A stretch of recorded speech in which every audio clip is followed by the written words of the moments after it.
Previously on MasterChef Australia. An elimination challenge saw Jess and Reese under enormous pressure. Oh no. Come on! As they fought to make it to finals week. Everything's on the line! But regrettably, We're sorry you're going home. it wasn't to be for Reese. Tonight, in the most challenging season of MasterChef ever, Welcome to finals week. it's come down to the best of the best. You are our top 5 for 2018. Sashi, That is worth travelling 17,000 kilometres for, let me tell you. Delicious. Thank you.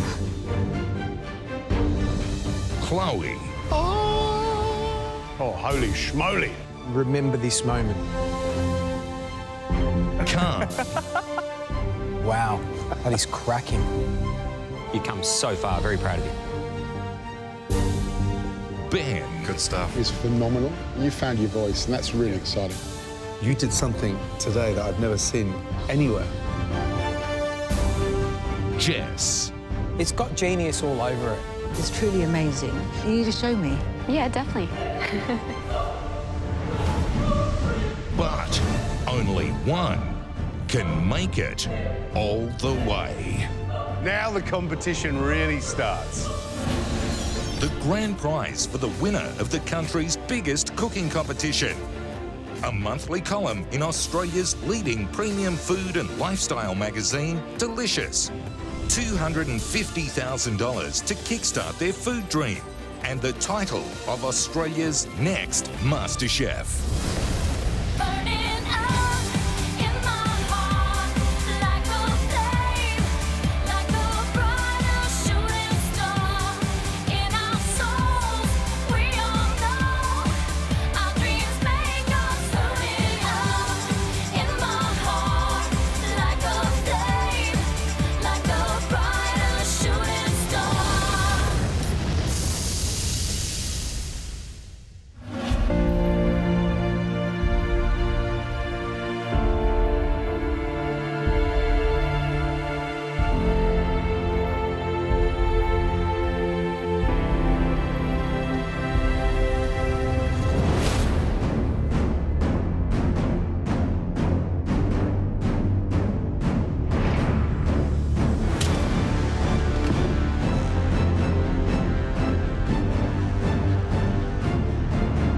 I can't believe it's top 5 and it's finals week. I just gotta stay confident and fight for my dreams. It's a brand new week, and I think we're all super excited. I want to do everything that I can to stay in the competition, so I'm going to fight very hard today. I'm very excited. I didn't imagine that I'll come this far. I want to win this competition. Ready to go. I'm in a good mood this morning. I'm feeling ready to get into it, get into the kitchen and cook my heart out. Now I've really got my eyes set on making it to the end.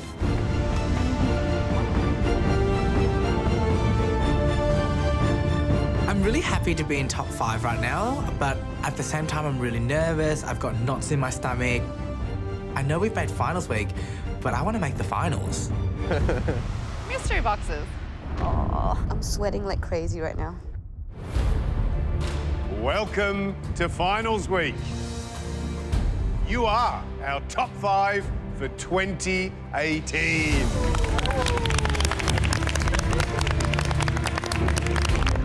Now the competition really starts, and it's between you 5. You want to win, then you got to beat the people standing next to you. Recognise these. Oh my God. They are just a few of the mystery boxes we've had over the past 9 seasons. The mini box. The burnt box. The big box. No prizes for guessing the molecular box. And of course, the silver box. I like the silver one. Today, each of you is going to cook using the contents of one of those boxes. Oh my gosh. Seeing these mystery boxes from previous seasons is absolutely crazy, and I want to see what's under them. On each of these knives, there's a name of one of those boxes, okay? Hold them up. Right, Khan, Pretty good. you got the big box. Jess, molecular. Sashi, silver. Ben, burnt. And Chloe, mini. I'm really excited. I'm just hoping there's some good ingredients in there that I can work with.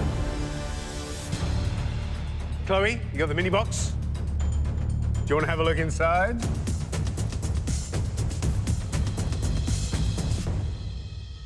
Oh, mini stuff. How cute is that? Tiny teddies. You've got a quail, you've got tiny teddies, you've got a quail egg, you've got little mini celery, little mini choy sum, mini turnips. Oh, that's sick. You've got white bait and mustard seed. How good's that? So cute. So, Ben, you've got the burn box. Are you ready? Yep. Oh, yeah, right on. You've got lapsang souchong tea, it's got charcoal powder, ash goat's cheese, pineapple, eggplant, chipotle, rosemary, and pork ribs. And this is pretty nice. You get a hibachi to cook with. Yeah, nice. Awesome. Yes. Happy? Yeah, I really am. Khan, you got the big box.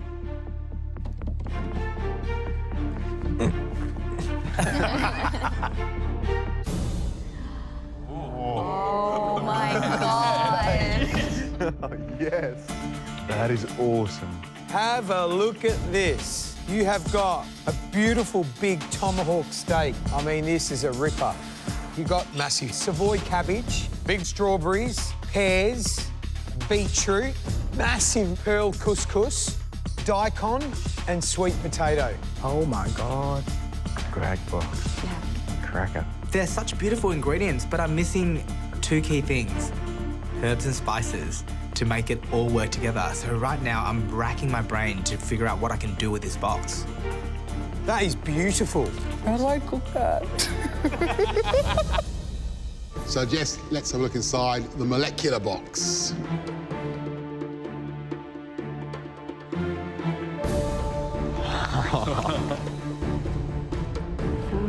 Oh, Jess, that's awesome. Excited. Cherry puree, chocolate, orange, thyme, hazelnut, popping candy, pumpkin, calcium lactate, and sodium alternate. Oh gosh, I never thought I'd get a Heston box to play with today, and I'm so excited. Right, Sashi, the silver box.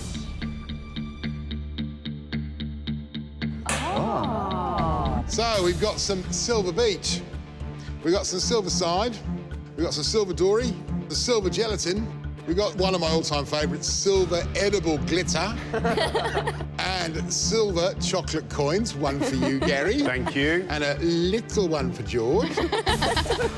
Some silver thyme and a random silver can that might have anything in it, who knows what. Surprise. Okay. Come and get your boxes. There are some eclectic-looking ingredients in all these different mystery boxes, and it's going to be tough, but I'm ready for it. You have 60 minutes to bring us a delicious dish using at least one of those ingredients in your mystery box. You also have your staples under the bench. And Jess, because you have that very special molecular mystery box, you've got a few extra molecular ingredients under your bench. You also get liquid nitrogen. Wow. I get to play around with liquid nitrogen. It makes me feel so happy. I'm just so excited and I can't wait to experiment. We're tasting all of your dishes. Whoever cooks the best dish goes into a very special challenge later on in the week, where you'll cook for a game-changing advantage. The rest of you will go into today's Invention Test. Are you ready? Yes. Your 60 minutes starts now.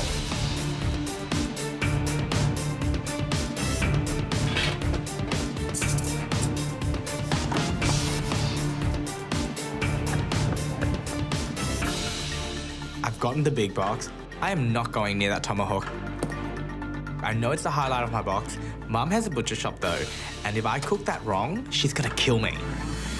I'm thinking today I'm going to use the strawberries, the beetroots. I'm going to do a sorbet with the strawberries. I'm going to roast some of this in salt.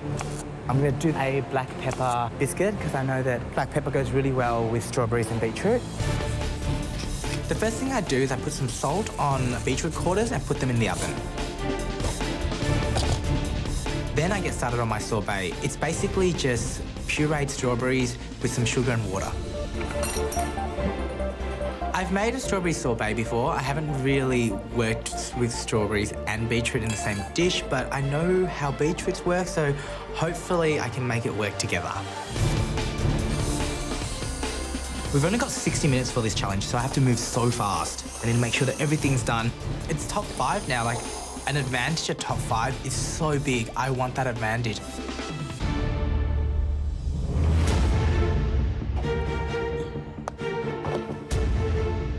I've got a silver box. Silver glitters, silver chocolate. I have some silver dory. I have some weird stuff in the box. It's all related to silver. This box is a mystery box, literally. To make it worse, there is a silver can and I got no clue what's inside the can. The first thing I do is to check what's in the can. What the hell is that? Oh, white bean. Not bad. I have some white beans. That's good. I'm thinking I can do like a puree or something like that. What I'm going to do is I'm doing a pan-seared dory with stir-fried silver beet and a bit of a sauce to go with it. So that's what's happening here. I'm going to brown the fish bones, extract as much flavor from the bones to use it as a sauce for my fish. I need a rich, smooth flavor. Without sauce, that dish is not complete.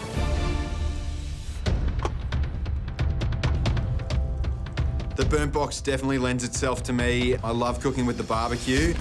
I'm pretty happy with the ingredients.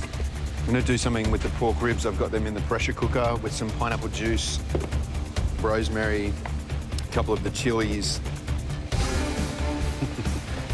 Did you know what you wanted to do when we popped the lid off that burn box? Clear idea? I thought ribs has got to be it. Great. I've never done them in the pressure cooker before. Right. First time. Really want to keep it simple. I mean, it's all hinging on that. It really is hinging on that. I'm just going to stick with my guns and go for that. There's a lot of steak. There is. Just think they're simple and just delicious. Flavours up. Yeah. Yummy. Yep. I need these ribs falling off the bone. Anything that can help me get one step closer to winning MasterChef, I'm going to take it.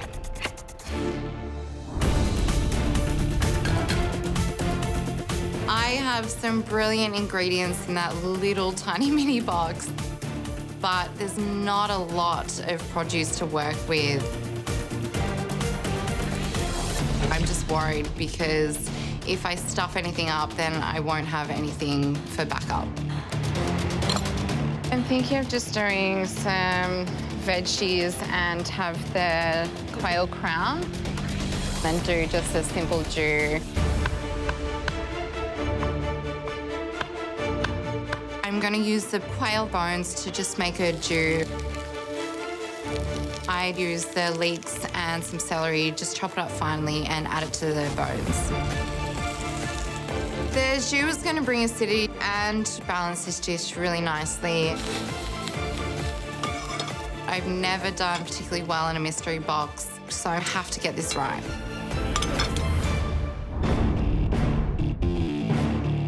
Guys, 45 minutes to go. Come on.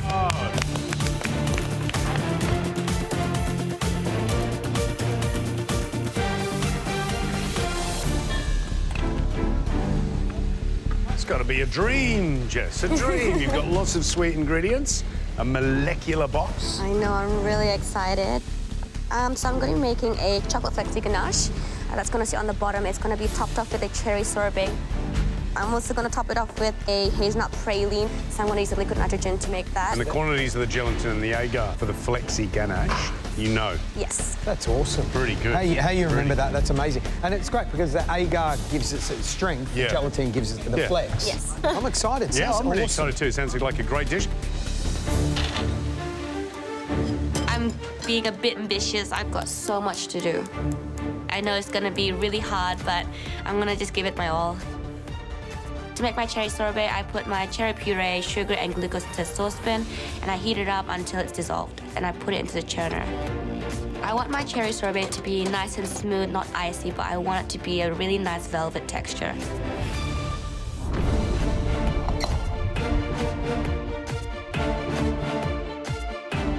Listen up, everybody. 38 minutes to go. 38 minutes left. My sticky pineapple ribs are in the pressure cooker. I've got to braise these ribs to make them fall off the bone and the meat really succulent. And then I'm going to finish them on the hibachi grill to give them a nice caramelization and crust. But I feel like I should be doing something more. So ribs are on. I'm hinging everything I've got on these ribs. I'm feeling a little bit lost. Time is just flying by. This dish needs something more. I've got to come up with something quick. You're not doing much at the moment. You're worrying me. I'm hinging everything I've got on these ribs. I'm having a little bit of trouble coming up with anything else apart from the ribs. Freaking myself out again. Don't do that. I feel like I should be doing something more, but I'm going to stay really focused and really calm. And I've learnt so much in this competition about flavour combinations, and I think I know what I'm going to do. If I can top it off with a really nice pineapple salsa, I think I've got a shot at being top dish. To make the pineapple salsa, I'm going to char some pineapple and eggplant on the hibachi grill, chop it up and mix it with some fresh pineapple, some chipotle salt, and some rosemary. I really want to serve the judges the best plate of ribs they've ever had today. I'm really, really happy that I got the molecular gastronomy box. My dish is a cherry sorbet with a chocolate flexi ganache, a cherry bubble. I'm going to have a hazelnut praline snow on the outside. My sorbet is churning, and the next element I'm going to do is a chocolate flexi ganache, which is basically going to give that creaminess and that nice texture feel. It's really important to get the ratio of gelatin and agar right. The flexi ganache is going to be the hero today, so I really need that to set. But I usually have more time. So I'm just going to take a risk and put more agar and gelatin just to make it set faster. It's really risky to add more gelatin and agar because it's going to set the ganache. It's going to be more dense instead of that nice velvet kind of taste to it. Oh, there's so much going on in this 160 minutes. There's things churning, I've got chemicals going, I'm using different things I haven't used before. I want to use liquid nitrogen, which I still haven't wrapped my head around it, and I'm just all over the place. Guys, listen up. 30 minutes to go. Come on, let's move it.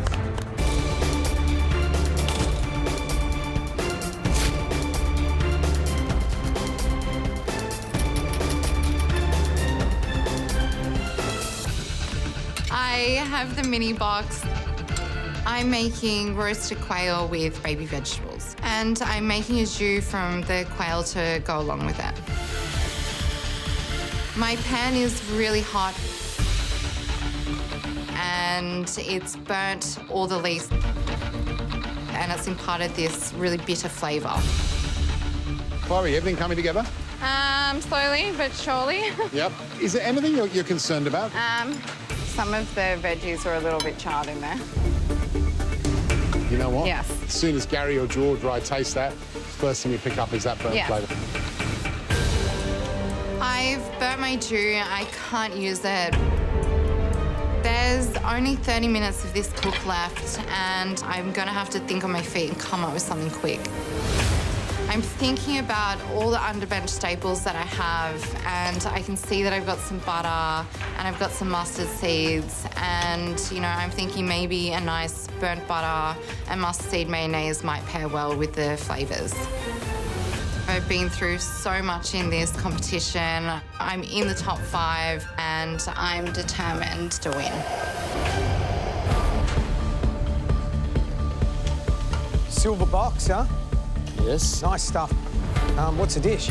I'm making a pan-seared silver dory. Yep. With sautéed silver beets. Yep. And I had some white beans in the can. Okay. So I'm gonna puree them and smoke them. Yeah. So that's gonna be the base with a bit of sauce to go with it. Beautiful. Advantage. That's what you want. Yep. I taste my fishbone sauce. It's not coming together very well.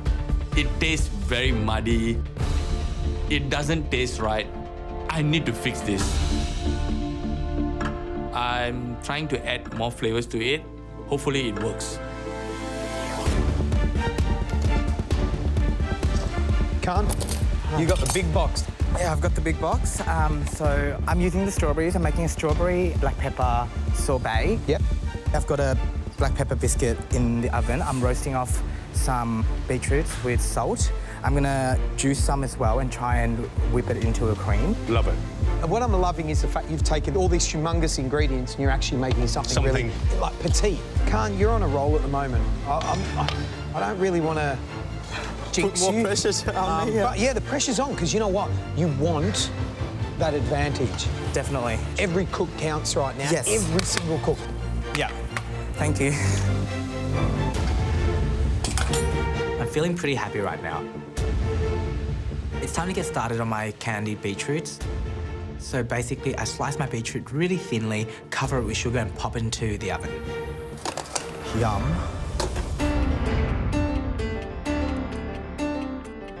The dish I'm making is sticky pineapple ribs with a pineapple salsa. Everything I've got going today is relying on those ribs being right. When I pull the ribs out of the pressure cooker, I want to see the meat retracted from the bone a bit, and I should be able to just break them apart with my fingers. I'm really happy with how the ribs are looking at the moment. The meat's coming away from the bone. I'm so relieved. These ribs look really good. They are falling apart at the moment. My salsa's done, my ribs are on the hibachi grill, getting a nice caramelization and smoky flavour. And now I've got to work on my glaze. I'm going to use the cooking liquid from the pressure cooker, add a bit more pineapple juice, and let that really reduce down till it's a nice thick glaze. The judges are going to need some napkins for this one. It's going to be finger-licking good. We're only looking for the very best dish. 20 minutes to go. Come on, guys.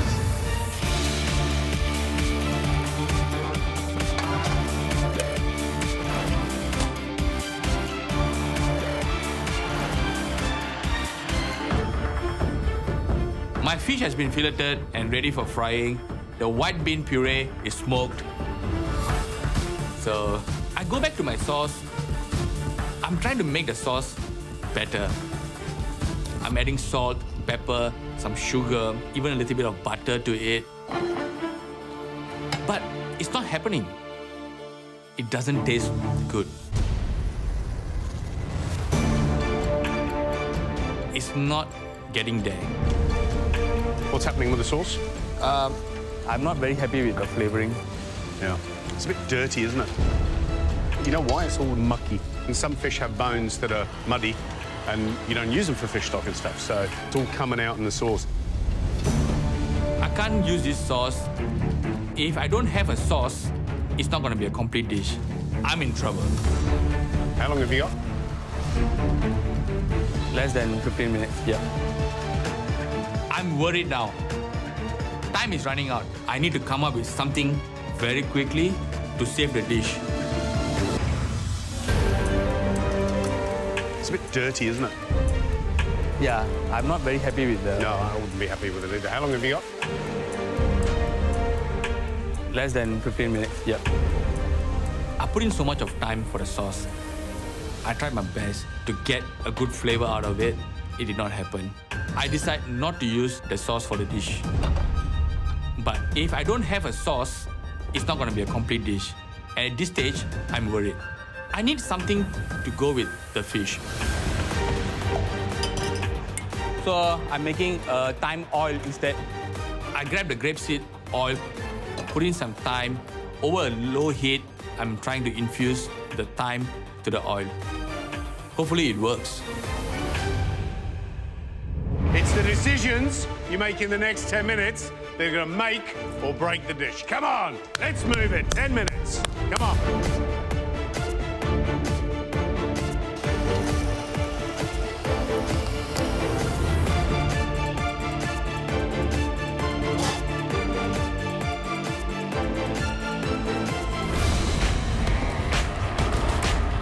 Today I'm making beets and berries.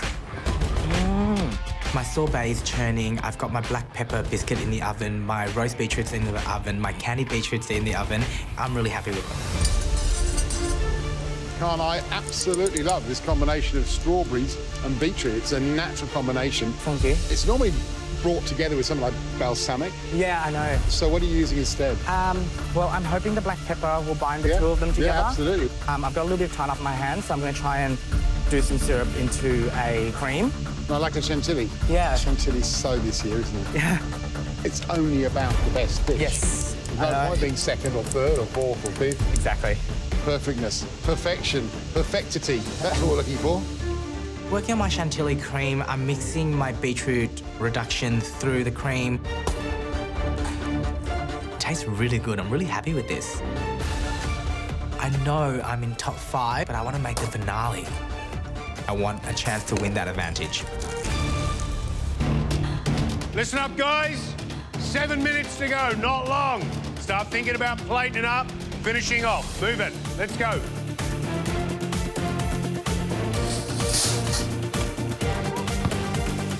I'm really, really happy that I got the molecular gastronomy box because I can experiment with so much of these ingredients, and sodium and calcium lactate are the two I really, really want to work with. I've got calcium lactate in the spear, and I've got the sodium alginate that I'm going to make into a bath to finish off the process of that bubble. So I've got my sodium alginate bath, and I pop in my little bubbles in there. Once it's got that nice bubble around the outside, I take it out of there really gently and submerging it into some cold water. I'm really happy with my hazelnut praline. I get it into a food processor and blitz it up until it becomes a paste. Next, I have to put it into some cream and milk over the saucepan and bring it up to a gentle simmer. To finish off my praline, I'm going to be using liquid nitrogen. I get my hazelnut praline into a siphon gun and charge it twice. I hope it works. This is just the exciting part. I love it so much. I've got my gloves on, I've got glasses on, and then it's time. Gently. I'm squirting in my hazelnut praline mixture. Yeah, that's it, see? I mashed it up with a whisk, and I'm really happy. It's coming into these really coarse crumbs, which I'm really, really excited about. Well done, Jess. I'm proud of you. Fabulous 5, only 3 minutes to go. Come on. Come on, let's go.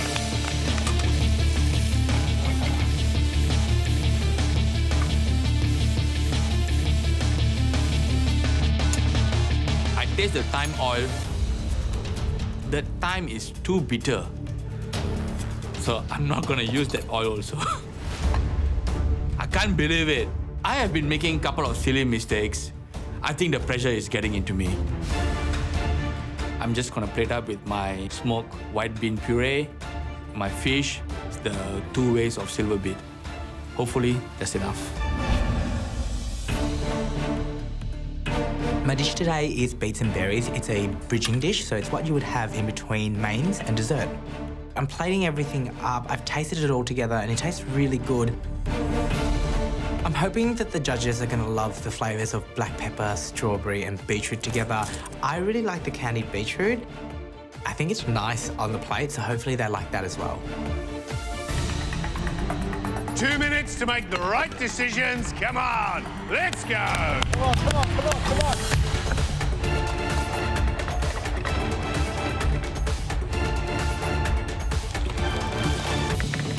I'm plating up and I take the breastbone off the crown of the quail.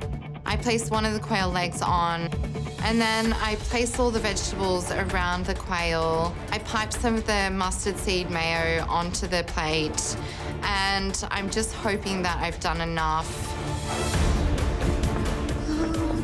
I've got my chocolate flexi ganache in the center. I'm really happy it's nice and set.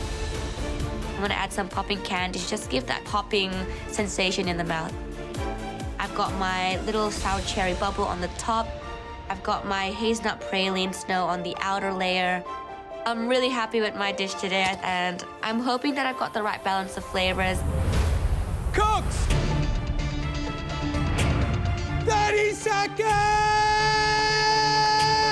Come on!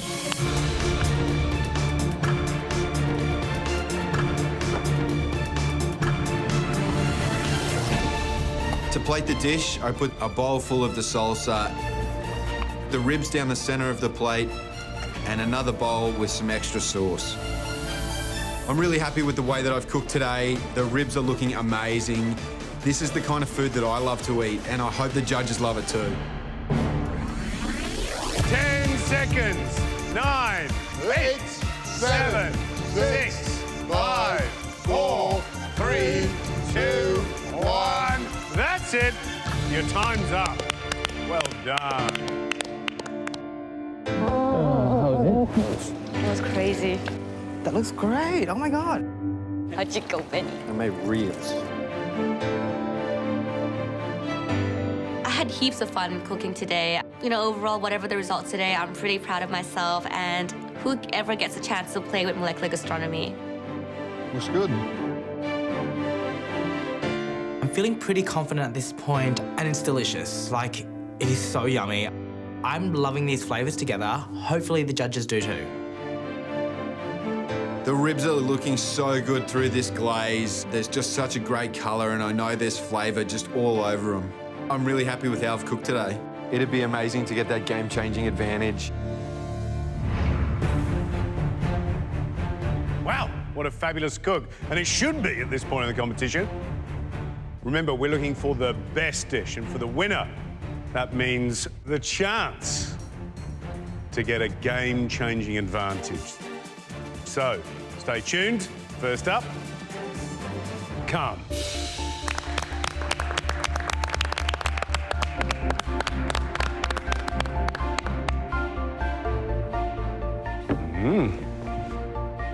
Khan, what have you cooked? Beets and berries.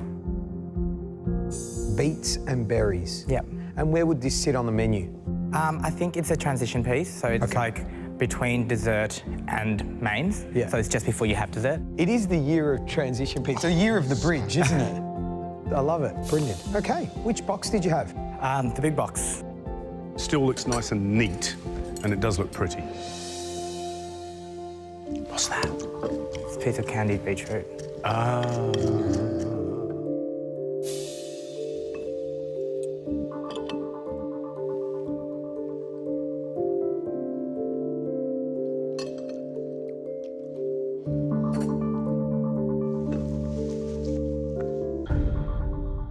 think there's some really great flavours in that dessert. I think the strawberry ice cream or sorbet is delicious.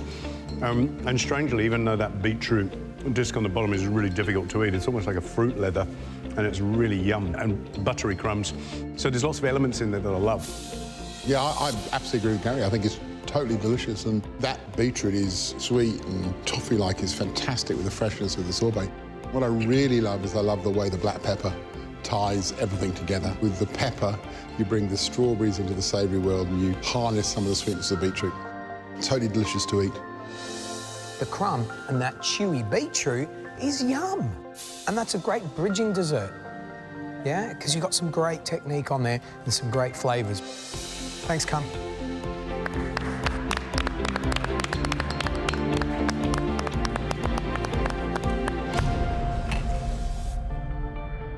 Next up, Jess.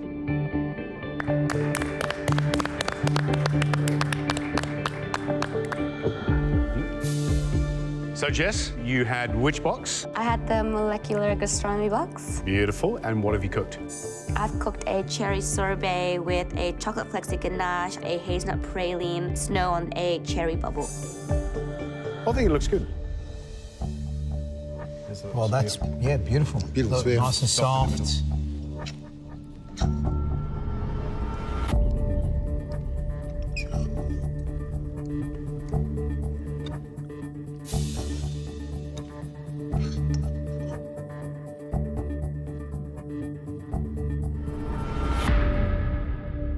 I love the cherry sorbet. Beautiful.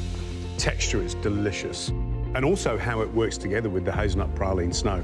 Just absolutely brilliant. I think it's perfect. And then you get a bit of fun smile on your face because there's popping candy in there as well. So another little kind of molecular tease. Great flavours. Chocolate, hazelnut, cherry. Beautiful. I'm proud of you because that's not an easy box. And here you are at the age of 19 using ingredients like that and doing a fabulous job. The use of the popping candy, which is kind of like a cliche now, but it works really well with that praline snow because it almost mimics the nutty crunch you get from the hazelnuts. So that's really successful. That's a big tick from me. Quality of the sorbet, delicious. And I love the sphere, really clever. Tough box, brilliant cooking. Delicious dish, well done. Well done, Jess.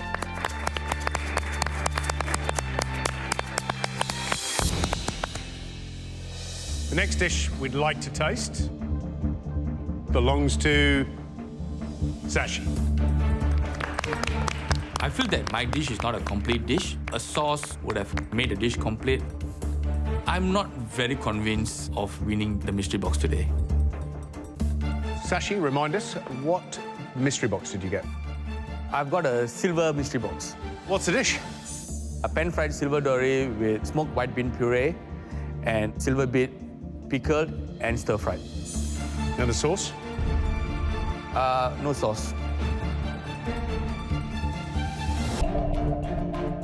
What's the dish? A pan-fried silver dory with smoked white bean puree and silver beet pickled and stir-fried. And the sauce? No sauce. I tried making a sauce with the bones, and for some reason the bone has a very muddy, yucky taste. Okay. So I felt that it doesn't go. So you left it off? Yes, I left it off. You know what? We all tasted it. Good job you left it off. No, it wasn't very nice. And some bones work brilliantly for sauces, others, no.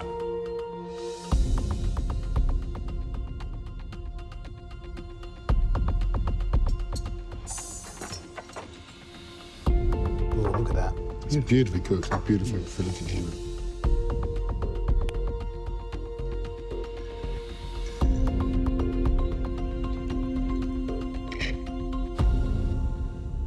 The fish is cooked beautifully. That silver dory is absolutely bang on. It's tender, it's delicious, beautifully seasoned. And I think it all goes really, really well together. I don't think it misses a lot of sauce. Yeah, what I love is the way you've tied together the pepper on the fish, the smoke in the puree, and also that earthiness of the silver beet. Those three flavours go really well together. It was a tough box, and what we got is a really delicious dish. I love that. I love fish, I love greens, that little pickle of the stalk, well done. And that puree, you know, tinned cannellini bean. They are yum, silky smooth, and a little hint of smoke. Well done. Very nice, Sashi. Well done. I'm very happy with the judges' comments. I might have a good chance. I really want to have an advantage. Fingers crossed, hope that I win. Chloe, you're next.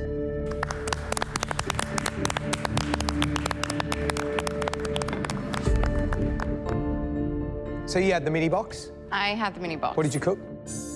I cooked roasted quail with miniature veggies.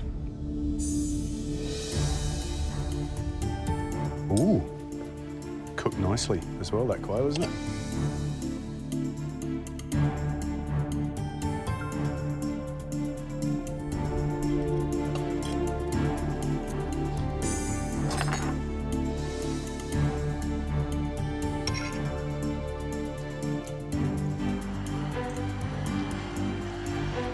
Absolutely delicious dish, and I love the fact that there's so much quail there, everything else just supports it, and that the colour on the skin, the juiciness of the meat, wonderful.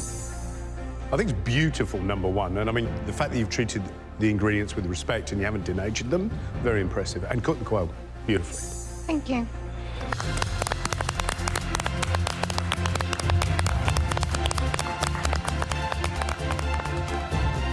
Well done, Chloe. Our final dish, Ben.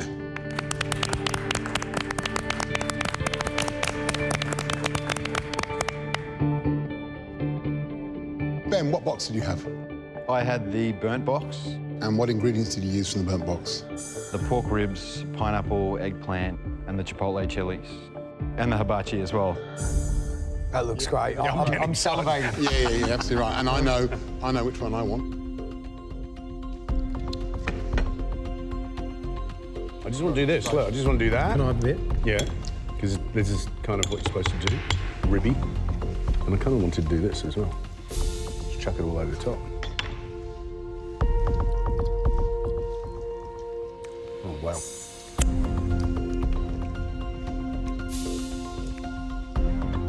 Might be here for a while, I think.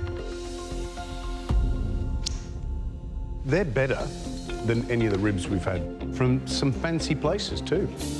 I think they're delicious because they're tender, number one, which is great, and then they're charred and then they're glazed, and that pineapple glaze and the pineapple salsa is just absolutely on the button. Chefs are constantly creating dishes, putting them on their menus in their restaurants, and they're looking for hits. Hits are hard to find. You know, you get a couple. Yeah, that is a hit, Ben. And that needs to not change one bit, but more ribs. 'Cause that's delicious.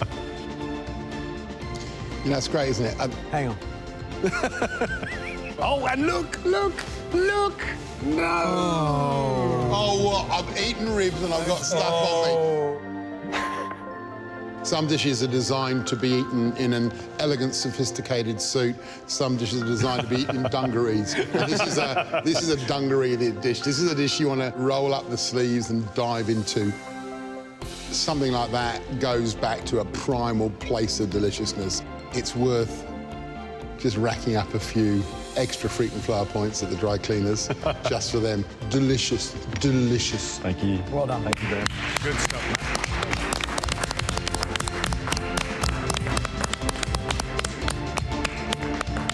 Nobody. Thanks, Sashi.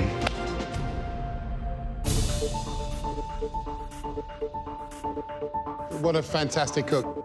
5 spectacular dishes. Thank you so much. We're really happy with those 5 dishes. We can talk about the beautiful elegance and sophistication of simplicity and clean dishes like Chloe's and like Sashi's.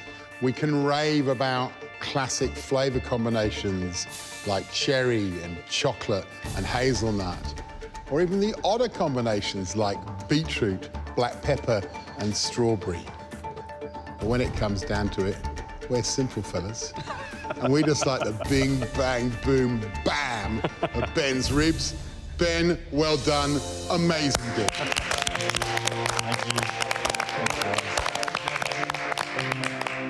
Yes, top dish. Oh, you know what that means. No invention test for you, no pressure test for you. Next time we see you cook, it's when you are fighting for that all-important advantage. Up to the gantry and enjoy the view. Just wave, like the king of ribs that you are. Well done. Well done.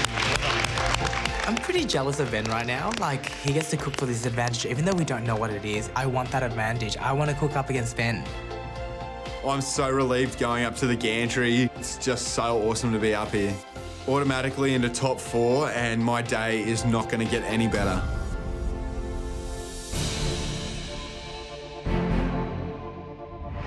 Wow, that's the way to start off finals week. Some great cooking, and hail the almighty ribs. Huh? Keep that up, and you'll make us 3 happy judges. And to give you every opportunity to do just that, we're taking the reins off for today's Invention Test. Today, there are no rules. It is the ultimate Invention Test. So 75 minutes to cook anything you want, sweet or savoury. And guess what? Open pantry, gardens in play. There should be one thing that's on your mind. You want to be in the Advantage Challenge. We're looking for the best dish out of the Invention Test. Put up the best dish, you'll be in the Advantage Challenge. However, the disadvantage of not putting the best dish up is you'll end up in the pressure test tomorrow. A lot at stake. You got it?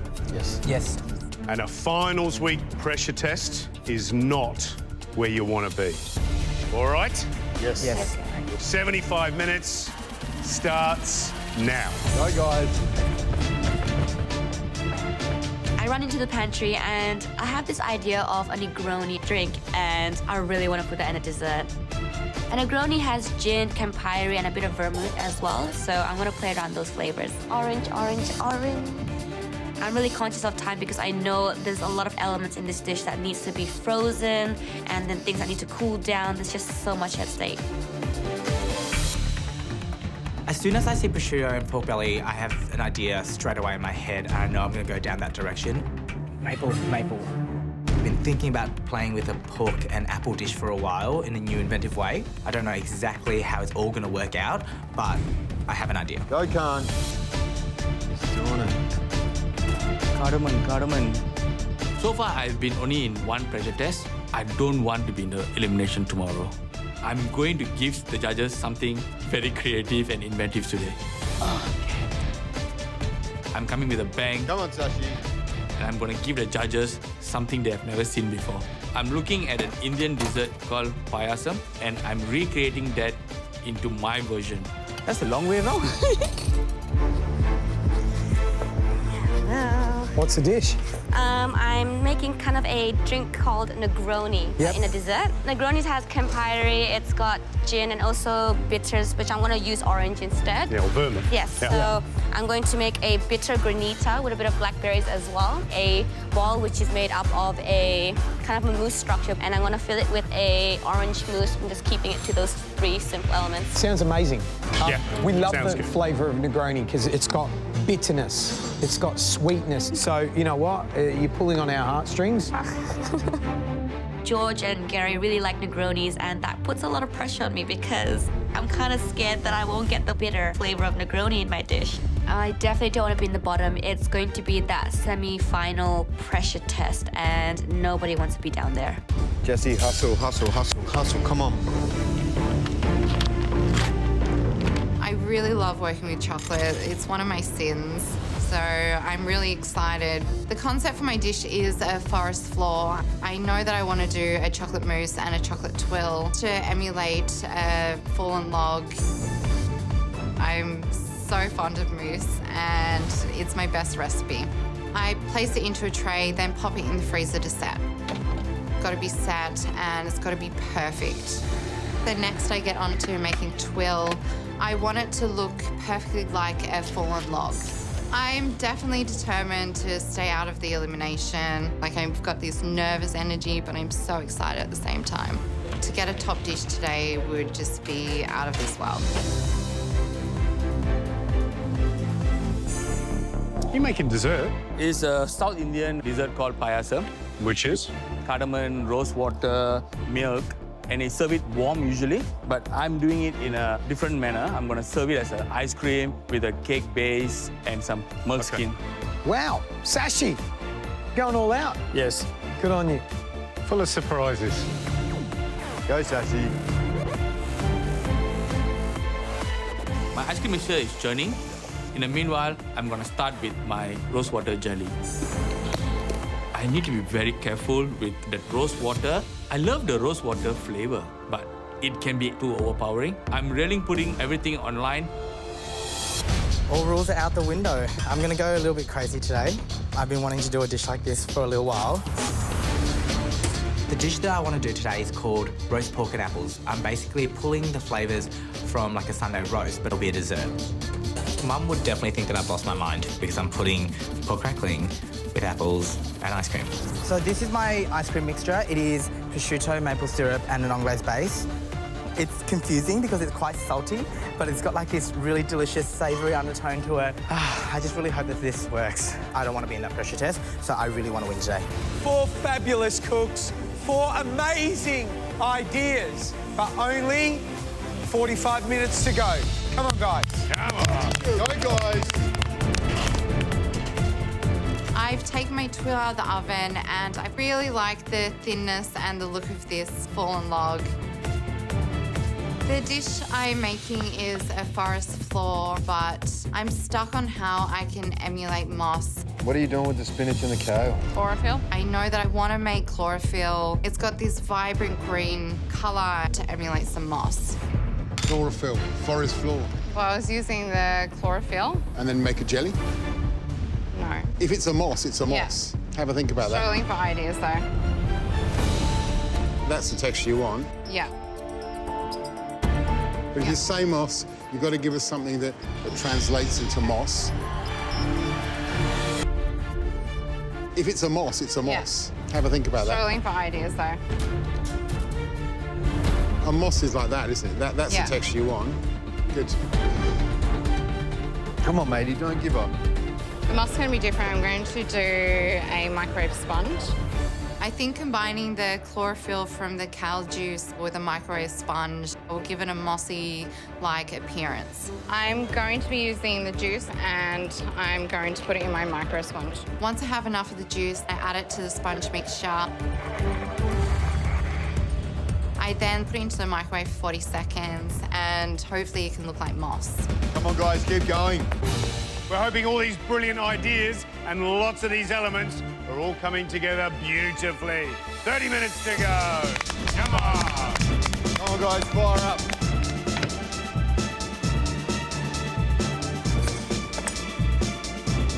How's it all going, Jessie?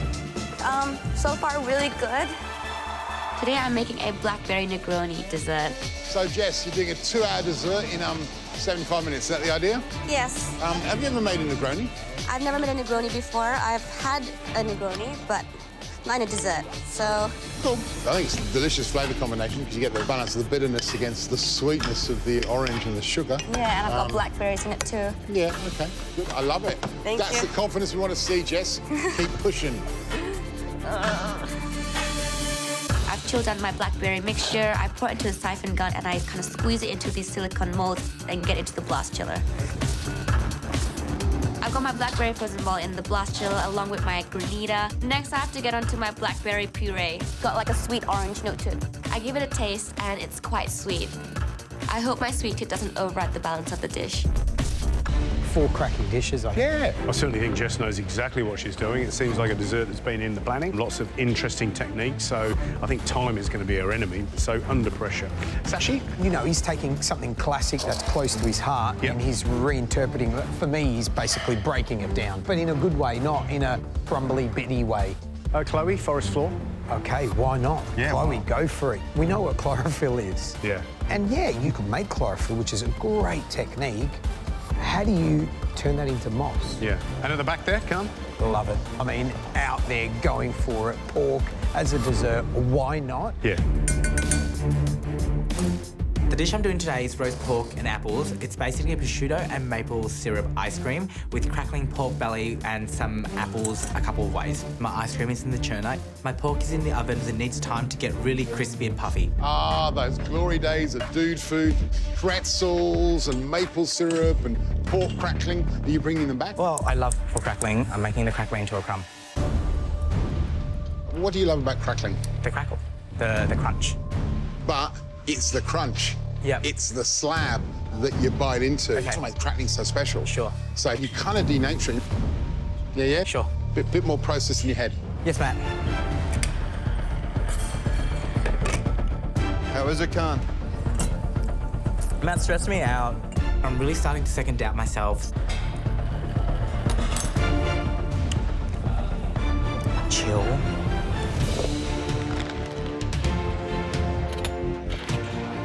Can you bring that up here? It's yum. The dish I'm making is a forest floor, a chocolate mousse, chocolate twirls with some sponge like moss around the plate. I've let my sponge cool down and I run a knife around it to get the sponge out. I'm really, really happy with the colour. It's beautiful, bright golden green, and the texture is really airy. I think that nasturtium leaves will pair really well, give that nice peppery hint, and it will make everything pop. We've got microwave sponges and pralines, mousses, ice creams. Ah! So much to do! 20 minutes to go! Come on! Where are you up to, Jessie? I've got my vanilla mousse on the way. Today I'm making a blackberry Negroni. I take my granita out and I'm really happy. It's nice and frozen. I just have to scrape what I can. Come on.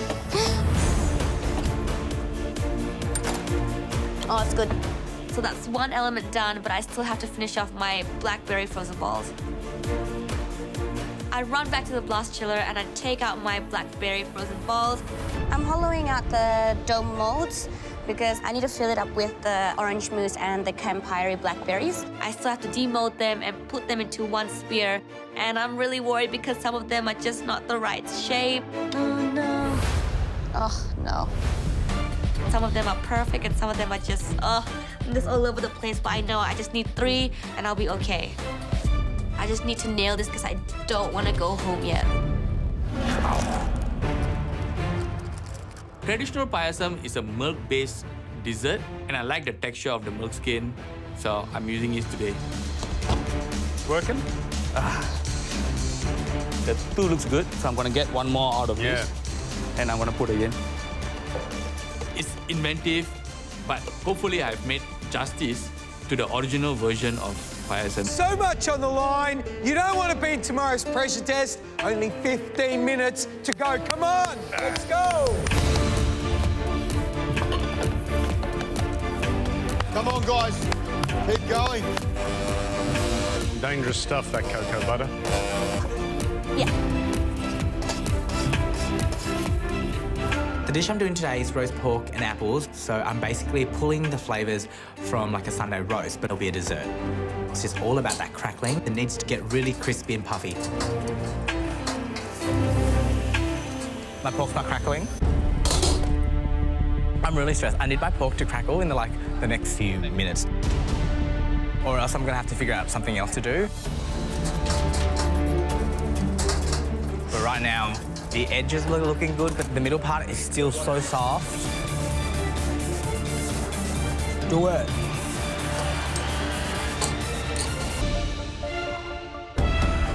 I'm really worried about the pork not crackling on my pork and apple dessert. The edges are looking good, but the middle part is still so soft. So I leave it cooking for a little while longer.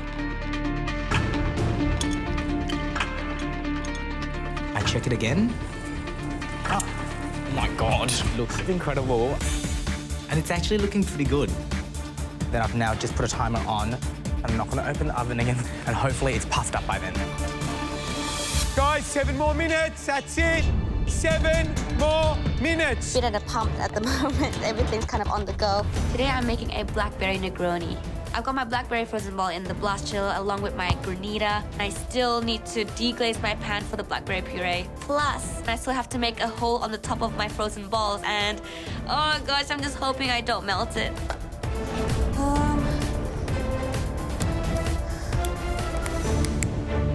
I'm really worried that if I make a hole on this very delicate small ball that I'm gonna crack it. If I crack these frozen balls, I'm just not gonna have a dish. I'm just gonna have dollops of mousse and a bit of puree. I start cutting the holes and I'm really happy. They're coming off really clean, so that's one element finally done, but I still have so much things to put on the plate.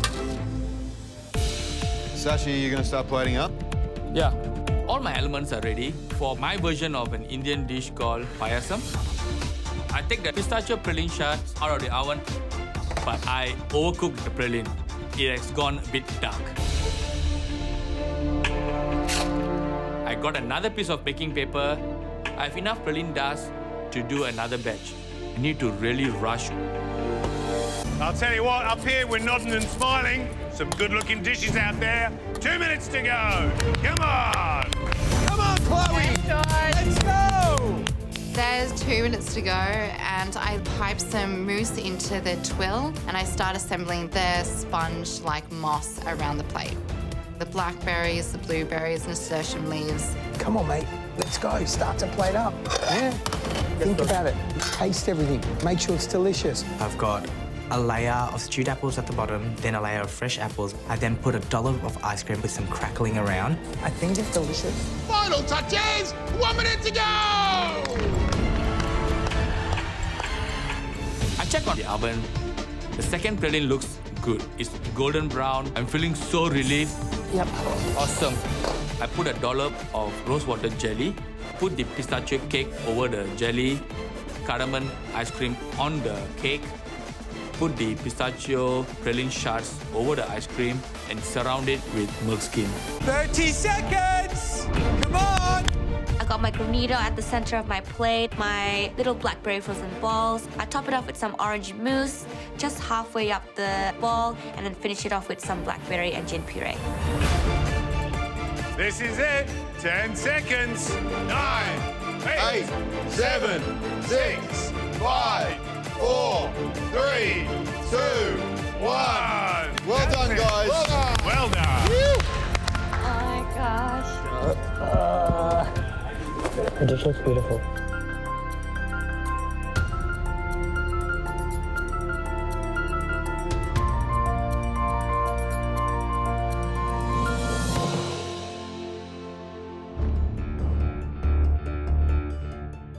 Wow, some fabulous invention. You've really stretched the brains, and we're looking forward to a delicious tasting. Of course, you know what's at stake, so let's get this thing underway. First up, Chloe. I'm really happy with my dish. I just hope that everything goes together and they like it. To get a top dish today would just be out of this world. What do you cook? I cooked forest floor. Okay. So what are the components? I have a chocolate mousse, a chocolate twill, and then I've got a kale sponge, some nasturtiums and some fresh berries. That looks fantastic. It looks wonderful. And I love the brightness. The bright greens are what really attract the eye. And great idea with the sponge instead of doing whatever you were going to do. Thanks.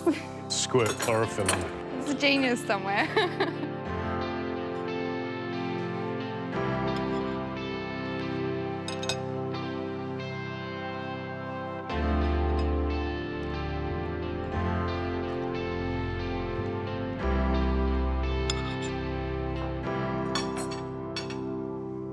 It's really lovely, Chloe. It's very well balanced, it's very clever. It was beautifully planned and beautifully thought out. I think it's delicious. And at its heart, the really tasty part of it is it's a really good chocolate mousse with everything on top of it that goes together perfectly. At first glance, I'm going, oh, is it going to be dry? You know, is there enough freshness there? But there is, because you've got that fruit, which is full of juiciness. And just even the technique of making that little log, it looks fantastic. It's a great dish. It's really, really good. There are 2 great moments in the MasterChef kitchen. The first one is when you win that apron. The second one is when you have the skills to achieve what you want to achieve. And this is one of those moments. Well done. Thank you.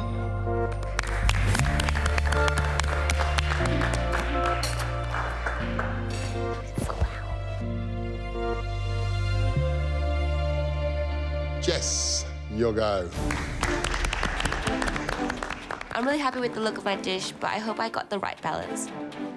It needs a good balance of bitterness and sweetness.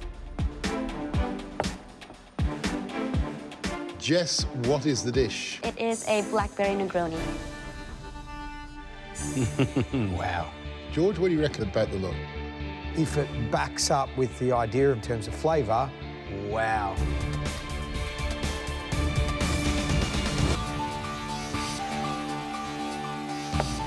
Oh, look at that. That's pretty.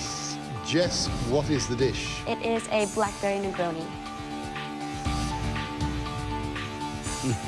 Wow.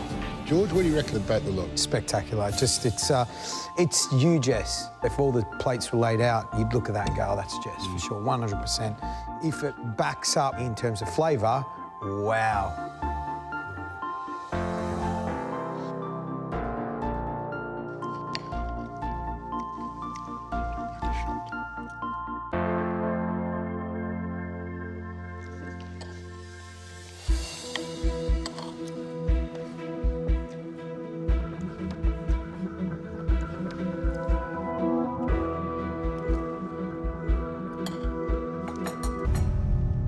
For me, it's very sweet. And I think the signature things about a Negroni is that herbaceous bitterness, and the bitterness balances the sweetness.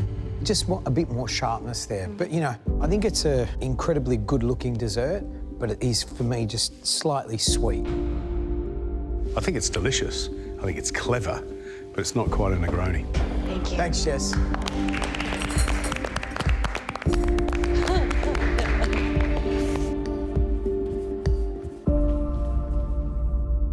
Sashi, up you come.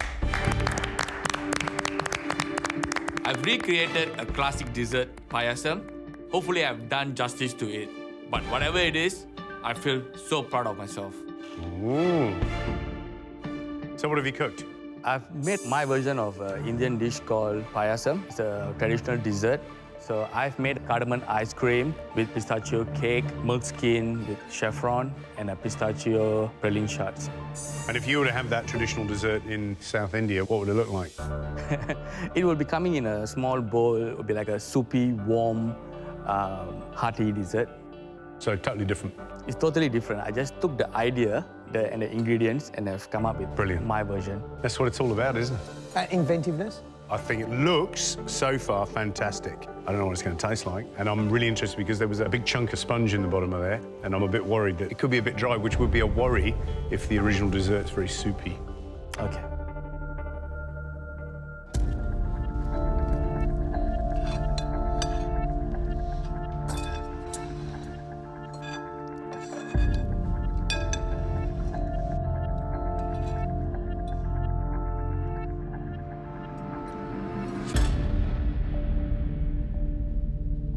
I love the idea of what you're trying to do and the inventiveness of what you've done, and I love the techniques. But does it eat as a delicious dish? I'd rather the original. It's very intense in terms of rose water, and without the kind of relief of a lovely milky dressing, it starts getting very intense and quite dry on the palate. It's interesting, isn't it? Number one, invention, big thumbs up. Number two, milk skin, great. Beautiful texture, it's crunchy. Where it goes wrong for me, cake's really dry. So it just kind of soaks up everything and you're searching for something else. But it's not taking away anything from the fact that you went dessert, unusual for you. You're taking it seriously, this competition. You want to win it. You just got to make sure that you iron out those problems, because if you don't, you won't. All right? Yes. Good stuff.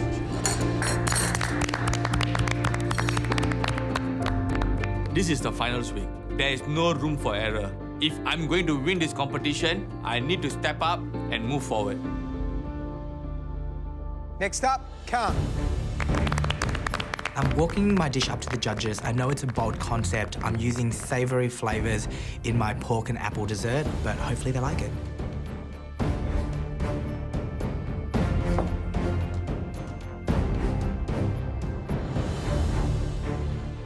Khan, what have you cooked? Roast pork and apples. It's a prosciutto and maple syrup ice cream. There's stewed apples, fresh apples. There's a syrup that goes over the stewed apples. There's also some apple chips, and then I've crunched up some crackling around the plate as well.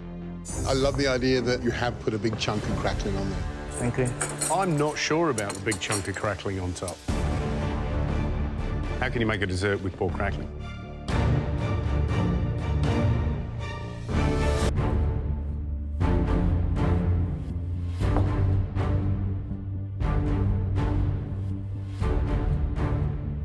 Khan, what have you cooked? Roast pork and apples. It's a prosciutto and maple syrup ice cream. There's stewed apples, fresh apples. There's a syrup that goes over the stewed apples. There's also some apple chips, and then I've crunched up some crackling around the plate as well. I love the idea that you have put a big chunk of crackling on there. Thank you. I'm not sure about the big chunk of crackling on top. Well, then you don't have to have any, Gary.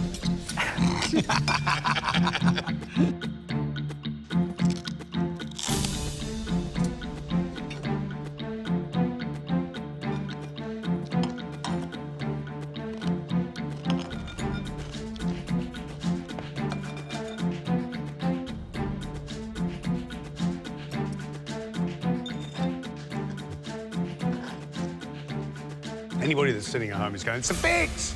It's a fix! He knows they like crispy crackling. Because we do. I love it.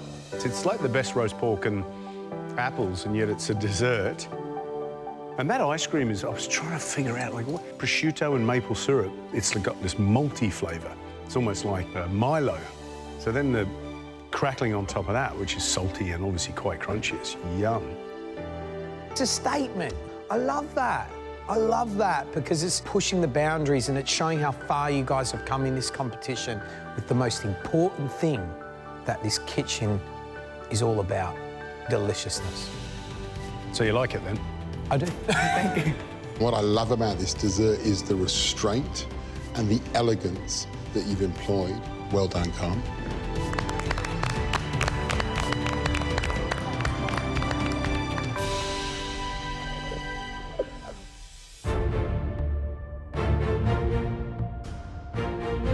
The great thing about having a season of surprises is that we get surprises, and the first surprise of finals week for us has been how well you've cooked. Because normally you stop looking up at where you're going, you look down to how far you've come, and you get vertigo and you tumble off the ladder. And that did not happen today. Not in the first cook, not in the second. An amazing hit rate of deliciousness. Thank you for that. But we had one dish in that invention test that was superbly creative, was elegant, was sophisticated, and was absolutely banging with flavour. A dish that ate like it should be sitting in a fancy restaurant with a bow tie around its neck, calling for the check and a final cognac. That dish, the winning dish, the dish that sends its maker through into the cook-off where an amazing advantage is up for grabs, belongs to Khan.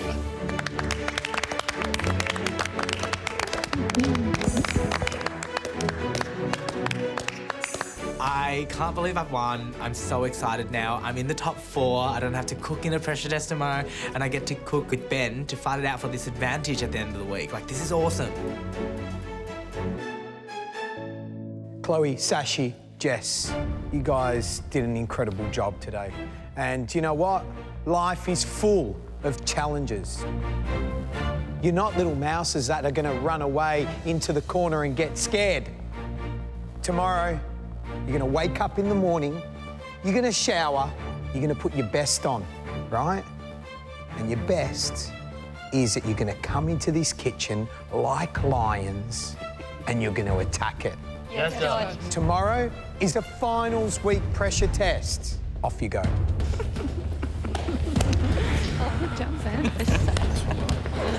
I've done a lot of pressure tests and I'm hoping that gives me a bit more confidence, and I'm hoping to be that lion that George is always wanting us to be.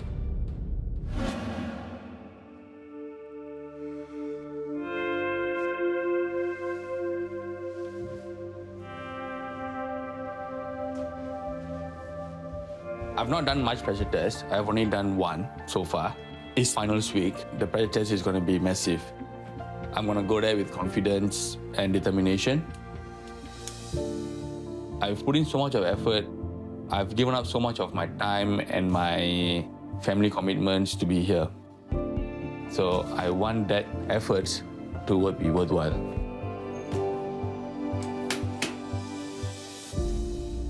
I've done 6 eliminations and 4 pressure tests, so today's gonna be my 5th pressure test.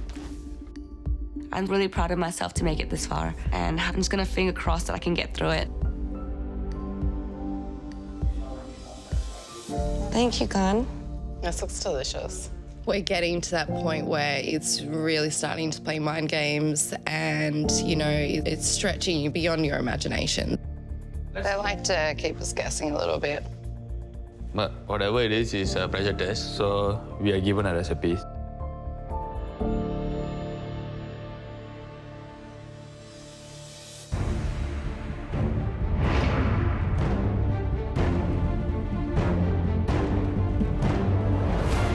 One of us going home today is pretty sad. We have become more than friends. We have become more like family. But it's a competition.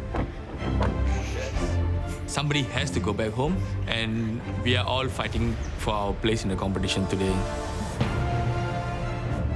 So it's a game face today.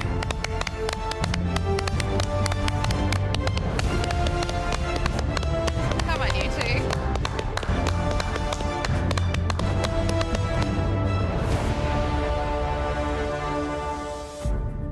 It's a little strange, isn't it, walking into the clapping hands of two people very far removed from the early days when there was a din from the balcony in the top 24. Well, you know the situation. At the end of the day, one of you is going home. But for the two of you that survive, you'll join Ben and Khan in tomorrow's challenge for that game-changing advantage. Believe me, it's going to make a world of difference. Some pressure tests require laser precision. Some require stamina. Some require uninterrupted focus. But a finals week pressure test requires all that and so much more. If you want a sense of how hard this pressure test is going to be, look at that Himalayan range of equipment. That gives you a bit of a sense of the Everest you're about to climb.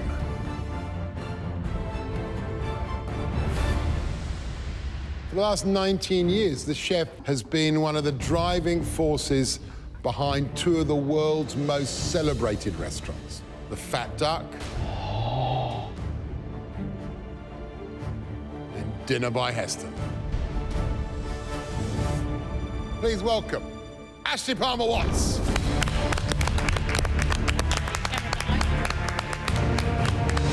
Oh, watching Ashley Palmer-Watts, instantly my whole body is just trembling. I know it's gonna be one hell of a dish today. I'm smiling and I'm clapping, but, you know, fear strikes and I'm just thinking, oh God, this is going to be so intense.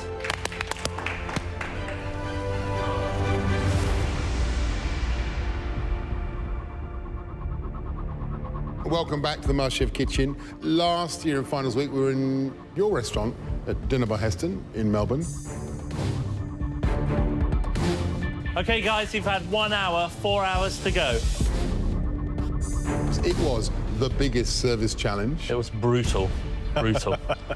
This one? It's fairly brutal. Much of the same.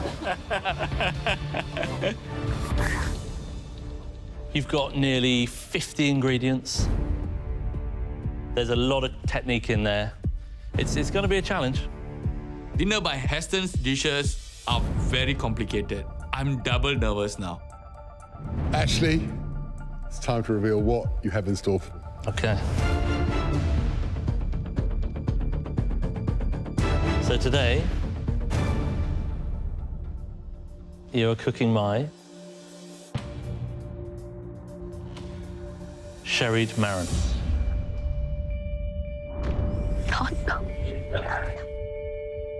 Oh, yum.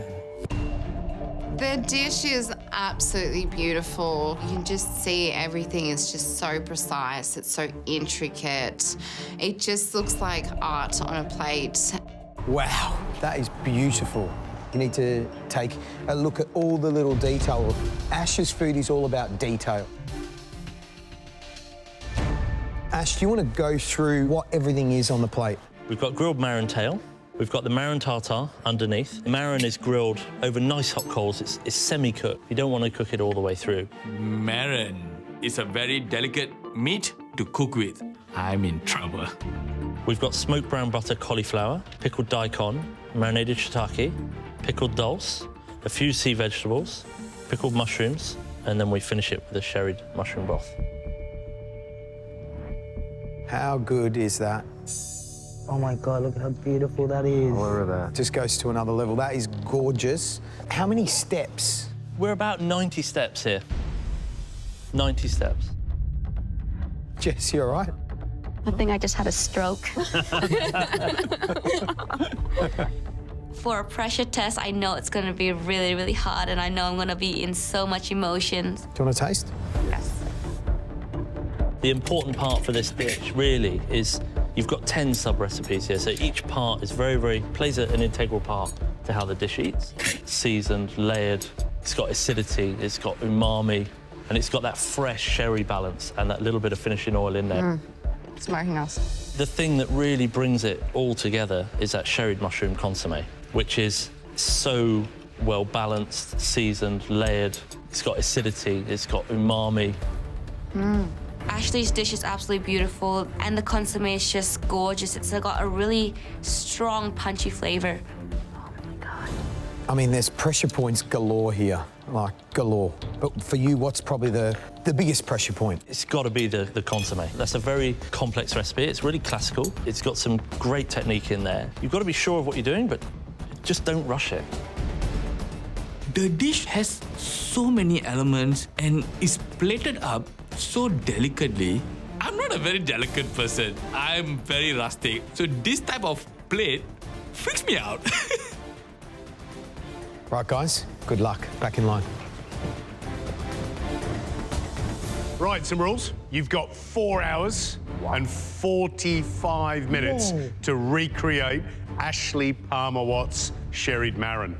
Seems like a long time, but believe us, you're going to need every single second and every ounce of concentration. You know what's at stake? Your place in this competition and your shot at winning the title of MasterChef 2018. Ashley, do you want to kick him off? Good luck, everyone. Your time starts now. Go, guys. Come on, guys! Time starts, and it's so thick. It's 10 pages. There's 10 different elements, and I've just got to read carefully. Everything has to be absolutely perfect. I'm just trying to get my head into understand how this is going to work. Come on, Jesse, chop in. Come on, Jesse. First element I have to do is the mushroom stock, and that mushroom stock is the base of the mushroom consomme. Ashley's consomme is incredibly complex and pure. It's gonna take 4 hours to follow all the steps to make it. I'm just kind of getting every step right and knowing where each ingredient goes, because there's a lot of caramelizing, taking it off the heat, draining it, and then after that, it's just a lot of steps in it. She's really taking it step by step. Like, she could actually do well. What I have to get down is to getting the oils divided into 2 pans and sauteing 3 kilos of button mushrooms. Like so many mushrooms. I'm gonna let it reduce for 40 minutes to make sure that it's really caramelized. Today my plan is to read the recipe carefully, make sure I follow the recipe exactly, don't make any silly mistakes. I'm rushing to start the cook. I want to start as soon as possible. I read a couple of lines, I start pouring in the sunflower oil, dump the mushroom. Then I realize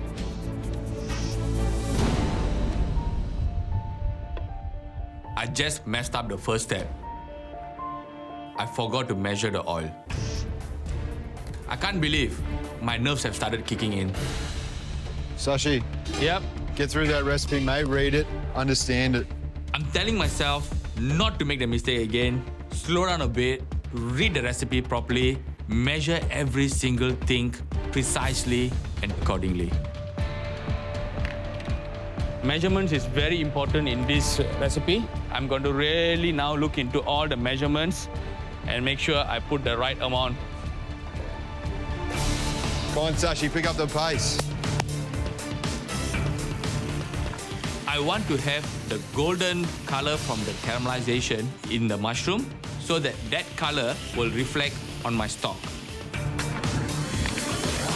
Chloe, let's go. I just want to absolutely nail this on the head. It's such a big day for all of us in the kitchen, and yeah, basically I've got to keep my cool. While my mushroom stock is cooking, I'm going to move on to my marinated and smoked mushrooms. Mushrooms really accentuate the dish. It gives it a nice little smokiness, and they have a lot of flavour. The marinade for the mushrooms is a combination of dashi, mirin, white soy and tamari. Dashi and mirin. My marinade is reducing. I need to cook the mushrooms on a charcoal grill until lightly charred and smoky. I'm really happy with the charriness and smokiness of the mushrooms. That looks really good. The next thing I need to do is get them off the grill. Coat them in a marinade, place them into a vac bag and seal, and then cook them in a water bath until just cooked. What an honour to cook a recipe like this. You've had an hour, you've got 3 hours, 45 minutes to go. Come on! Come on, guys. Keep it going. 1 hour is gone and I've not done much. My mushroom is still caramelizing and my other element is still halfway through the process. I got a lot more to go and I just feel that it's not enough time.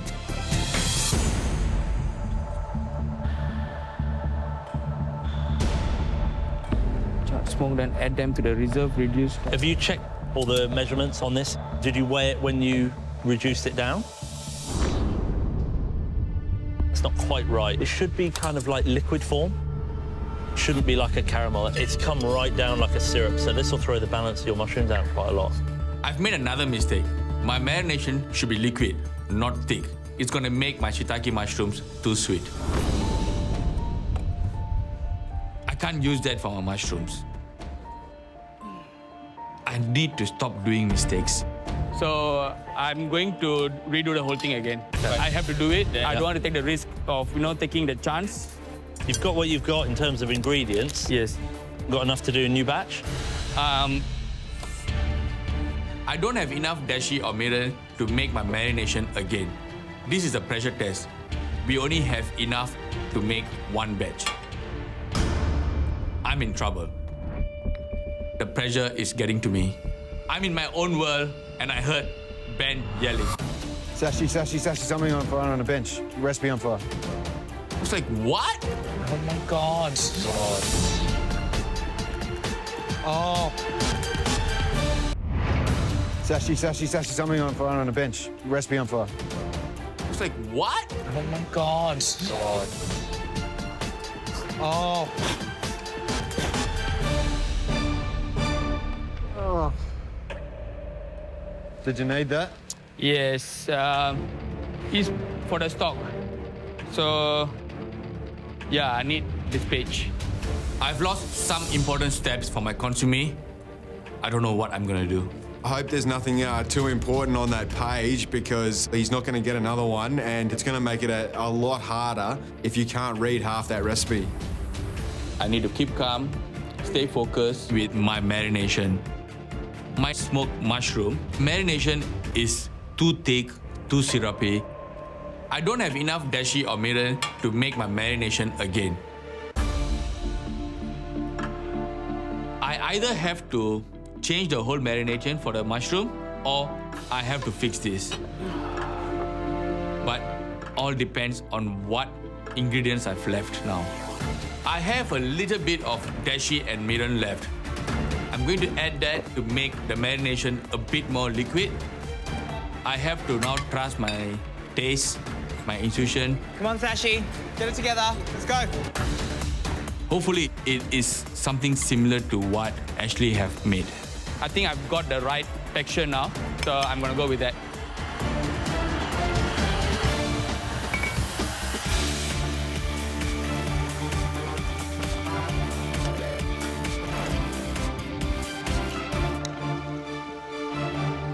What they're doing right now is waiting for the mushrooms to cook down. Yeah. For the beautiful consommé Ashley has on his dish, I've caramelized my button mushrooms. I'm really happy with the button mushroom.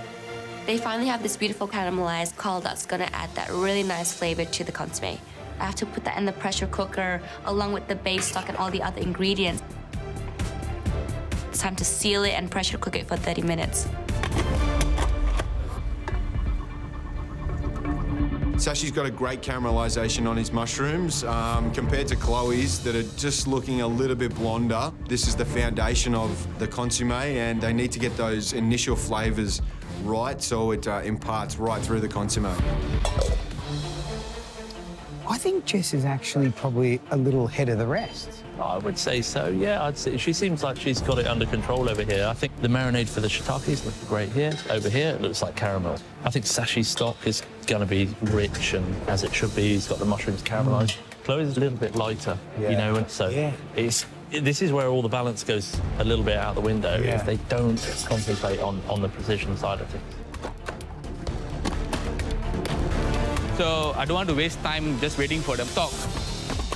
So I'm going up and down the recipe. Whatever I can do, I'm trying to do at the same time.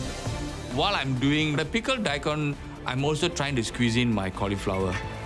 For my smoked confit cauliflower, I take 500 grams of cauliflower florets, mix it with 180 grams of brown smoked butter, put them in a vac seal bag and cook it for 30 to 40 minutes at 85 degrees. I need to be very careful, make sure everything is precise. I follow the recipe exactly. This is so stressful. There are so many steps in this recipe. Now's the time to hurry up. 2 hours to go. Keep the energy, come on. Let's go. You got this.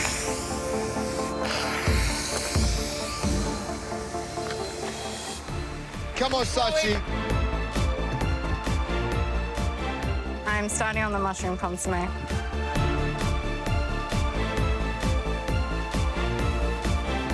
It's tasting really nice. I really like it.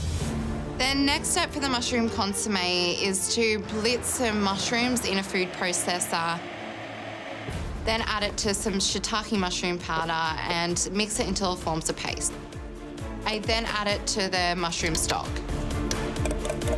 I then add some whipped egg whites to the stock, making a raft. It will help clarify and make it a consomme. Doesn't look pretty, but it's going to make this consomme absolutely beautiful. Watching Chloe on the consomme, you can really tell she knows what she's doing. We had to do one in the Matt Arbe elimination, so she knows just how careful she needs to be with the raft. My consomme is cooking down. I need to let it simmer for about 45 minutes. This consomme needs to be super clear. It needs to be just not cloudy at all. So I've got to really be careful with it. I don't know what it says in the recipe, but I'm a bit worried for Jess. Both Chloe and Sashi have their raft done, but I look at Jess's bench and she's got nothing going. I hope she's got it right and she's read the recipe. I'm waiting for my stock to cool down for 30 minutes. I'm getting onto my Madeira pickled enoki mushrooms, and then I'll start onto my mushroom consomme. Right, listen up. Time is going to run out really quickly from here on in. Let's go. 90 minutes. 90 minutes to go. Come on, 90 minutes, let's go! Jess. Huh? What's going on with the pressure cookers? How's your consomme?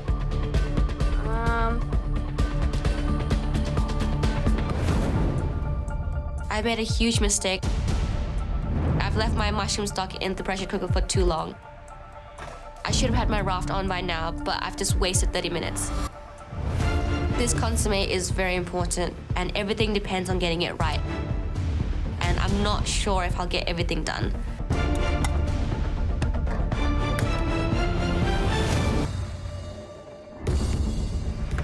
I'm really tense at this moment. I feel like I'm really behind. I made a huge mistake. I've left my mushroom stock in the pressure cooker for too long. I should have had my raft on by now, but I've just wasted 30 minutes. The consomme is really important on this dish, and everything depends on getting it right, and I'm not sure if I'll get everything done. I'm a little bit worried about Jess and her timing. She's only getting started on the raft now, and the others already have their rafts on the actual stove. But she works pretty well under pressure. She usually is able to pump out multiple elements at the same time, so I think that she'll be able to multitask and catch back up. I've got my consomme on the heat. I'm just hoping that I have enough time for that to reduce because I still have to strain it and then add the other finishing touches to that. So I'm going to get onto my pickled daikon and then get onto my marron tail. Just gently. Thank you. Beautiful, Jess.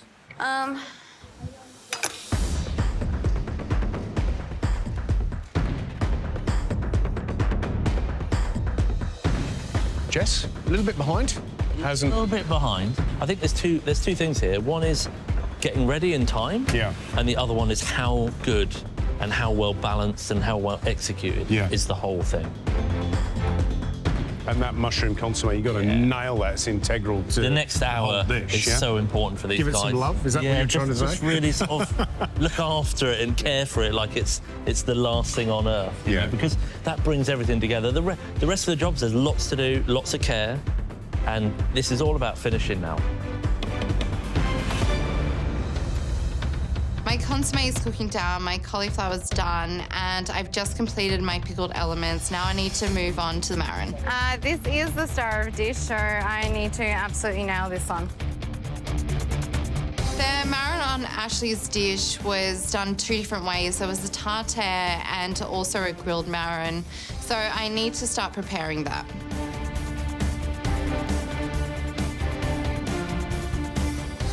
How you feeling, Chloe? Huh? Yeah, How you I'm all right. feeling? It's looking good, nice and clean. Hey, look at that. I need to blanch the marin. It's not really cooking it, it's just so I can get the shells off easy. After 45 seconds, I immediately plunge the marin into some ice-cold water until cool, and then I take the marin out of the shell. Did you get all the intestinal tract out? Yeah. They all came out whole? Yes. Yeah, good. The shells are off the marin and they look really good. Now I've got to move on to finishing off this mushroom consommé. Oh, beautiful. Nice. Nice work.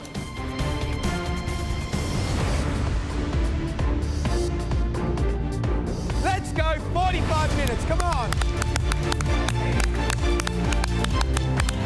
Gentle, gentle. Gently, babe. Is that it? Okay. It's been 45 minutes and now my consommé is looking pretty good. I think it's ready to break the rough. I slowly use a spatula to move the rough, create a hole. And took a bit of the liquid gold which is coming out of it. It looks beautiful. The color is very similar to the color which Ashley brought in today. How's it looking? Very good. I'm very happy with the color. Oh, nice. I'm very relieved that my consommé turns out to be good. It is so clear, it's beautiful, the color is amazing, and I'm very happy with the flavors. Oh, it's very good. But I have a big problem. I don't have a recipe. Yes. Yeah? Can I read page 5 of your recipe? Yeah. Thank you. Sashi, why do you need my page 5? Oh, because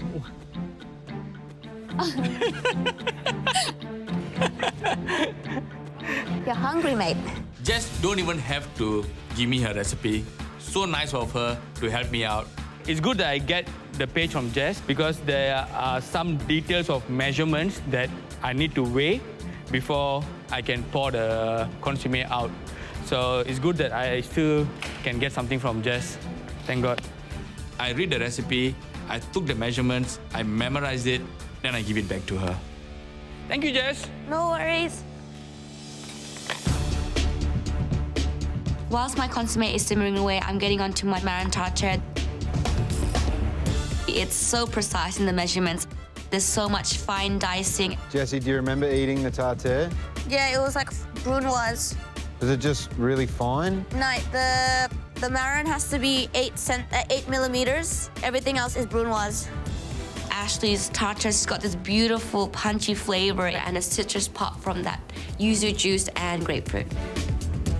I'm not going to put my yuzu and grapefruit in my marin now. I'm going to put it in when I'm plating up because I don't want to cue the marin. 30 minutes to go. Come on, guys. Come on. Time is running out and I'm starting to really feel the pressure. I'm definitely trying to move as fast as I can today, but there's a lot of attention to detail and this dish is quite intricate. To finish the marin tartare, I need to add some yuzu, some chervil, and some grapefruit. I need to just make sure it tastes delicious. Obviously, my worry is if I'm doing it correctly.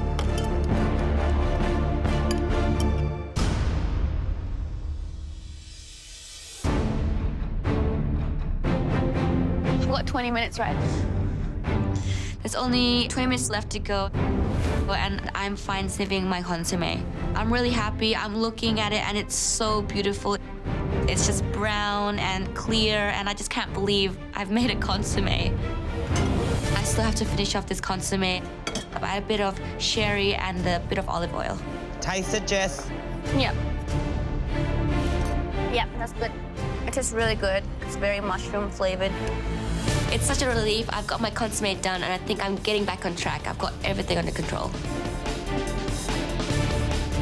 I'm really happy with the flavors of my consommé. I'm gonna get ready for plating. I want to get this plating as perfect as it can be. It's such an art form, and especially Ashley's dish is just absolutely beautiful. Time is running out and I need to start putting this dish together. There's a lot of work that goes into assembling this dish and making it look as good as Ashley's. To plate this dish, I need to place spoonfuls of the tartare around a circle. I have a taste of my marin tartare and the texture just seems a little off. The consistency all wrong and the mouthfeel not right. I'm in big trouble.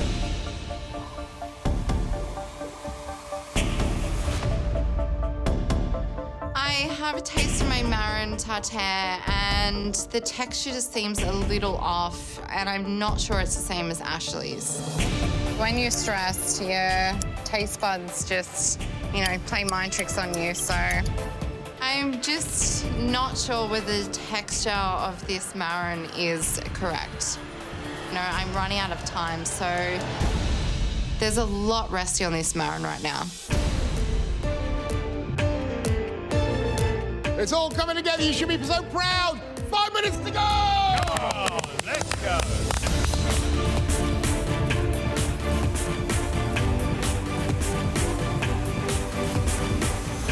Go, Sashi, come on. I need to grill the marin, and I want to finish this dish as perfectly as possible. This is not a time to slow down and slack. I'm cooking it based on what I see from Ashley's plate. Oh, that marin smells so good, Sashi. The marin needs to be not overcooked, just slightly cooked to be a little bit raw in the center. Marin is the hero of the dish. It needs to be cooked perfectly. Ashley's marin was beautifully cooked. It's got that really nice jelly flavor. So I'm really worried that, you know, I'm gonna overcook it. It's been about 9 seconds. You just don't want to cook it too much because, yeah, that's hot. Are you sure? Yeah, I felt it. Okay. I cut through the tail. I see it's not cooked well. If the marin is undercooked, I'll be in trouble. It's cold because it just came out of the fridge, so it'll have to cook for longer. Yeah, of course. No matter what the recipe says, it's a bit of chef's intuition, and yeah, you have to take that on yourself. You know, judge what the protein should be cooked like, no matter what the recipe says. From what I look, the marin is cooked well.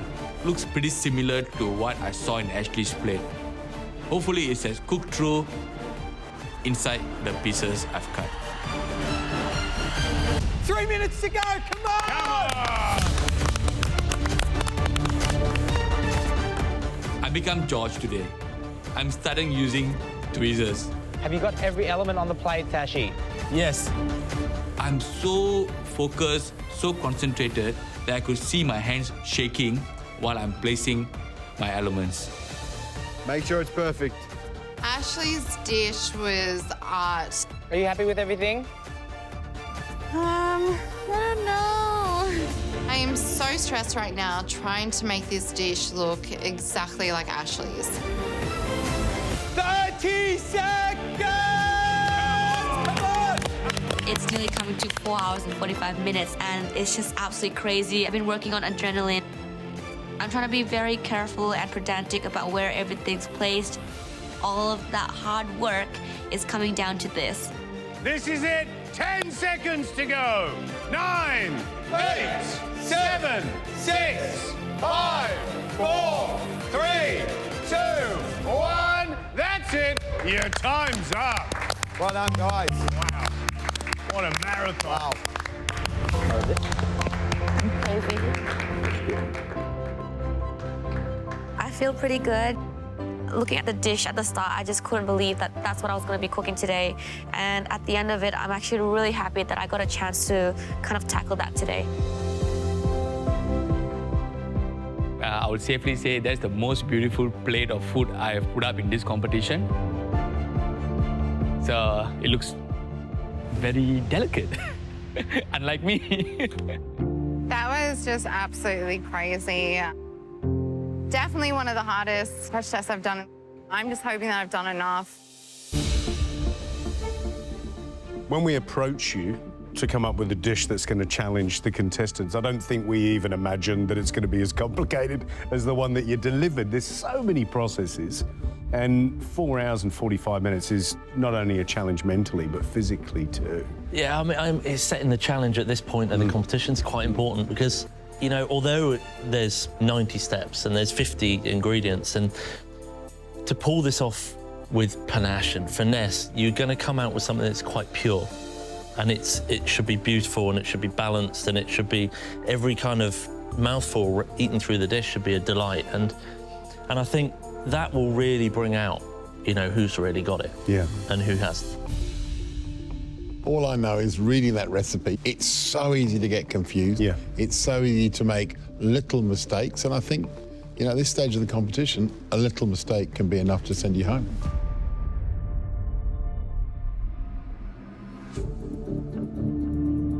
I definitely have doubts about my dish. I'm happy with my consommé, but I'm a little unsure about the tartare.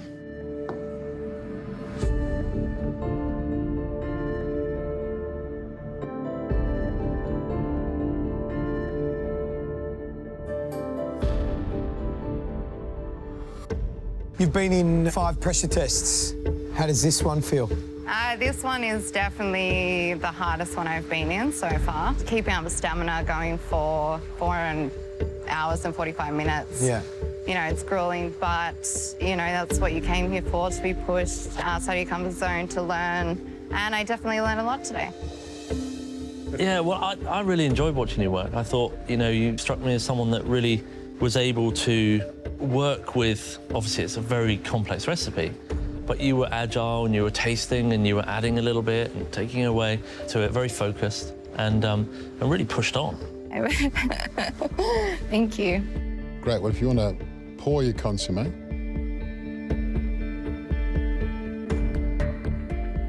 Oh, yeah.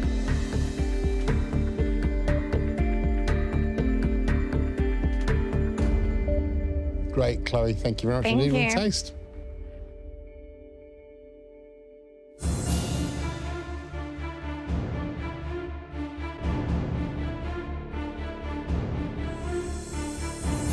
Ashley, what do you think? I think that's a good effort. It's a very good effort, isn't it? That's pretty impressive. All right.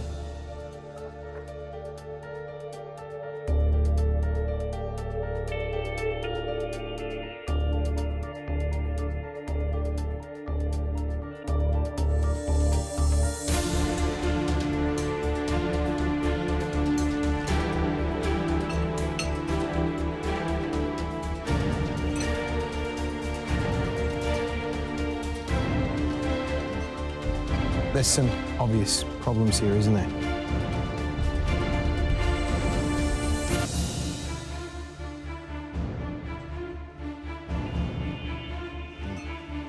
There's some obvious problems here, isn't there?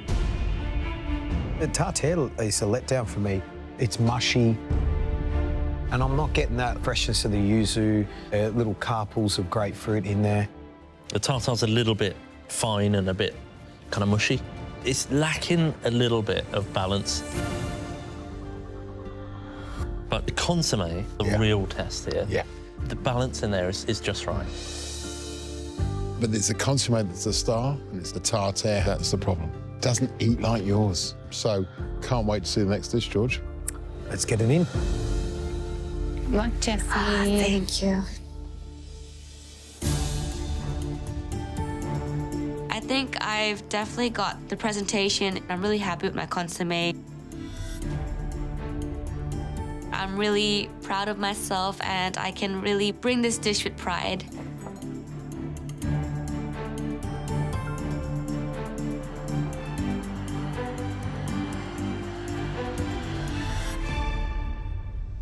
We can hear you walking in, and I can tell we've had a good or bad cook. But there's a spring in your step. Happy with what you've done? I am really happy with what I've done. It's such a hard task, I think. It's an amazing dish, but my gosh, the amount of steps in that dish is just absolutely crazy. Just a little reminder, 12 weeks ago, you're a waitress in a restaurant actually underneath. Here's where this comes out of. I mean, you just plated up an Ashley Palmer Wants dish. It's still really shocking. It's just weird. Do you want to pour in the consommé?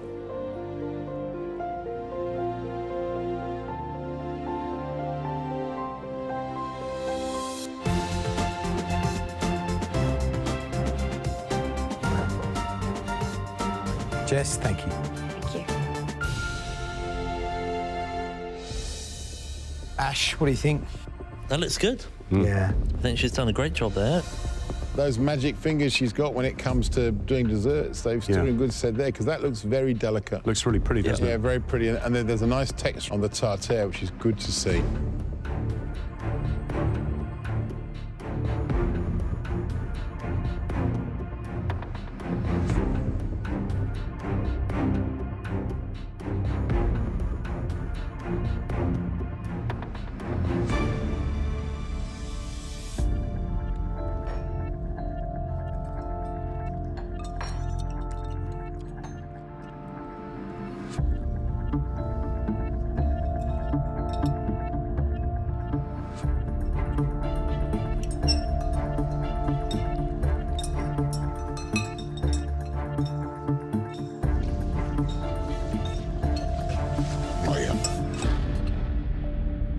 I like the tartare. I think the tartare is really interesting. Lovely balance of yuzu, lots of the little brunoise inside. Cauliflower's great. The broth is really complex, deep, kind of fungusy flavour, which I love. For me, the standout is the tartare. I love it. It's got great acidity. It's full of flavour. What do you think? I think it looks like it's been caringly plated. It's delicate touch. It's done with finesse, the marin. It's got an amazing kind of smoky kind of note to it. Yeah. I thought the consommé was pretty damn good, actually. And I don't know how she pulled it off, because she was at least 20 minutes, 30 minutes behind everyone else. I mean, it just eats well, doesn't it? There's a great range of textures, and so it's a pleasure to eat. Yeah. Let's get the last dish in.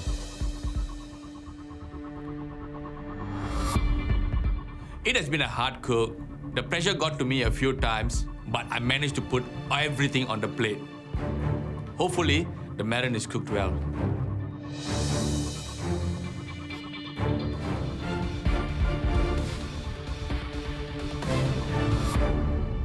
Ooh, you've got your serious head on.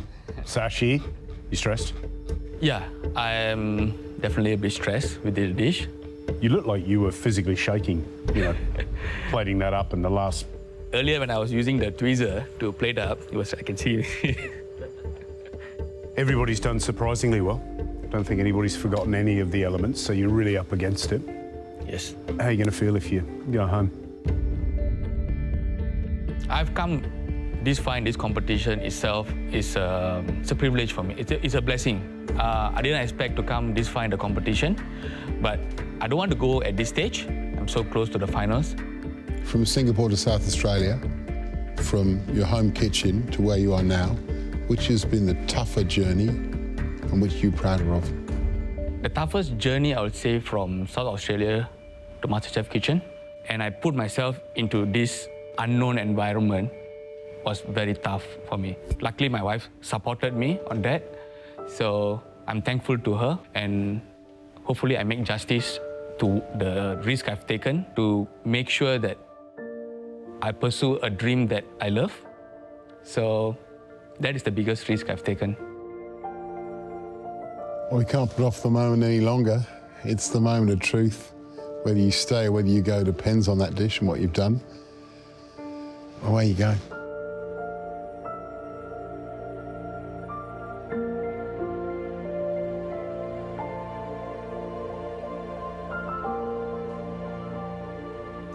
Okay, thank you.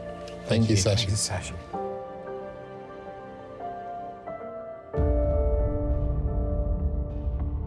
Well, it certainly supersized it, you know. There's a bit of value there, isn't there? Yeah, absolutely. And, you know, looking at him cook and listening to him speak and the emotion behind it and, you know, chasing his dream. This is him in a bowl. It's fearless and he's just bounded on and this is him. It looks like the main course version of yours, but it still looks really pretty. I'll give him that. How's the marron cooked, George? That's kind of crucial. You know what? It's...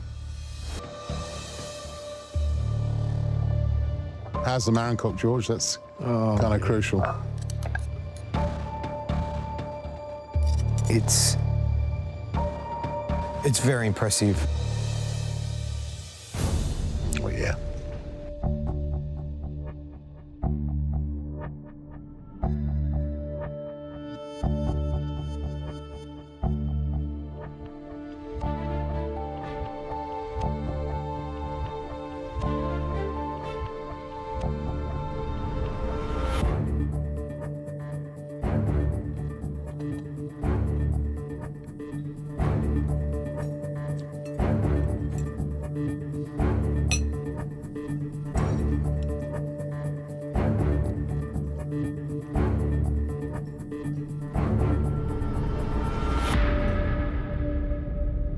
Broth was really nice and rich. He really coloured his mushrooms. Yeah, yeah. He really pushed it like the recipe asked for. The broth is delicious. Yeah. I think the broth is excellent. The tartare's a little bit rough. It's just some of the execution and balance on the rest of the dish. I think it's the finesse at the end, just with a bit of seasoning, bit of acidity, but generous in all other areas, you know, like plenty of enoki, lots of shiitake, lots of the greens. So there's more complexity, I think, than some of the others. It's just lacking some of that refinement. Talk about making it difficult for us. Well, that's the thing, when you go through it, got the broth, when you got one that's a little bit ahead of the other two, and then you've got the whole thing together as an experience in balance and seasoning and texture. And the way it's put together, you know, for me, there's one that stands out, and then there's two that are very, very close for different reasons. Yeah. And I think it's going to be very difficult. Well, let's get them in. Let's let them know. Yeah.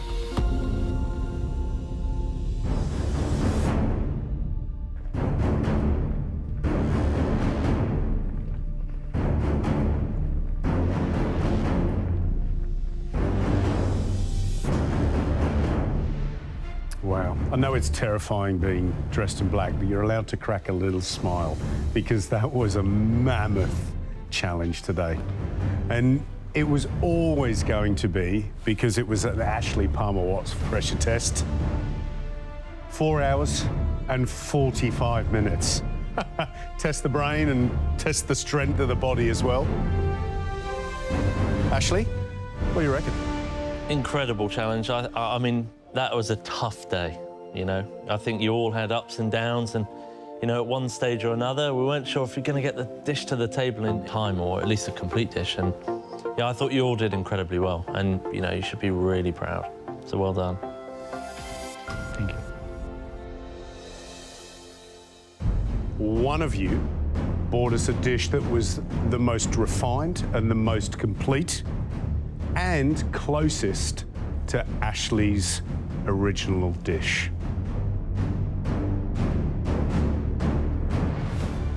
And that was yours.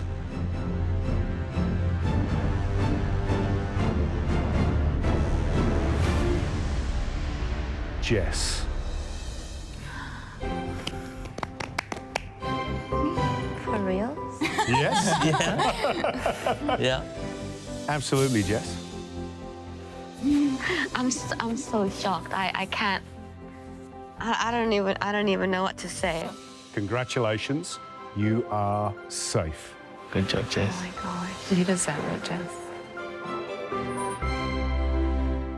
So, Chloe, Sashi, it comes down to the two of you and it comes down to the dish. One of the dishes had a marginally better consommé and the tartare was marginally better. The maker of that dish, and also safe, is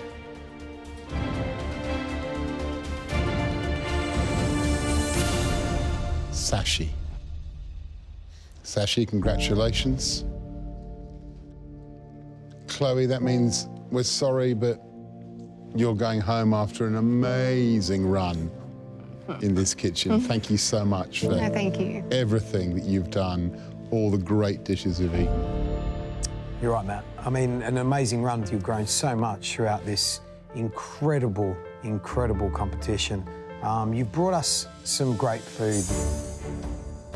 When George picks up a pot and starts to just shovel it in his mouth, whatever's in there, you know you're on a good thing. So I've cooked a peanut stew with spiced rice.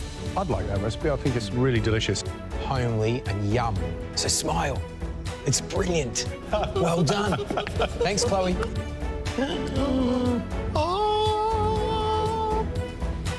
Oh, holy schmoly. I think the ruby chocolate cheesecake looks good, and so does the dark chocolate olive oil mousse. I'd be delighted if I'd made that. I cooked forest floor. Beautifully planned and beautifully thought out. There's a real oomph of smokiness there. I think that's what makes this dish such a success. And hopefully MasterChef has just fueled it and got you excited to go out there and smash it. So many great memories. Everything, being mentored by you guys, it definitely gave me more confidence. I'm sure your family can't wait to see you when you get home. I can't wait to see It's it going to be as well. awesome, and you deserve that. Go home and celebrate. But now, it's time to say goodbye. I'm gonna miss you so much.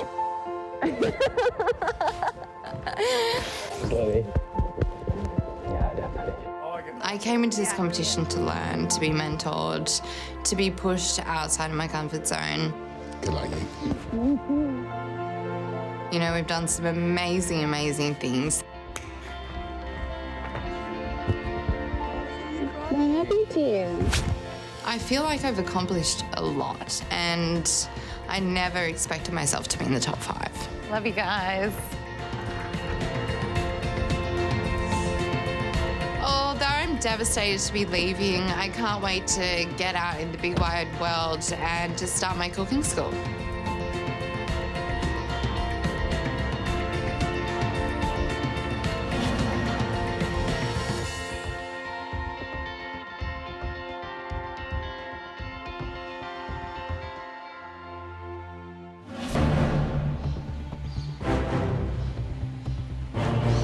Back again.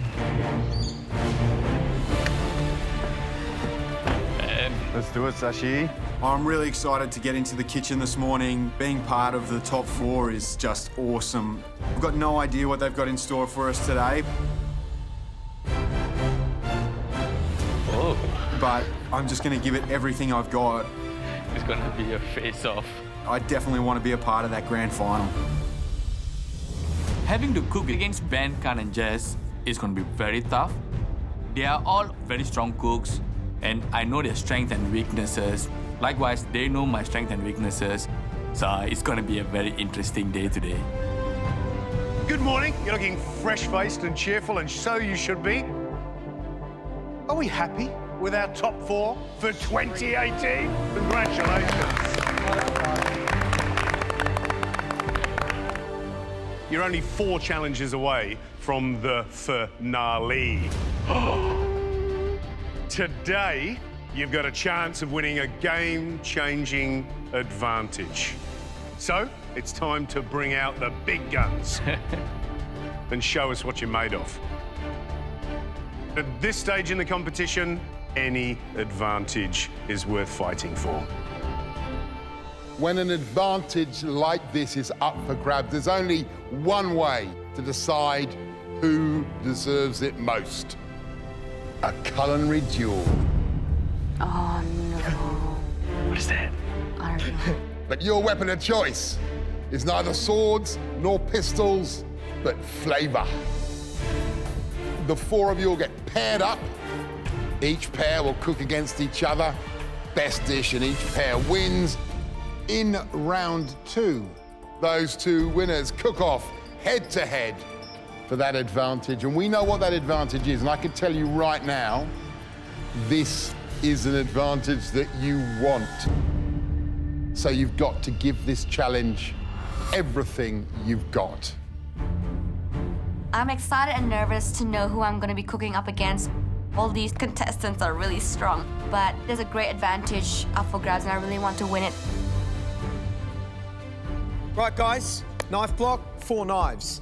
There's the word summer on 2 knives, and there's the word winter on another 2 knives. If you get summer, you need to bring us a summer dish. If you get winter, you need to bring us a winter-inspired dish. You battle off against each other. Oh, no. Get it? Yep. Yep.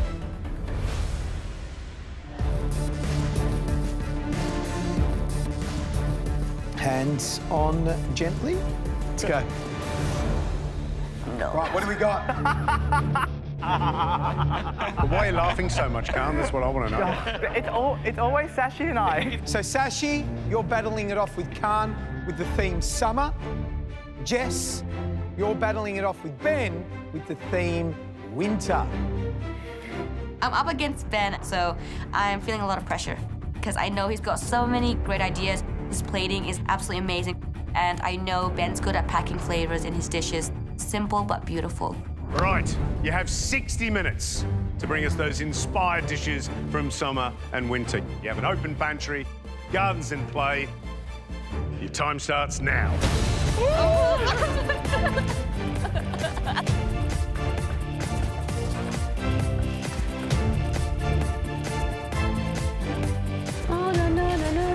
I'm going to be making a PB&J opera cake. PB&J is peanut butter and jelly. Alrighty. This dessert is inspired by winter. I love winter. It's like getting cozy with friends, having a nice cup of hot coffee, having yummy cakes, and that is why I'm making PB&J opera cake today. The peanut butter is going in my Swiss meringue buttercream, which is gonna give that really soft and creamy peanut buttery texture. And I'm not making a jam with jelly. I'm going to be using fresh raspberries to add the acidity to the dish. The first thing I get on to doing is the chocolate dacqua sponge. It is a lot to do in about 60 minutes, but I just gotta keep focused and I know I can get it done. Jessie. Yeah? I got your flour. Today I'm making a crab bisque with squidding pasta and pan-seared scallops. I really think this would be a great winter's meal, even in Queensland. It doesn't get that cold in Queensland, but when it does, there's nothing better than tucking into a nice casserole or spaghetti. I couldn't think of anything better. I really need to get on with the bisque straight away. It's gonna take a while for the flavors to develop. My veggies are sauteing. I start cleaning the crabs. I'm gonna use everything from the legs, claws, and the bodies, just to make sure I can punch as much flavor into this bisque as possible. You can do it, Ben. You got this. Jess is such a talented cook, and you never know what she could pull out. I think it's gonna be a real challenge. Bring a spectacular summer and wonderful winter. 15 down, 45 to go.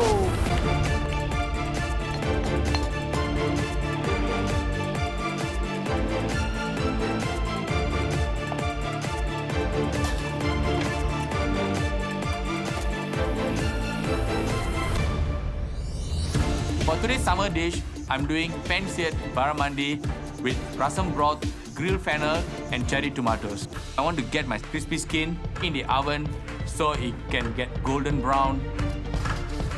Then I start working on my rasam broth. I need to make sure it's packed with flavor. So I get some fresh coriander. Rasam is primarily made with tamarind tomatoes, spices, garlic, and turmeric. I'm liking the smell of this. What I can smell is sourness, is tamarind, is that right? I'm making a tomato rasam. Yeah. It's a refreshing broth. I'm serving that with a pan-fried barramundi. Okay. And a grilled fennel. Why is that summer for you? For me, it's summer throughout the year in Singapore. So rasam is part of our daily meal. I love it. And this is refreshing, I suppose, because it's acidic and sour. I'm adding a tinge of lemon juice based on the sourness of the tamarind. Yeah, nice. Do you reckon you can beat that fella across there?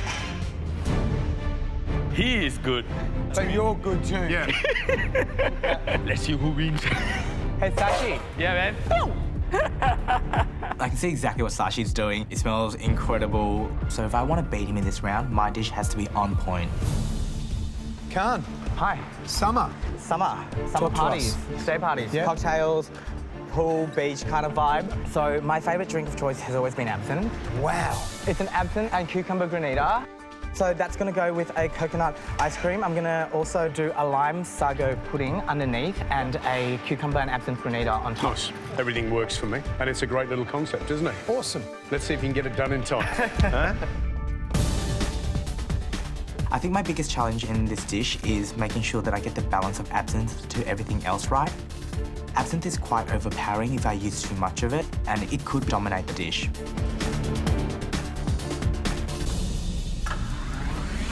Summer and winter on a plate. Come on, you four. 30 minutes to go.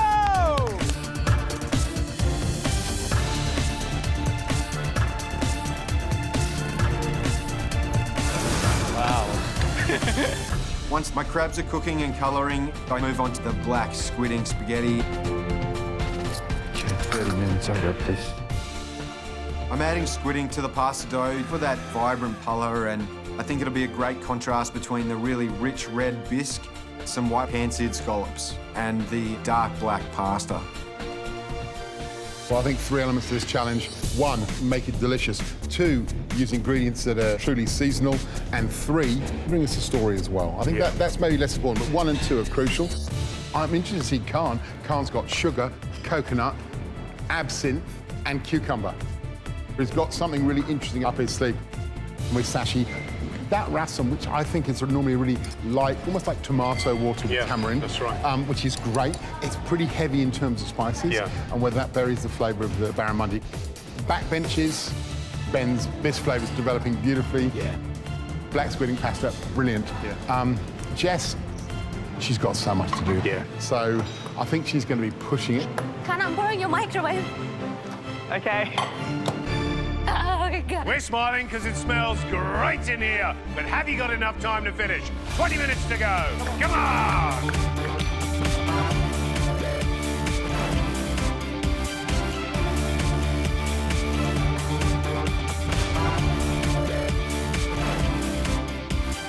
Ben, What? I got myself in a pickle. Come on, Jessie. Looks great. I'm really worried because time is just running out so quickly. But my daikwa sponge is in the oven, and now I have to get onto my peanut butter cream. I don't want to add too much peanut butter because I don't want the peanut butter to overpower the buttercream, so I'm going to add half a cup of melted peanut butter, and hopefully that gets a really strong flavor. So, Jess, have you made the dakwa? Is it cooling down now? So my daikwa's still in the oven, which is a real big issue. Yeah, it is a bit. I've got my peanut butter Cream done. Yep. My chocolate ganache that I have to whip up is cooling in the fridge. And I've got the raspberries, which I want to have it fresh because I don't want it too sweet. But raspberries, when do raspberries grow? What season are raspberries? Do you think they grow in winter? No. Or do you think they grow in some of them in autumn? So you've got to create that dish so it's appropriate for winter. It's all about winter.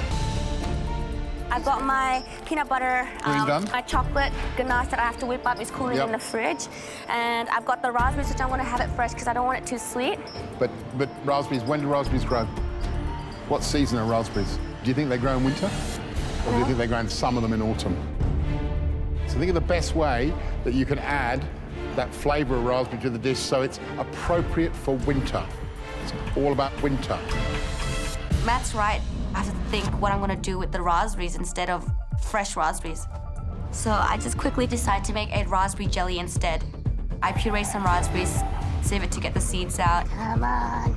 And melt it down with a little bit of sugar and lemon juice and add some gelatin leaves. I'm hoping that it just sets in time. You're doing it, we'll be chewing it. Make it delicious! 15 to go!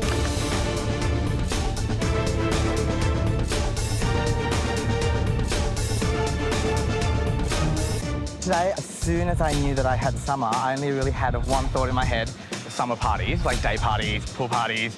I've gone for a cocktail kind of vibe. A cucumber and absinthe granita with a coconut ice cream and lime sago pudding.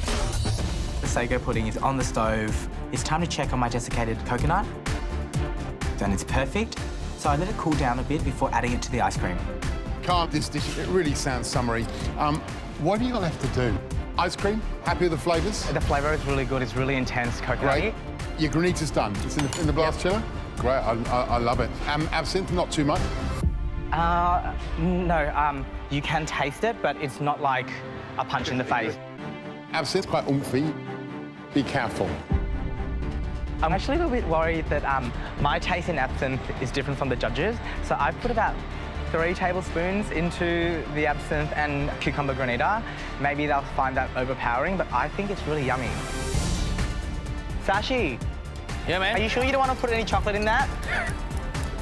I'm putting a lot of chocolate in this today. Hips and hips. Rasam is a very traditional South Indian dish, but I'm trying to put my spin by making it a bit refined. Grilled fennel and fish, I think, will go very well together. And I'm adding some cherry tomatoes to the rasam so that it gives an additional freshness to the dish. Now I start to season my fish and put it in the pan to cook.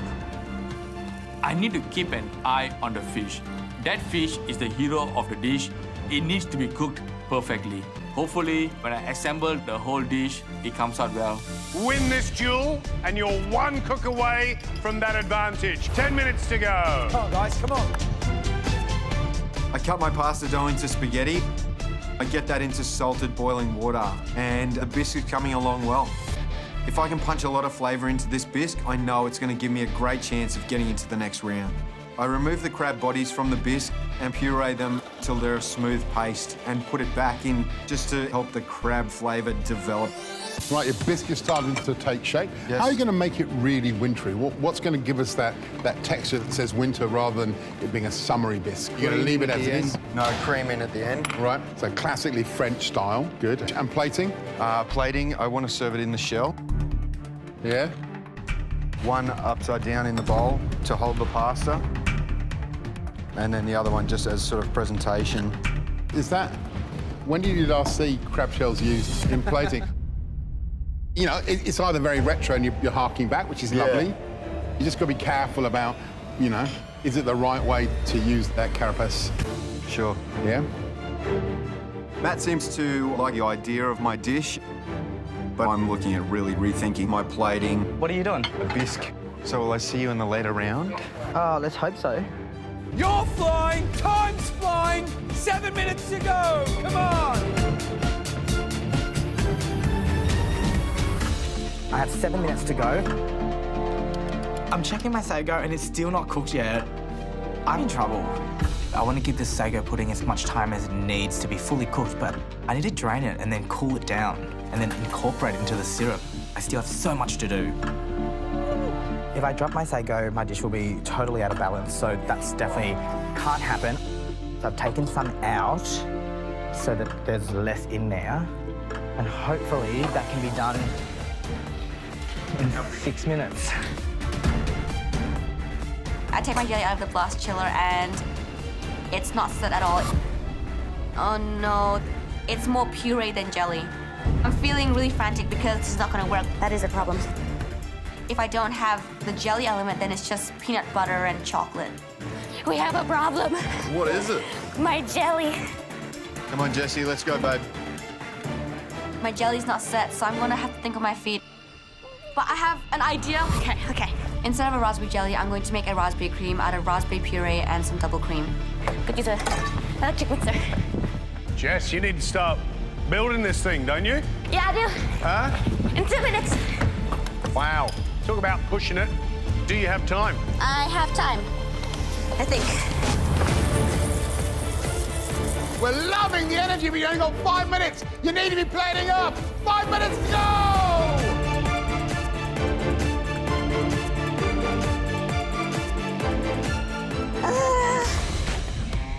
The butter looks very good. I'm happy with the way it's cooked. Maybe not. I'm not convinced that the fish is cooked 100%. So I put it back in the pan for about 45 seconds, and now I'm convinced it's cooked perfectly. I need to start plating up. I strain the rasam broth into a jug. I put a barramundi on the center, 2 grilled fennels over and around the fish, slice up 1 cherry tomato, 2 halves around the fish. Hopefully, my flavors be good enough for the judges. I want to cook the scallops really hard and fast. Just give them a quick flash fry in a really hot pan. They only need to be cooked for about 10 to 20 seconds aside. Now I need to start plating up. I've listened to Matt's little tips. It's going to be a bit modern, but should be a really hearty main. Is that good? I'm going to use a large carving fork just to give the pasta a nice spiral with the 3 scallops at even points around the dish. And I'm going to serve the bisque on a side in a nice serving jug. I really want to make it through to the next round. I've really got my eye on the prize today. 90 seconds to go.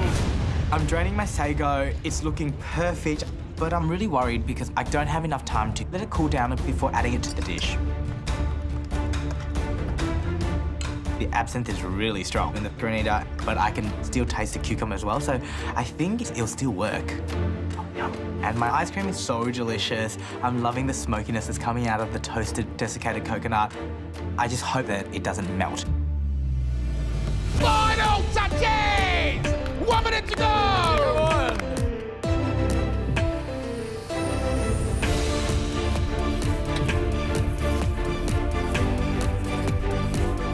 It feels absolutely amazing that I'm finally getting all of my elements together. To plate up, I get 1 layer of the sponge on the bottom, brush it with some coffee sugar syrup, dollop some chocolate whipped ganache, then top it off with another sponge, pipe in some peanut butter Swiss meringue buttercream, top it off with another sponge cake, and dollop the raspberry cream on top. 10 seconds. 9, 8, 7, 6, 5, 4, 3, 2, 1. That's it. Your time's up. How'd you go, big fella, all right? Oh, it looks beautiful. Yeah. I can't believe I got all of my elements on the plate. I like the look of my dessert, but Ben's dish looks absolutely amazing, and that sauce or broth that he's got on the side looks gorgeous. I was really happy with that cook. I think Jess and I are both at either ends of the spectrum today. She's done the most amazing dessert. But I'm really happy with the bisque. This is what I imagine eating in winter. It's full of flavour, and it's got some great little scallops on there. Holy cow! You little champion, look at you, you're sweating. Fabulous cook, and the kitchen certainly smells beautiful, so we're hoping the food is delicious. First up is Calm. Really need to beat Sashi today, but at this stage we're all producing amazing food, so I'm just keeping my fingers crossed that I get a chance to win it.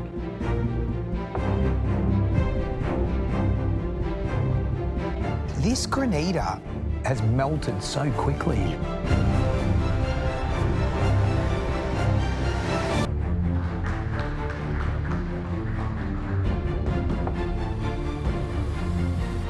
Khan, what is the dish? It is a toasted coconut ice cream with a cucumber and absinthe granita and a lime and pineapple sage sago pudding. Put us in the place. It's summer. We're at a pool party and there's a cocktail in your hand. Let's taste it quickly.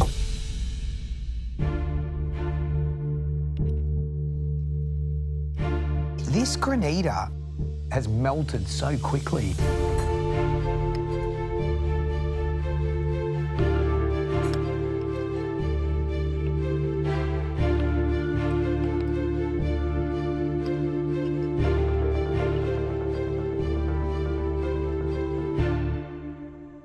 I love that coconut ice cream. Toasted, delicious, rich. Hit of lime in the sago, fantastic. And that granita, when you get a frozen bit of that granita, absolutely fantastic.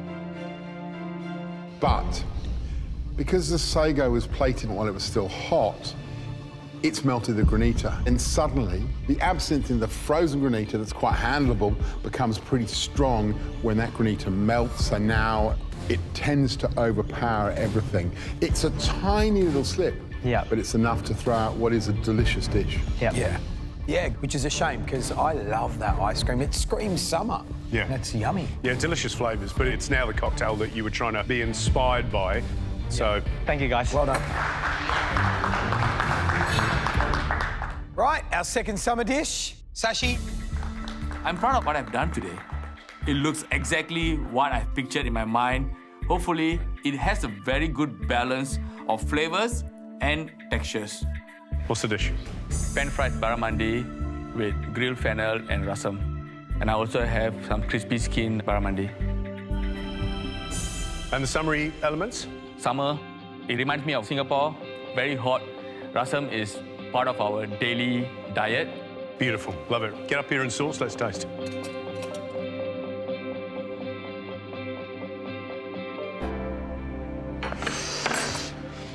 What do you reckon? Smells wonderful. Yeah. Cooked beautifully, Sashi. Really beautifully. Well done. Wow, that's nicely cooked. Look at that. It's gorgeous. It's pretty special.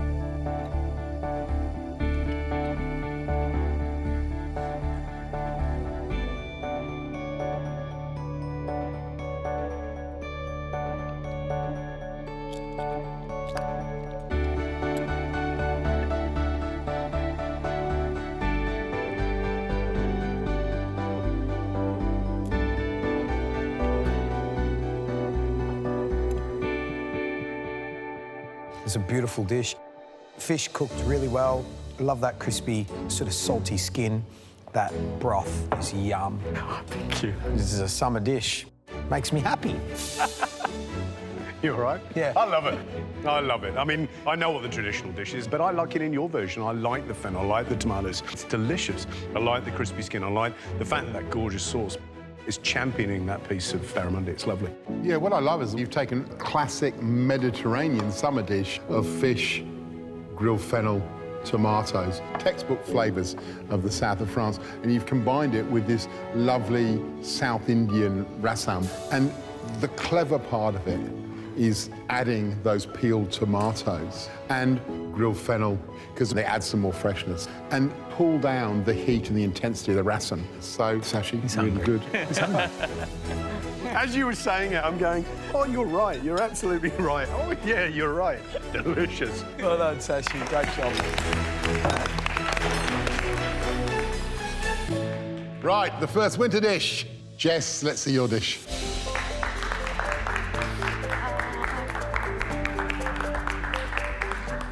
So, Jess, what have you cooked? I cooked a PB&J opera cake. PB&J? I'm terrible with abbreviations.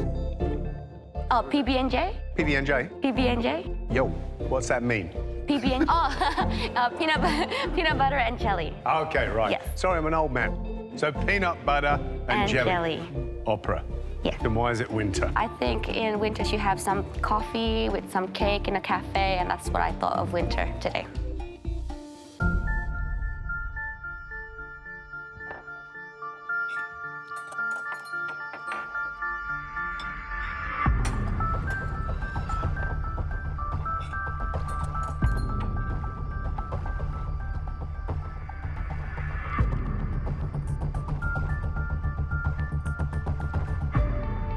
I think what I like about it is it looks quite pretty.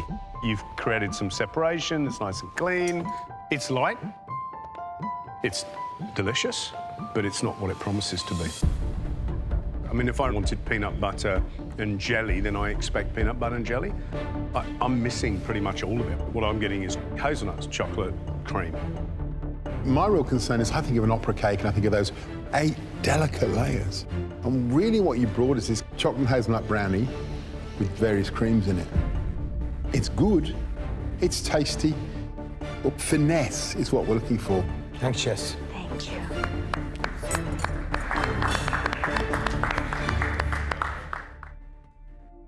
Final winter dish, Ben.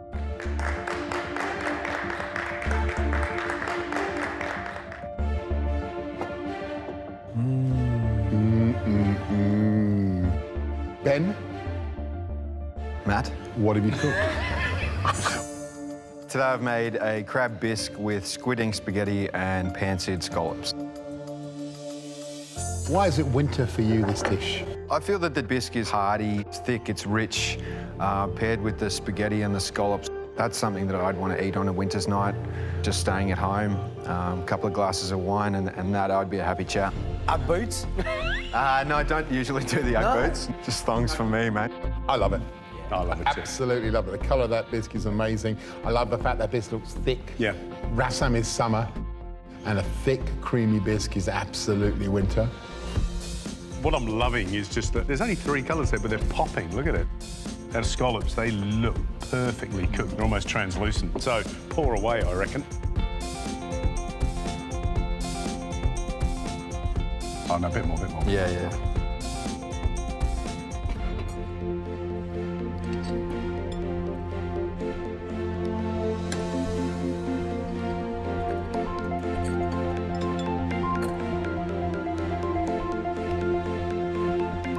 You're kidding yourself.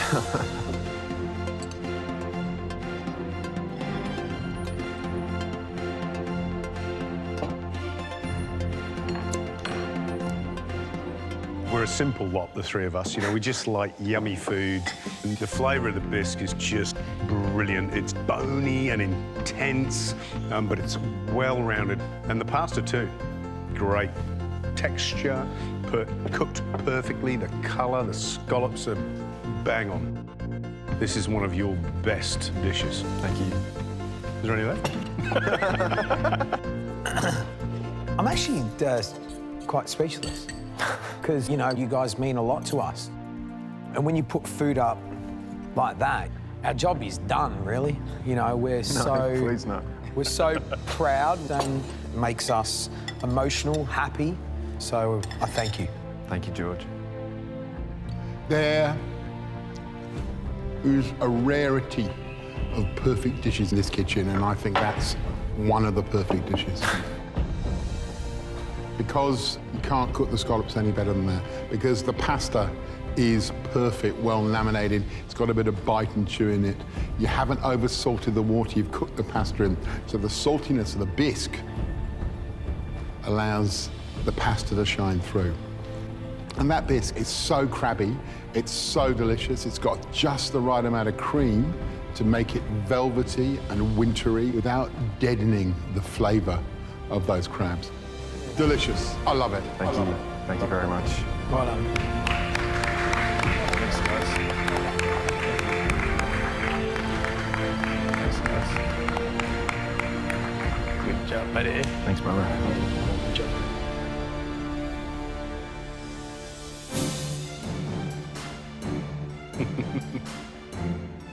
What a tough challenge, but I think for all 3 of us it's pretty obvious who's the winter winner and the summer success.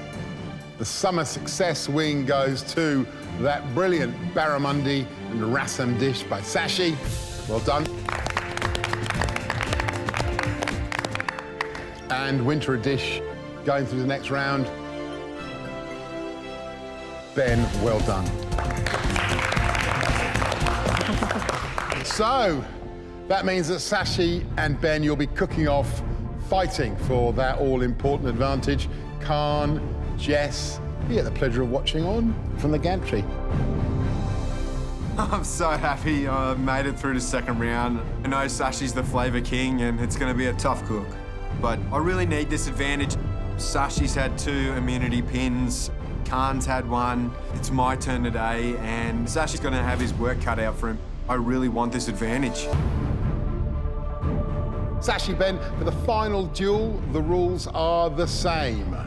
60 minutes, an open pantry, the garden's in play. But this time, the concept you're playing with, the season we want you to bring on the plate is autumn. Cook the best dish and you win that game-changing advantage. And it's a really important advantage. Sashi, you ready? Yes. Ben, are you ready? Yes. Time starts now, let's go!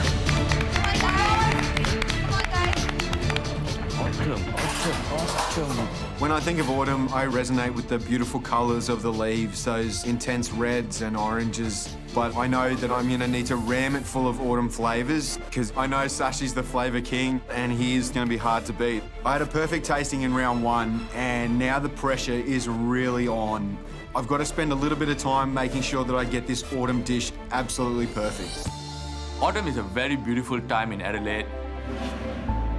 I love going to the park with my family, and I really miss cooking for them during autumn. For my autumn dish, I'm inspired by the trees and the colors during autumn.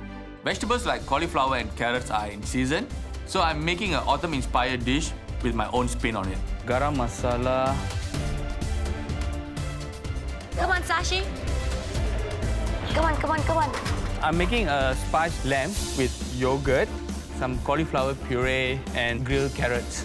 The lamb is going to be in sous vide for 30 minutes, and I'm making a masala mix to go with it.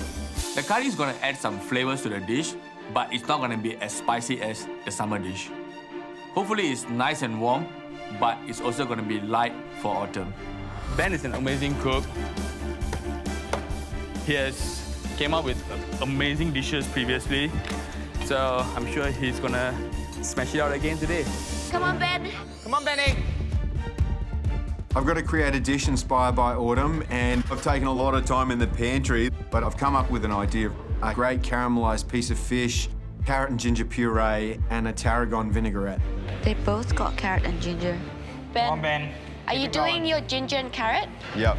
Yes! I first need to jump onto the carrot and ginger puree. It needs time to soften. Autumn. Autumn. What comes to your mind? I'm more of a summer kind of guy, to be honest. Let's be honest. I'm thinking the colours, orange, light browns, nice subtle greens. So I'm doing a pan-seared piece of coral trout with carrot and ginger puree and a tarragon vinaigrette. Yeah. Carrots, yeah, certainly. Tarragon, I'm not so sure, Yeah, actually. that's where I get a bit confused. You know, the French tarragon is really beautiful. It's got that really strong tarragon flavour. But if you smell that, it smells like grass. So I might have a think about it. I like the idea of using trout, though. Yeah. I think that's nice, but there's a way of making that flavours of autumn. Yeah, no, look, I want to keep it simple, but I'll tweak that. I think so. Thanks, guys. I've got to come up with something quick to fix this. I've put up a great dish in round one, and I want to make sure I put up another great dish, but I'm a little bit worried at the moment. If my dish doesn't have enough autumn flavours, then I might as well kiss this advantage goodbye. And I'm running out of time. You nailed it in round one, nail it in round two, and get that lucrative advantage. 45 minutes to go, come on. Come on, guys, 45 minutes. Come on, Benny. To make the roasted cauliflower puree, I cut the cauliflower into big chunky florets, put it in the oven. My lamb is in the sous vide cooking, and the bones are in the pot browning for my curry sauce. Smells good. Smells really good. I need to start cooking my masala paste. I'm gonna add the masala paste into my curry sauce to make the sauce rich and spicy, and lightly coat my lamb to give a nice flavor to finish off. I'm sauteing onion, ginger, garlic, and green chili. Once it's cooked down, I'm adding tomato puree, garam masala, coriander, and cumin powder. It should not be to the extent of making George sweat. It should have a nice tanginess, and everything should blend very well together in a good balance.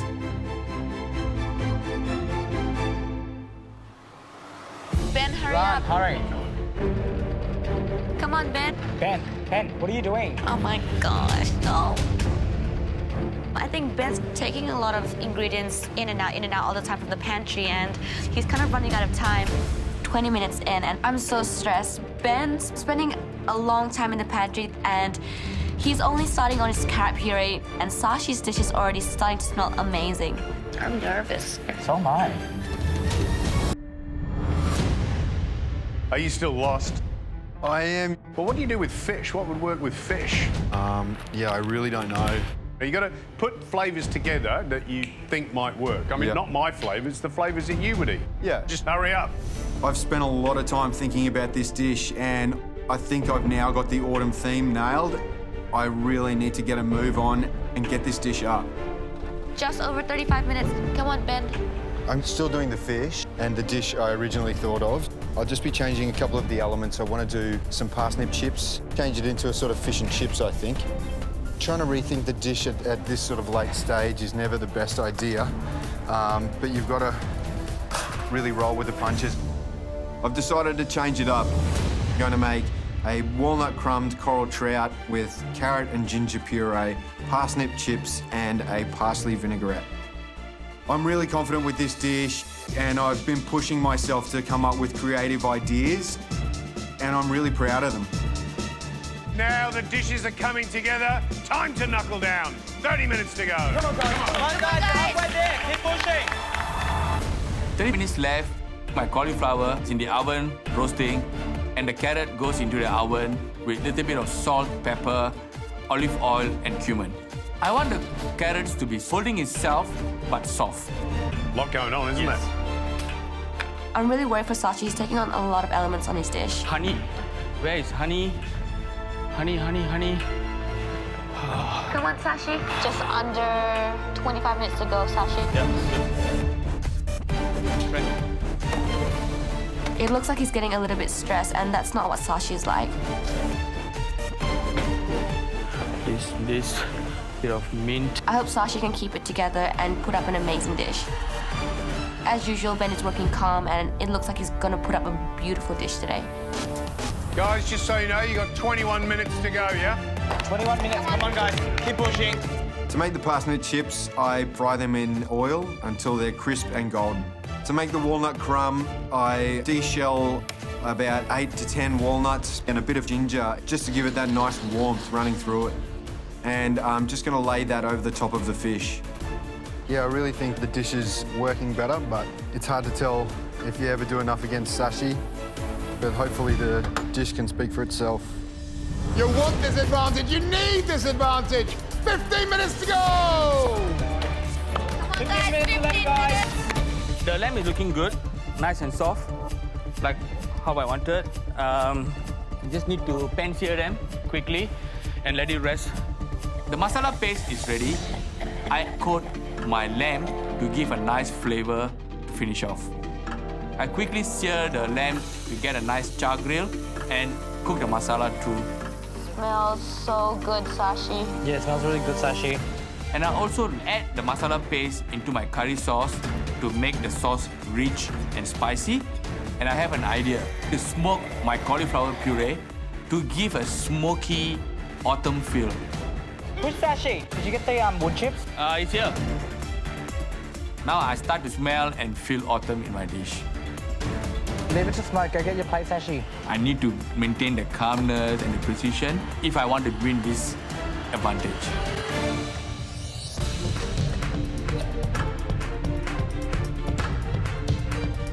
Guys, 10 minutes! Come on! 10 minutes left. I really take a lot of pride in cooking fish. It's such a delicate meat, and so I'm making sure this fish is cooked perfectly. I want to make sure that I don't overcook it. I just start the fish off nice and low just to get a nice crispiness on the crumb and make sure the fish is beautifully cooked. Once the fillet's cooked half of the way through, I put the whole pan in the oven to finish. And I've got to get onto this parsley vinaigrette. My carrot is ready. I drizzle a bit of honey, cumin, honey and carrot, a classic combination. The curry sauce needs to have a good balance.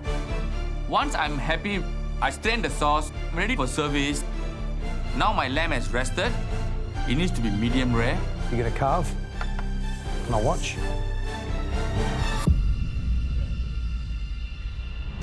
Yep, very happy with it.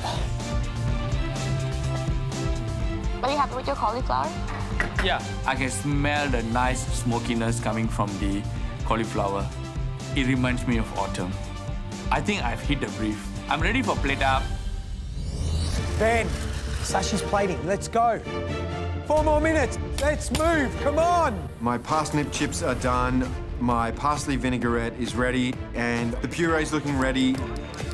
I get the fish out of the oven, and I'm really happy with how it looks. And I know that the fish is cooked beautifully. I need to start plating up. I think this dish really works together. I've got beautifully cooked coral trout, the carrot and ginger puree and parsley vinaigrette with parsnip chips, like a autumn version of fish and chips. I reckon it's a winning combination. The flavors in my dish have come through very well. I like the smokiness in the cauliflower. The carrots are cooked perfectly.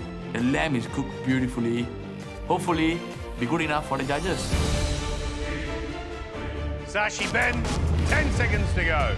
9, 8, 7, 6, 5, 4, 3, 2, 1. That's it. Your time is up. Well done, guys. Oh. Beautiful, Sash. That looks gorgeous. Managed to finish everything. I adjusted the flavors as I go. Hopefully it will come through well. At this point of time, advantage is very important, so I really badly want it. Cook was a little bit frantic, so I think to come up with a dish, I'm stoked. I'm happy with the end product. It's a pleasure watching you two cook. It's just nice to see how the brains are working at this point in the competition. But you know what this is all about. So, first up, Ben.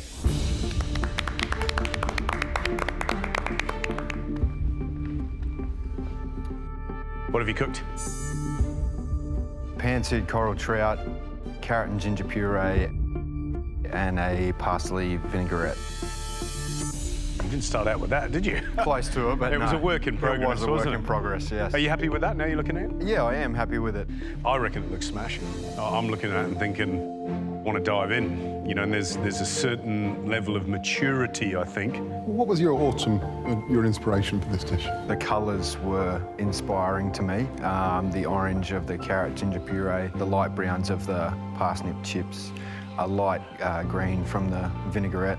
And everything on there really is autumnal, isn't it? Yeah, walnuts. You know, and there's parsnips, carrots, good stuff. I'm looking forward to it.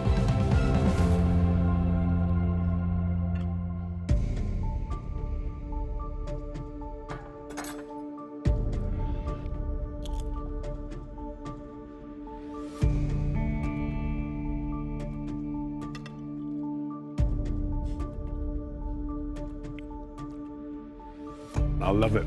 I think it's really beautiful. I think it's very sophisticated. I think you've exercised some restraint. You've been very careful about what you've put on the plate. Fish is cooked beautifully. Love the flavour of that walnut crust. The carrot puree is banging. And then that parsley vinaigrette, it's delicious. It really is. And they're the flavours of autumn for me. I love it, Ben. I really do. Thank you. I think there's a real danger, isn't there? Because there's such a fine line with root vegetables and carrots that it can stray into winter, but it's an impeccable, light autumn dish. The walnuts are great, the warmth of the ginger through that incredibly silky puree. It's fantastic. You haven't taken the chips too far, so you get texture. You haven't got any nasty bitterness from over-frying them. And you really have got an amazing way with fish. I can't think of another contestant who's cooked fish as well as you. So that coral trout is so delicious. Mm-mm. And you're so calm at the stove. There's no panic. You've just got it. The switch is on and you're going. Keep going, brother, because you never know what might happen. Oh, wow. Well done. Thank you very much. Ben's tasting, he had amazing remarks. But I'm very happy with the dish I put up. Sashi, you're next. And fingers crossed, hopefully I can win this advantage. It's going to be a tough one. Sashi, you're next.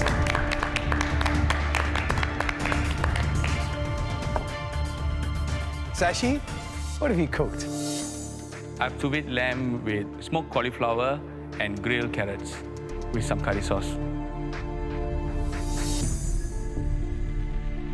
Why is this autumn? When I think about autumn, I'm looking at root vegetables like carrots, the smokiness in the cauliflower puree. That reminds me of autumn. Yeah, I think it looks great, doesn't it? That lamb's cooked beautifully. Well done. Let's taste.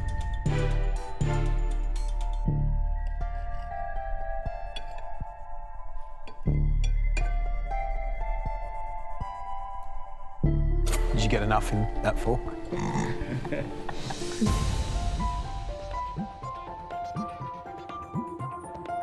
You're enthusiastic. It's good to be enthusiastic about your food.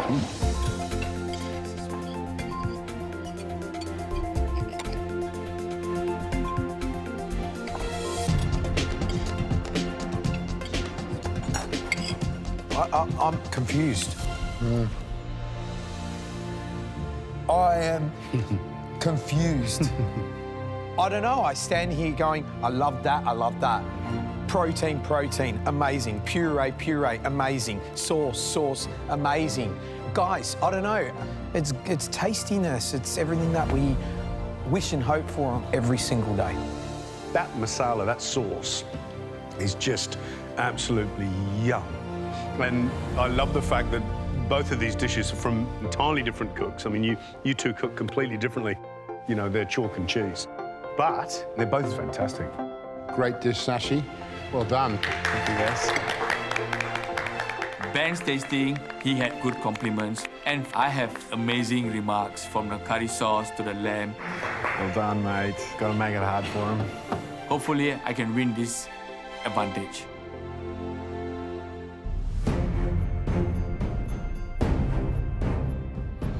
Thank you for making our life difficult, number one. But thank you, because this is the kind of food we love coming to work for. It puts smiles on our faces. Sashi, perfectly cooked lamb. We loved that masala. That twist on lamb sauce became vibrant and delicious. Perfectly cooked carrots and that smoky cauliflower. Brilliant. Well done, mate. Ben, classically understated. What has become Ben's style. The fish was cooked perfectly. The choice of those fresh walnuts inspired because they were wonderful. The vinaigrette with parsley, and of course that lovely kind of luxurious carrot puree we thought was amazing. And that's why, Ben, you have won this round. Well done. Thank you. Thank you. Thanks, Sashi. We are, I don't know, are you more surprised? Are we more surprised? Yeah. You know, top four and putting up very sophisticated, very clever and restrained food. Thank you. Happy days. Right, Ben? You ready to find out what your advantage is? Yes. So you get to choose what course you cook in tomorrow's service challenge. It's at a little restaurant called Icebergs in Bondi in Sydney!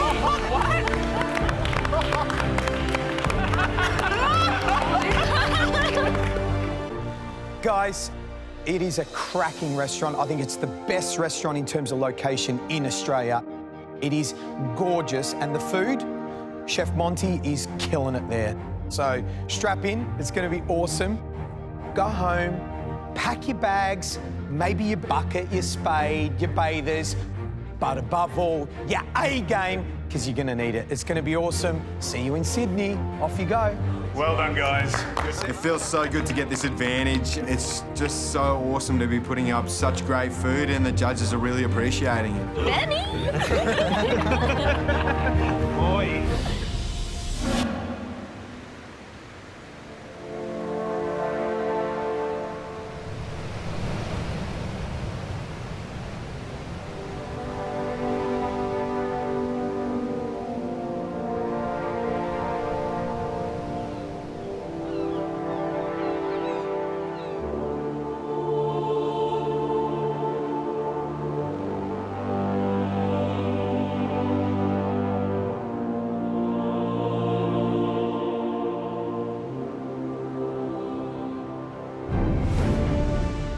I'm here in Bondi, amazing beach, amazing view, and I'll be cooking in Iceberg today. It's a privilege. Good morning and welcome to Icebergs Dining Room and Bar at the beautiful Bondi. It doesn't get much better than that, does it? It's one of the best views on the planet. The view from Icebergs is pretty ridiculous. Like, so many people come here just for the view itself, and we get the pleasure of actually cooking in their kitchen. Khan, happy to be here? Yeah, I've been here before. I love Bondi, I love Icebergs. I actually, every single time I'm in Sydney, I try to make it out here. So it's kind of really weird that I'm going to be in the kitchen today. Anybody else been here, Jess? Nervous, excited? Very nervous. You should be. I can't believe how far we've come in the competition. We've been to South Australia, the Northern Territory, and now we're here in Sydney. It's a great experience, and I'm so glad to make it to top four. And welcome Monty Kaludovic. He is the executive chef here at Icebergs. Monty, good morning. Thank you. Looking serious. I would be lying if I didn't say I was a little bit anxious about today. Monty, 2 hats, 4 years. Unbelievable achievement. 2 chef hats in the last 4 years. I'm just in awe. I'm a little bit scared, but I'm hoping that he's not scary in the kitchen. Iceberg has a very good reputation, and putting their reputation at stake is a very huge responsibility. So Monty is going to be in the kitchen with you today, keeping you on the straight and narrow. I want to see what these guys have got. Monty's a big man, and I definitely don't want to make a mess in Monty's kitchen. He might tear us apart. Can you give us a bit of background of what you expect today? When I started here, Morris, the owner, said to me that the food that we want to do is food that his nonna would recognise but never cook herself. So we cook with an Italian heart, but we use what's around us, and we cook as though we're in Bondi and in Australia. So you don't have to be too traditional, cook with some freedom and have fun. But the biggest thing that we try and do is it has to be delicious. I've eaten at Icebergs before. I know the calibre of the food that they serve. The thought of having to cook a dish that's good enough for Icebergs, kind of a little bit scary. Today, we want you to be inspired by Iceberg's modern take on Italian. I'm not very good with Italian food. It's definitely not my strength. Each of you will be cooking 1 course. Either pasta, fish, meat, or dessert. You'll be cooking for 30 diners, including the 3 of us. So, Ben, all eyes on you. You've got this amazing advantage. Now you understand how powerful that advantage is. Yesterday, I won the challenge, and my prize was the advantage in today's cook. I'm definitely feeling a little bit more comfortable knowing that I have an advantage. Your advantage is to choose which course you want to cook. I think it's a bit of a no-brainer. I've got to go the fish dish. Yeah. Well, Ben, your course is fish. Awesome. Good luck. Thank you. I know how to cook fish well, and I think there's a lot of options that I can do with, bringing in a modern Italian twist to a seafood dish. Right, guys, let's see what the rest of you are cooking. I hope I don't get pasta. I would love to do meat. I have this gut feeling that I'm gonna be getting the meat today. I know there's no way I'm gonna get dessert.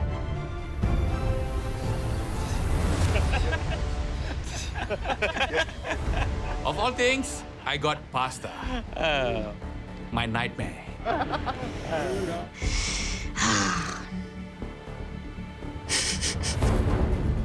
So, Sashi, you're cooking a pasta dish. Ben, you're on fish, obviously. Jess, you're doing meat. She's happy about that. Look at that. Khan, you're doing something sweet. Get your whites on. Come and get them.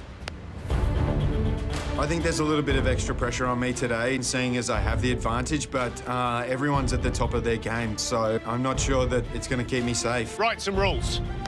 You have 2.5 hours to prep and cook your course for 30 diners. It's a staggered start. So, Sashi, you'll be going first. Yes.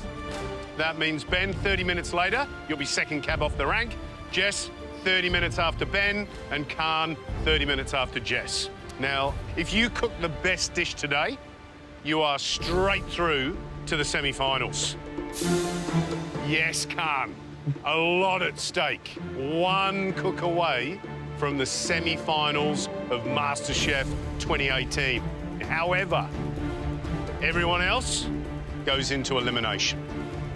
Monty, I hope you're ready for this. We're glad you're in the kitchen. Sashi, are you ready? Yes. Your time starts now. Go, Sashi. Right, Sashi, this is your kitchen, mate. Monty's way of cooking is very different from the way I cook. Icebergs is very fine dining, very precise, elegant. Mine is very rustic cooking, very homely. How are you feeling? Feeling a bit nervous. And also, I'm not very good with Italian food. And have you done pasta before? Not in a big portion I have not done yet. Pasta, I can do pasta, but that is not my strong area. I'm more... Today it's going to be. Yeah, today I have to do it. It's not that I can't cook pasta. I can cook, but I'm not very good in pasta. So I wanted to go through with you before I start something. I'm looking at like a raviolo with pumpkin and pine nut filling. Yeah. I love raviolo. The pasta that you're talking about, pumpkin pine nut, that is grounded in history and is an amazing flavour combo. And to go with it, a bit of pancetta and some mushroom and red wine sauce. Right. Firstly, I need to roast my pumpkins. I grab 2 big pumpkins, slice them into small pieces. I've got 30 people to feed. I don't want to run out of pumpkin. So I'm putting in a lot of pumpkin. So I would start looking at making pasta. Then the pasta can rest and you can get your other ingredients going. Oh, okay. Because I thought of cutting this first. Yeah. Put him in the oven, let it roast. Then while it's roasting, I start with my... If you're feeling that way, go for it. Just be aware you've got to give yourself enough time to get that pasta made. Monty is suggesting I start the pasta, but I want to finish my pumpkins. Sashi, he's got raviolo pumpkin. Yeah. And he's doing a pretty interesting red wine mushroom broth with it. Wow. Yeah. Red wine and mushroom broth, okay. Yeah, just trying to drill into these guys' cooking time and so forth. Yeah, of course. To make, 30 odd ravioli and you want to have some spares up your sleeve. Indeed. It takes time. Yeah. Okay, so this goes into the oven. My pumpkin is roasting in the oven. I need to start on my pasta dough.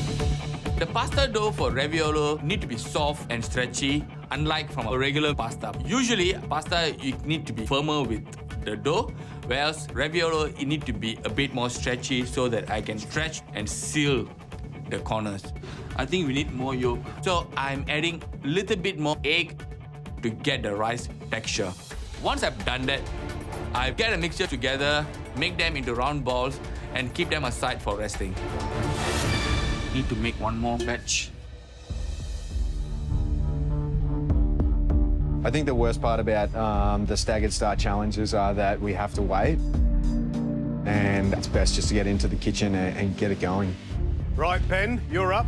Fish boy. See you guys. Time to hit the kitchen, hit the pans, yeah? 2.5 hours is going to go really quickly. Good luck, my friend. Thank you very much. You might need it. I'm going to. Thanks, guys. And I think keeping the food simple and packing it full of flavour is going to be key. Here he is. Righto, Monty.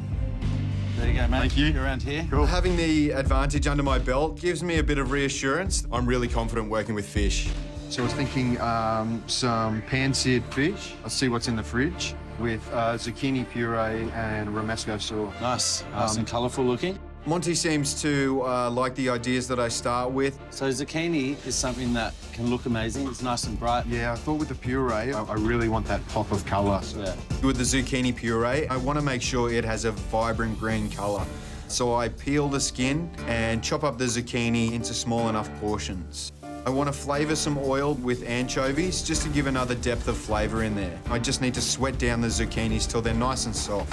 I'm going to get the vibrant colour through the puree by blanching the skins and adding some parsley later on when I puree the skins with the zucchini flesh, and that will give me that vibrant green colour. While my zucchinis are sweating down, I'm going to get on with my romesco sauce. Romesco sauce is a really punchy flavoured sauce with capsicums, tomatoes, almonds, sort of like a light salsa. The capsicums and the tomatoes, they're both going to go in the oven. I don't have a lot of time, and I know that filleting enough fish for 30 diners is going to take me forever. So that's forefront on my mind. So Sashi, Ben's here. That means less than 2 hours until your service starts. Less than 2 hours to go. I need to start on the mushroom broth as soon as I can find the saucepan. Big pan, metal, heavy base pan. Where's the pans? Yeah. I'm so stressed at this moment. Heavy base, metal pan. I have so much to do. Where's all the big silver saucepans? And I can't waste my time looking for things.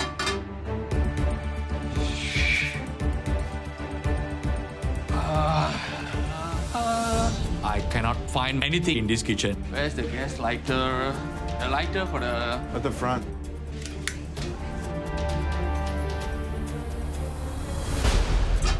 I can't believe it. It's a waste of time.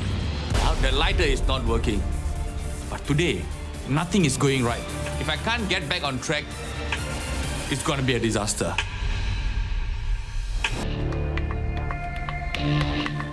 Today we're cooking at Icebergs in Bondi. Lighter. The lighter for the... At the front, wasn't it? And we have to do a service challenge for 30 people, and the most impressive dish will go straight through to semi-final. Sashi's the only other one in the kitchen at the moment. Where's the measuring spoons? Today I'm cooking pumpkin raviolo with mushroom sauce and crispy pancetta. Mushrooms and pumpkin are in season, and Iceberg is well known for seasonal produce. My pastas are resting. Now it's time to start on the mushroom sauce. I'm cooking some white mushrooms, caramelize them. I add some shallots, garlic, butter, and thyme. I'm gonna have a tinge of wine on that. I add poached liquid and some beef stock. Let it cook for a while. I can move on to my crispy pancetta. My pancetta need to be roasted. Everything is taking longer than what I expected. I got so much of things to finish.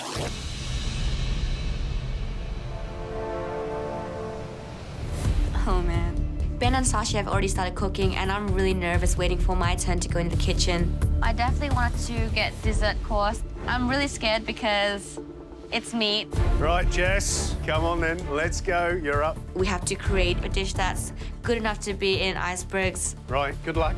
Thank you. See you soon. Icebergs has an amazing reputation, so I really don't want to let Chef Monty down. Jess, Hey, Monty. welcome to the kitchen. Thank you. You ready to go? Yeah. So meat course.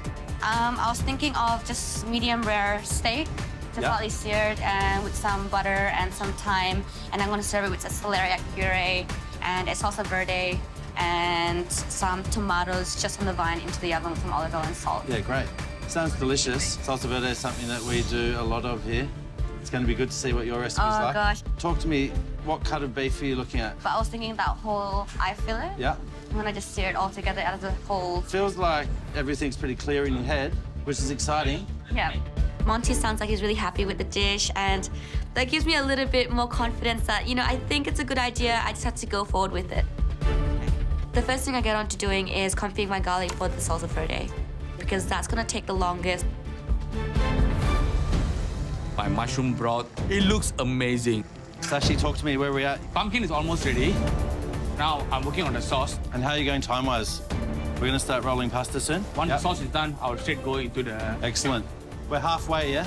Yes. Before I start rolling pasta, I need to think of something else to enhance the dish. So I might be looking at some olive oil with shiitake mushroom. Shiitake mushroom has a nice bite and flavor, and I feel that it will go along with my mushroom broth and my raviolo. Okay, Sashi, we need one plate up in half an hour so we can have a taste. And I want to see that pasta machine out and on. Sure. Before I can even start rolling out the pastas, I need to finish off my pumpkin. I need to add pine nut, ricotta, garlic, and rosemary. The pressure is very high. Yeah, I'm really pushing for time. Going last today is really bad. Like, I wanted to just go in and start cooking, but like waiting around, not knowing what's happening in the kitchen, what the others are making, is kind of making me a little bit more nervous. You ready? So the brief that we've got today is to put up food that is influenced by Italian cuisine, but possibly in a more modern way that will suit Icebergs. I do have a couple of ideas running through my head. I want to speak to Chef Monty about it. Khan, Hi. welcome, buddy. Hiya. So you've had a bit of time to think about what's happening? I'm going down two routes. I've got either figs. I know it's the season for them, so I want to go and taste them. Tasting's good? Yeah, so if I choose the figs, I'll be doing like a honey ice cream with like a blue cheese mousse and then like caramelized figs. Sounds good. The other thing is Italian tiramisu. Like, my wife's the pastry chef here, and she's been crowned as having the 2 best tiramisus in Sydney. No! So if you do it, for all of our sakes, can you look after us? So between my two ideas, I like the fig one a lot more, but I can't really do a fig dessert without good figs, so I need to try the figs. worried that I won't have enough good ones, because you can kind of tell by like the feel of them if they're going to be great or not. Yeah, it's a big decision. It's a massive decision. All I can think about is this dish needs to be good enough to get me to the semi-finals. And I tasted the figs. They're not perfectly in season right now, but I reckon I've got 30 there that I can work with. So, Khan, where'd you end up, mate? I think I'm going with the figs. I've tried a couple. There's a few that are quite flavoursome. Like I can get the syrup out of it. Well, I think that dish sounds beautiful, and it's You're playing with things which are iconically Italian, but it's not necessarily a traditional dessert, so it's pretty exciting. So right now I'm going to get started on my honey ice cream. I need to get my ice cream on straight away because it takes a while for that ice cream to churn and set. And I've got my milk and honey mixture. I definitely want to get this into the churner as quickly as possible.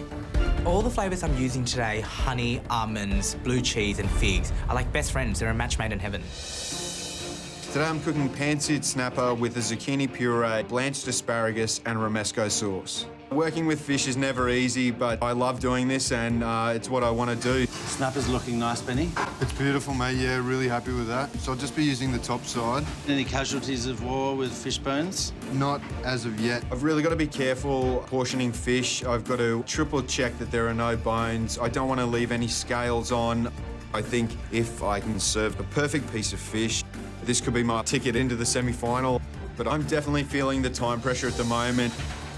Clock always goes quicker in a service challenge. Jess's idea. Yep, she seems pretty confident. She's come in guns blazing by So what's she going to do? Classic eye fillet, which she was talking about pan-searing. Yeah. Salsa verde, which is one of our favourites at Icebergs. Yep, like salsa. Vine wrapping tomatoes, slow roasted in the oven, which sounds delicious. Yep. And a little silky celeriac puree. Right, OK. Yeah, I mean, all good flavours. Yeah. I'm still cutting up my celeriac. I still have to cut the skins off, chop them up, and it's just taking me forever. I'm really worried because the celeriac puree is taking way longer than I expected. From previous service challenge, I'm really scared because a lot of times I'm kind of not having enough ingredients, so I really want to make extras just in case if I run out. I think she's probably the most nervous out of all of them, putting her in doing the main course, doing the meat, and cooking for 30 as well. It's probably the most outside of her comfort zone she's been. Oh, man, I'm in trouble. It's coming so close to semi-finals, and I know if I start falling behind now, I'm going to be stressing out in service time. I'm starting to freak out because I think it just hit me. I'm cooking in a two-hatted restaurant, and I'm cooking a meat dish. I don't know.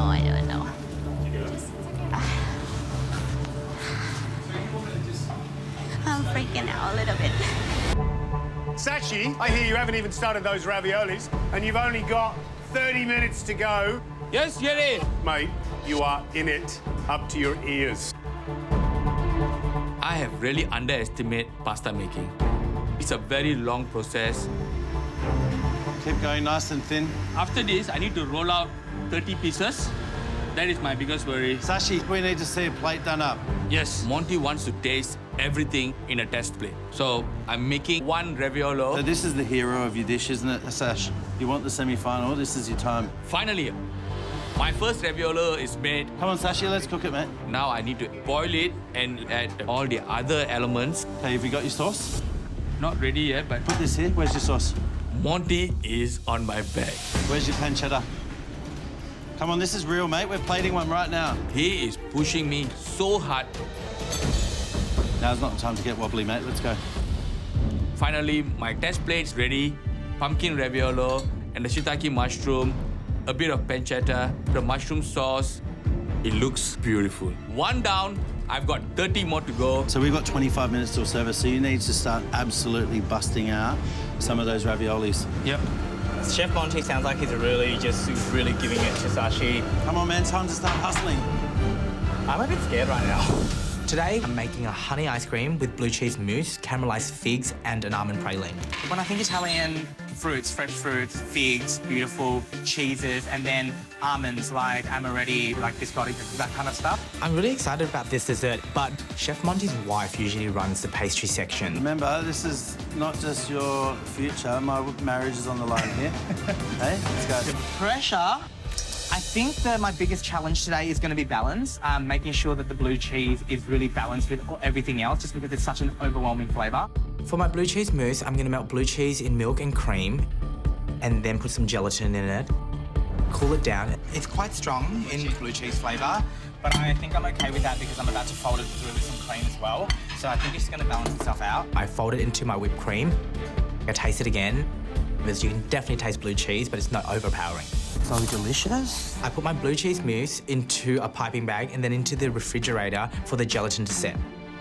The mousse really needs to work because it brings the dish together. It balances everything else out because it's a savoury kind of element that just helps with all the sweetness that's happening on the plate. So if this gelatin doesn't set, then this dish is just not going to work. For the meat course, I'm making an eye fillet steak with a celery puree, vine tomatoes, and a salsa verde. Right now, I'm just being too slow. I'm just all over the place. I'm starting to freak out because I'm cooking in a two-hatted restaurant, and I just feel out of place. Oh, man. How you going, Jess? You staying calm? I don't know. I'm trying just to get my head not thinking about because I'm really nervous. I honestly don't. But if stress is about executing, at least you're clear on what you want to do, which is a pretty big part, isn't it? Yes, having Monty in the kitchen is absolutely amazing. He knows I'm struggling, and he's just telling me, like, why am I freaking out? Well, at least you're feeling confident about what you're going to be serving, so now you're in a good place. Thank you. I know I have a good idea behind this dish, and Monty seems to like it, so I have to just be more confident. Get onto it right now. I'm going to season my beef with some salt and pepper before I sear it off. I pan-sear my steak until it's nice and golden on the outside. I finish it off with some butter and thyme and kind of drizzle the butter on top of it and put it in the oven. I really want this beef to be cooked medium rare. The last time I tried to cook medium rare in this competition, it was well done. If I do that again today in this two-hat restaurant, I'll be straight into elimination. I have never been late on a service challenge. I've never sent out food late. I'm so stressed at this moment. Oh, service gonna start very soon. Come on, mate. Now's not the time to crumble. You need to start making. Monty, he has gone crazy. Okay, let's go. Get your mix out. He is so concerned that I might not be able to start my service. It's very stressful. I need to pump up 30. I think Monty's starting to get a little bit nervous. Mate, we need to see these raviolis. I can hear him barking at Sashi. You need to go faster, faster, faster. And I think he'll be breathing down my neck soon enough. Benny! Benny, I'm watching you. You need to start moving, bro. It looks like you're at home cooking for your girlfriend. You need to start moving. Yes, chef. It's a great way to get motivated, knowing that Monty is just looming over us. Romesco, where are we up to with that? I've got to get onto that. I'm going to get back to my Romesco. The tomatoes and capsicums come out of the oven and are mixed in the food processor. I then fold them through with the almonds. I start adding some smoked paprika, salt, and white wine vinegar. The sauce is looking very watery and doesn't look good at all. Start thinking about the look here, because at the moment... It looks like... It looks like street pizza, doesn't it? Yeah, so you want to start thinking about how that's going to work. Definitely. I would say a little bit more oil. Righto. Get it glossy. Yep. Cooking at Icebergs, presentation's got to be key, and this Romesco definitely isn't fine dining. I reckon you might be best putting this in a colander and letting some of this fall through. Yeah. Because it's not really what you're looking for, is it? If I don't fix this Romesco quickly, I might have to ditch it, and I might just end up with fish and a zucchini puree, which isn't going to look good at all.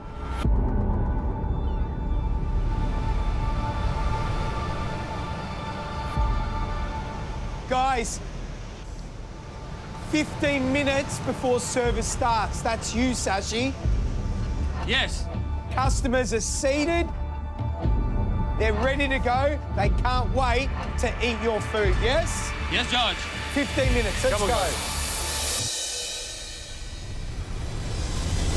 I know that I need to go as fast as possible, but I'm making pasta. It needs to be precise. If you're going to be a big boy and choose raviolo, you've got to make the raviolo. Yeah. Otherwise, you do linguine. Yeah? Let's go. Come on, push. I'm going like a madman. My consistency on the raviolos are getting a bit haywire. How are we going, Benny? We're looking at plating one in 15 minutes, okay? Mate, yeah, I'm so struggling. it's time to push now. Yep, definitely. Next 15 minutes, I've got to fix the Romesco to go. I've got to blanch my vegetables. I've got to puree my zucchini and still cook my fish. Monty is breathing down my neck. Benny, I'm watching you. He wants a plated dish. I've got nothing ready. And I've really got to finish this zucchini puree. I blitz the zucchini flesh with the skins. It starts coming together in this great, vibrant green colour.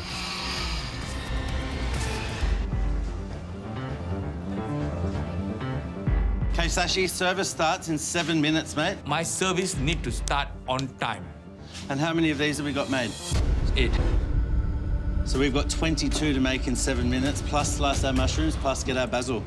Now's the time for you to click into superhero mode, OK? This is the most stressful situation I have been in the kitchen. Come on, mate, let's go. Monty's going off about how far behind Sashi and I are. OK, Benny, I need to see one of your dishes in 2 minutes. Yes, Monty. I can definitely understand why Monty is getting so aggravated. He doesn't want to go down today, and we're trying to represent his restaurant, and I'm sure that's a big thing for him. Fish is in the pan, Monty. OK, how long? I didn't ask where the fish is. How long until I get to taste the dish? Give me 3 minutes. OK, you've got 1 minute. Fine. It's definitely a big thing for me as well. I want to do Monty proud, I want to do myself proud, and I want to put out great food. And so you've tasted everything? Not together. Well, now's your time. Yes. I would say this looks good. About zucchini puree, either I don't taste anything, really. I was hoping that the parsley would really push the flavour up a bit, but it hasn't done enough. A bit of salt and some lemon zest might bring this puree back to life. Right, listen up, guys. Service starts in 2 minutes, yeah? Let's move it.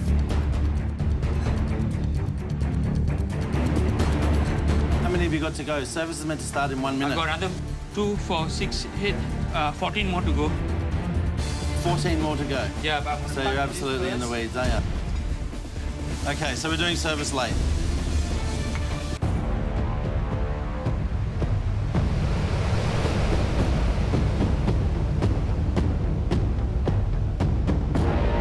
Pretty posh, isn't it?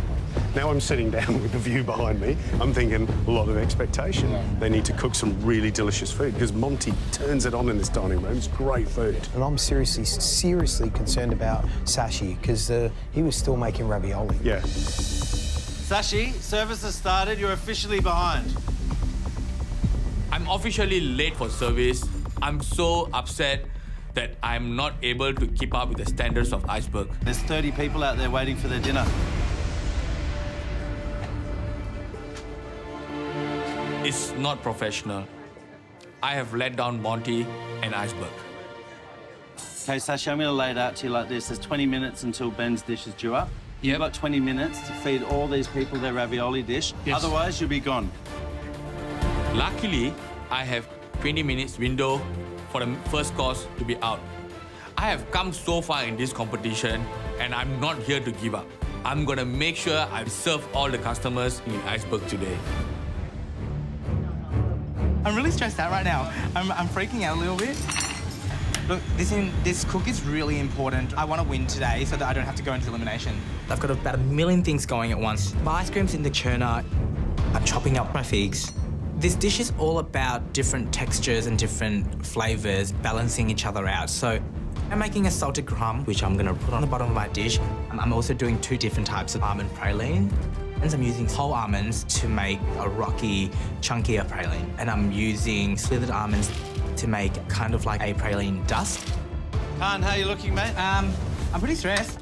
Hoping that I'm going to get there in time, but at this point, I don't know. As soon as Sashi's service is over, and my service is due to start straight away. I've got all my fillets of fish and I've got to start cooking them. I'm really being careful to cook all of the fish consistently. Last time I cooked fish inconsistently was Gordon Ramsay week. Ben! I could put that back in the sea and start swimming. I don't think Monty would be throwing fish around his own restaurant, but... Hey, come on, man. You're walking around like it's a Sunday afternoon at home. I think Monty is really starting to freak out. You've got to go. We've got people out there. If he had any hair, he'd be starting to pull it out. At last, all my 30 raviolis are ready. Come on, Sashi, let's go, mate. Start walking those raviolis over. I run to the pass and I start cooking the raviolis. Okay, Sashi, I'm getting bowls out to plate. That means raviolis need to go in. Sashi, did you hear me? Yes. Look, bowls are out. Okay. Raviolis in. We're plating, mate. Now's the time. Come on, Sashi, let's go, mate. Once the first pasta batch is out, next raviolis have to go in. I'm cooking the second batch. 3. You happy with this? Sashi. 5, 6. Come on, mate. You got to do more than one thing at once in here. Hey, waiters, service. Hey, you got anything to say to the waiters? I haven't poured a mushroom broth yet, so... What about sorry I'm so late? Yep, I'll do that when I... Come on, tell him. Service, please. No. Hey, are you sending? What about this? No, sauce haven't yet, sorry. What you got to say is, please tell them I'm sorry that I'm so late.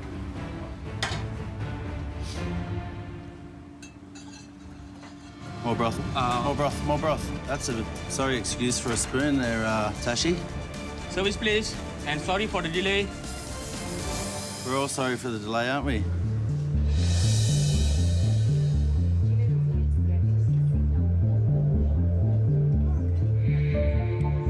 All right, sashi's the first course. Pumpkin ravioli, mushrooms, crispy pancetta. Looks all right. What do you think? Yeah, I mean, Mine's a little bit different. just I think looking at the maybe the rush. consistency. Yours is upside down. Where he's rushed, obviously, to put this together. Mine's a little flatter. And also, you know, see, he's missed that little crinkle cut on the side there. Yeah. So, not a disaster. There's a good amount of filling, which is nice.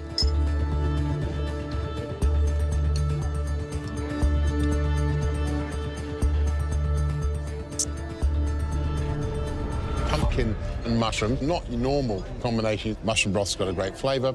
You can get the sweetness of the pumpkin, but the pumpkin's lacking a bit of oomph. And it's weird for sashi, but it doesn't have that, you know, that big smack of, say, like a spice like nutmeg. It's a little bit muted, which is not the way sashi normally cooks. I don't think the shiitake goes particularly well with the pumpkin. It's just an odd mix for me. You got classic Italian flavours of pancetta, basil, you know, pumpkin, ricotta, and then shiitake. If it had been like a porcini or an Italian mushroom, you probably would have got more of a connection. It's a bit disjointed. This is not a big smack-in-the-mouth dish. It's a little bit understated. Look, it's definitely not a disaster dish. Pasta's rolled out beautifully, not too thick, nice and thin. But there shows a bit of panic on this plate, you know. And Sashi's obviously pushing it right to the wire. Oh, yeah. You know, he's got 6 minutes of service left, and he's pushing to get his dish out. If he doesn't get his dish out, he's automatically out the chance of getting that automatic place in the semi-finals. Let's go. I got you a proper ladle. Just use the whole ladle. Whole ladle? Yeah, well, do you want broth? Come on, man, fast. You've got 5 minutes to feed the rest of the restaurant. Service, please. And sorry for delay. That's right, you are. Because you care, don't you, Sashi? Come on, mate, let's go. If you keep going the way we're going, we're going to make it. If you go back to your little spoon, we won't make it. Okay, what are you telling the waiters? Service, please. Just a few minutes left. I'm so close. Last one, let's go all the way to the end. Come to the last batch of 6, and I realize, shit. I think I'm short of raviolis. You sure? No, you counted them. How come? There's only 5. He's 1 short. Oh, no. Sashi. I'm short of 1. What happened? If you're short, go and make him. Excuse me? We got 2 minutes, Sashi, or we're not sending him, mate? My heart is pumping as if I'm sprinting. 2 minutes, or we're not sending him? Raviolis. He's 1 short. Oh, no. I'm short of 1. Well, go and make him. We got 2 minutes, Sashi, or we're not sending him, mate? This is my worst challenge ever. Excuse me? 2 minutes, or we're not sending him? 6. So if we get these 6 out, you get a high five. If you don't, then I'll just walk away. Let's go. Come on, man, get it on. Service, please. And sorry for delay, guys. Brother, well done. You got there, huh? You gave me a scare. Thank you so much. Oh my God. I'm so glad that I finished the service. In this competition, this challenge has been the most stressful one. Pasta, raviolo, hats off to those who are doing it day to day. Okay, let's go, Benny. Yes, chef. Because Sashi's run so late, as soon as his service is over, I'm due to start. We need to start sending food, otherwise... Yes. You're going to go down as bad as Sashi did. I don't want to do that, chef. You don't. Definitely you don't. I don't want to. I'm pretty much all ready to go, but Monty has his foot on my throat. How long until we start plating, Matt? Immediately. And he wants food to go out now. Come on, let's go faster then. Yes, chef. It's not church, we've got to serve. You've got a real Queensland impression of immediately, don't you, Benny? You said immediately 3 minutes ago. Yes, chef. To plate up, I put a dollop of the zucchini puree on the bottom of the plate. I put a piece of the fish skin side up, a sprig of the asparagus next to the fish, a little drizzle of olive oil and a spoonful of the romesco sauce across the fish. Service. First 4, please, guys. I'm really happy with how the dish looks, and I finally got food going out into the restaurant.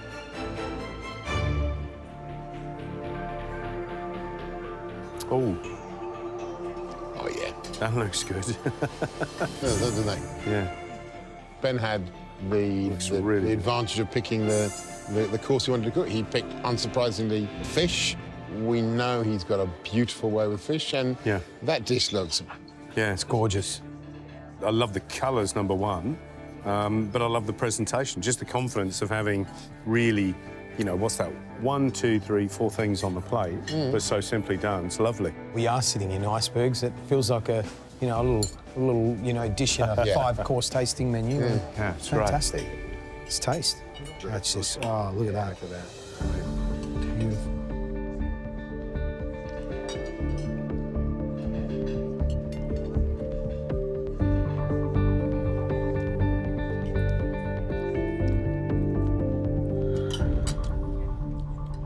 I love that. Really enjoyed that. I think that zucchini puree underneath the fish is just absolutely wonderful. It's just got a nice pillowy texture, lovely flavour. It's very clever how he's cooked it, preserved the colour and the flavour. It's delicious. Cooking of that fish is spot on. And remember, we're towards the back end of the restaurant.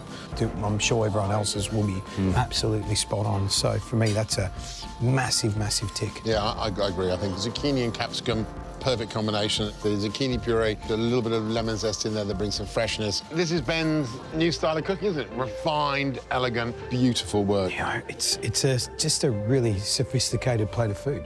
Thank you very much. You made it. That's awesome. Thank you so much. Thank you, Monty. Thanks, Penny. Well done. Service is finally over, and a weight has been lifted off my shoulders. How'd you go, mate? All right. I'm very proud of myself, and hopefully I've done enough to be the first person into semi-finals. All right, Jess, you're next in the firing line. Okay. There's 13 minutes left before service, and I've got a lot of my elements ready to go. How are you feeling? Everything done? I've got my tomatoes, my puree, and my meat, which is just resting up, but I still have to finish off my salsa verde. I chop up some coriander, some parsley, my confit garlics, some anchovies, got some lemon zest, fresh lemon juice, some olive oil. Yeah, the Italians love cooking with glug, glug, glug, glug. Monty says that every Italian always cooks with a lot of olive oil. So I'm gonna go with his advice. I want the salsa verde to have a really nice contrast from the smoothness of the puree and the chunkiness of that salsa verde. I'm really happy with it. It's nice and chunky. It's not smooth. Earlier on the cook, I was all over the place, but now I'm feeling really confident. I'm pretty excited about your dish. So far, I'm doing really well, but it all comes down to the meat. I need to check on this beef. This is the moment of truth. If I've overcooked this beef, then I'll be straight into elimination. I'm so happy. It's medium rare, thank God. Pretty good. I'm really happy with it. How many are we going at a time? 6 at a time. To plate up, I get my puree. Fast, mate, fast. Hot food. My steak, my tomatoes just the way I want them, and the salsa verde just falling beautifully on that pocket of puree. Those tomatoes going to slide around, or are they good? It's got to make it all the way to the table. Yep. So that might be something that you're going to tell the waiters. Okay. Service, please. Service. Okay, Be tell them about the careful tomatoes. The tomatoes, they might go around. Oh my gosh, I'm the boss of the pasta today. So just be careful with that one, thank you. And it feels so good. Service, please. Service, please. Just be careful of the tomatoes, they might go everywhere. And I get to tell the waitresses, just be careful of the tomatoes, how to carry the plate. So it's pretty exciting. How's it feeling? It feels good. Hey, it's pretty exciting, Yeah. isn't it? Service, please. Just be careful of the tomatoes. Let's go.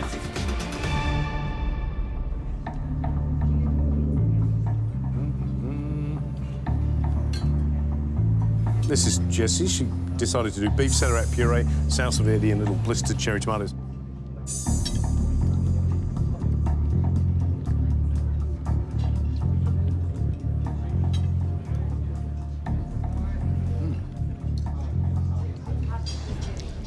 You're enjoying that? I'm loving that combination. The blistered tomatoes, the salsa verde, and the beef. Yeah. Just classic, perfect. The strength of the salsa verde and all those chunky herbs. It's a chunky salsa verde. Yeah. It's so good. I think all those flavours marry together wonderfully. Beef's cooked beautifully. She wanted it medium rare. She wanted medium rare, yes. So that's fantastic. And you know what? Peeping into the kitchen, she was in like a world of pain in the first, half hour. But She's got a crowd pleaser. Yeah. Everyone in here will be loving it. Well done, love. Well done. Oh my gosh. I think you did an amazing job. That was excellent. Thank you. If Monty's happy, then I'm happy. And I'm really proud that I produced something that's good enough to be served at Icebergs. Khan, how are you looking, mate? I'm getting ready for service. Jess's last dish has just gone out of the kitchen, so I don't have much time left and I need to get all my elements together. The ice cream's looking really good. I'm just putting my my ripple through it now, my honey ripple. I'm very worried about my blue cheese mousse not setting. I take my blue cheese mousse out of the fridge and it doesn't really look like it's setting. It's supposed to be the same consistency as custard and I don't think it's there. I'm freaking out a little bit. I don't know if I put enough gelatin in. It kind of balances all the other flavours because right now figs are sweet, honey ice cream is sweet, walnut praline is sweet. It's all sweet. It's going into a gun, isn't it? Yes. Yeah, have you got guns chilling? No, I don't. I should do that. But hopefully once I get into the siphon gun, it'll aerate enough to hold its shape. I'm just praying that this works. If my mousse isn't stable enough, then I'm going to have to start it again, and I don't have that much time left. I don't have time to make another mousse. If this doesn't work for me, then I'm not going to get dish of the day and I'll be in elimination. If my mousse isn't stable enough, then I'm going to have to start it again, and I don't have that much time left. If this blue cheese mousse doesn't work for me, then I'm not going to get dish of the day. The perfect result would be it'll come out like whipped cream does out of a whipped cream canister.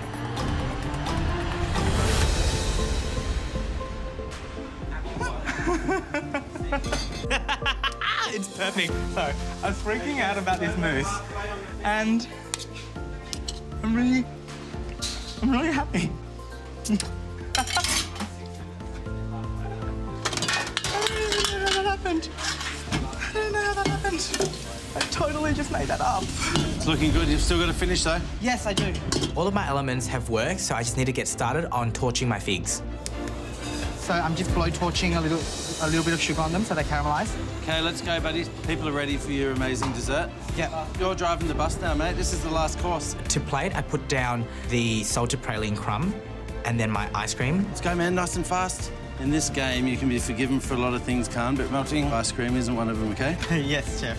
Next, I add my figs, and then over the top of the ice cream will be the chunkier almond crumb, and then a plume of blue cheese mousse on the side. Service, please. These four are ready. Service is by far the best part. Service, please. These two, please. Because this is when you get to see everything that you imagined on a plate and sent out to people to enjoy.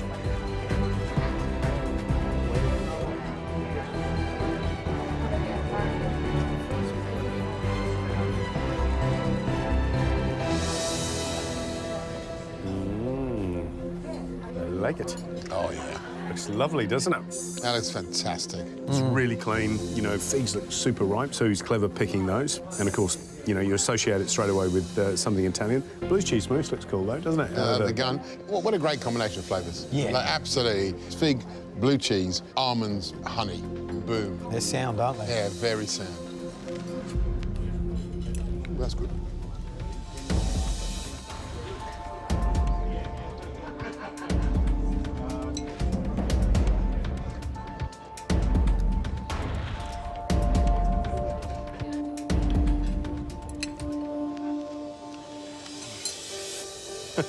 I absolutely love it. The honey flavour in the ice cream is so beautifully true. The fig, a little bit of heat on it just to soften it and sweeten it. Beautiful work. Blue cheese mousse. You know, the danger is it's either going to be not blue cheesy enough or it's going to be dominating and pungent and way too funky with the dish. It's just there, just like that nutty praline, the little golden crystals of praline are just there in the almonds. It's quintessentially Italian, quintessentially modern, beautiful looking, and it's a sort of dish that I'd expect to see here. I agree with you 100%. I think it's a delicious dish. The ice cream is perfect. Just thinking about Khan now. Yeah, I know. He's just bang, dish after dish, and this is another one. Okay, don't lose your way, mate. Let's go. Every plate's as important as the last. Yes, Chef. I've got adrenaline pumping through my body. I'm so happy with my dish. Okay, for the last time, you're going to call your waiters. Service, please. Feel good? Well done, buddy. Well done. You got there. That's a wrap. Now we get to eat ice cream. Oh, I was pretending that I had it under control, but pretty much half an hour into about the end, I was freaking out the whole time. And it kind of all worked. So I just can't believe that it's worked out. Good job, everyone. Good job. How'd you go, mate? That's a favourite. It really is. I've got another one, but that's a favourite. I agree with you, Gary. There's two dishes I love. There's not much to split between the two dishes. Yeah.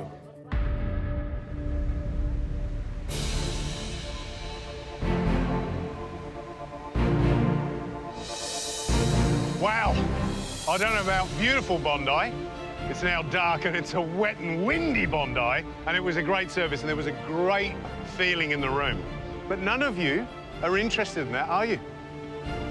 You only want to hear who's won. Because whoever wins is our first semi-finalist for 2018. Ooh. Top 3 is a huge deal. If I get there, it's going to be crazy. It'd be devastating to go into elimination after winning the advantage for this challenge. Monty, were you surprised? The guys in the kitchen? There was a period there where I was very surprised in where we ended up. To be fair, I was pleasantly surprised once everyone got going and I saw there was enough confidence in you that I didn't have to worry too much about what the customers were going to get. And in the end, I think everyone did a really good job. There was a bit of pressure in there. Yeah. I definitely felt it. So well done, everyone. It was good to be a part of. Thank you, Monty. Sashi. Great. We're so glad you made it. Well done. Thank you. Ben, great. We've come to expect perfectly cooked fish from you, but that zucchini sauce was inspired. Jess, great. Gave us the beef exactly as you promised it, and we love that salsa verde. But Khan, yours was the dish that we were waiting for. Perfect execution. Perfect for Icebergs. Perfect for us. And the perfect end of the day for you because, Khan, you are through to the semi-final of MasterChef 2018.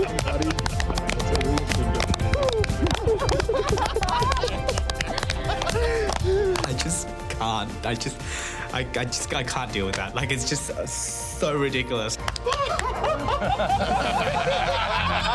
First person through to semi-finals, that's huge. Like, it hasn't even crossed my mind that that could happen. Khan, well done. That was a cracking dessert, and it really suited the Icebergs. So, well done. Jess, Ben, Sashi, please don't be down on this, because what you guys put up were 3 cracking courses, and together what we got was 4 amazing dishes and a lovely lunch, and all the punters had a ball. The 3 of you need to be ready, yeah? You need to fight for your place in that semi-final. Thanks, guys. Thanks, Well Monty. done, guys. Well done, guys. Well done. Good job, Khan. Awesome, mate. Smashed it, mate. Well done.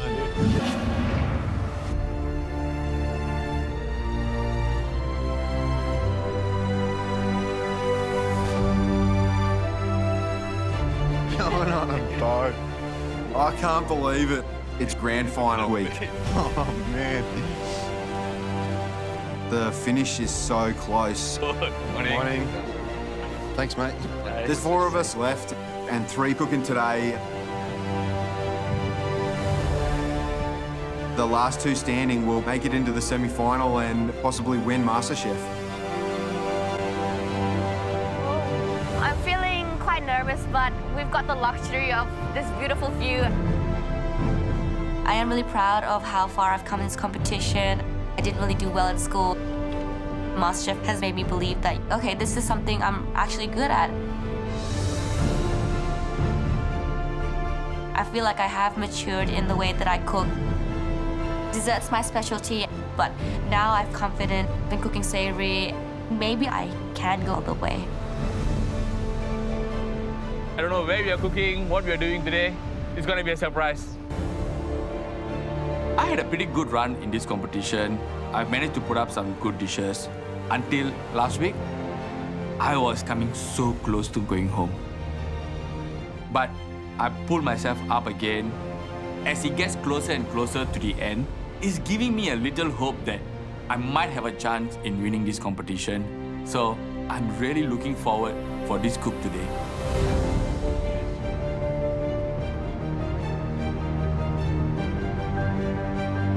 Oh my goodness. What in the world? Unreal. Oh, no way. Oh, no. Unbelievable. See this huge, huge ship.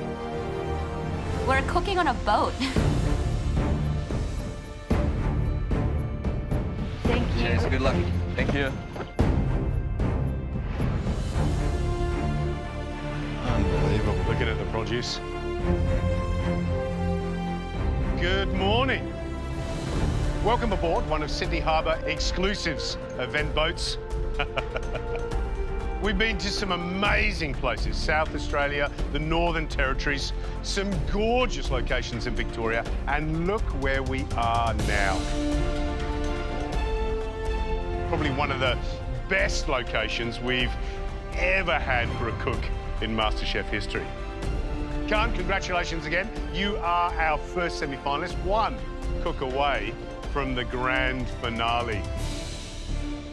For this crucial challenge, which will decide which two of you go through to the semi-final to join Khan, we're going to allow you to cook whatever you want.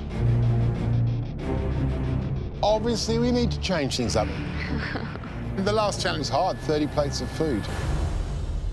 But today, we're going to apply pressure in a slightly different form.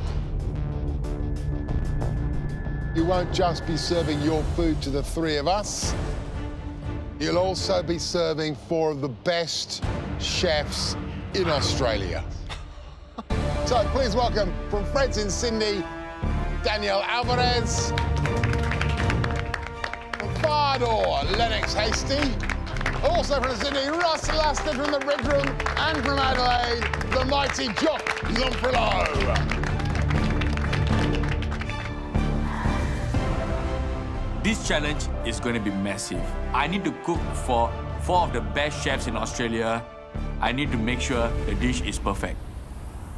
Right, this is how it's going to work. Today's going to be a staggered start. Cook whatever you like, sweet, savoury.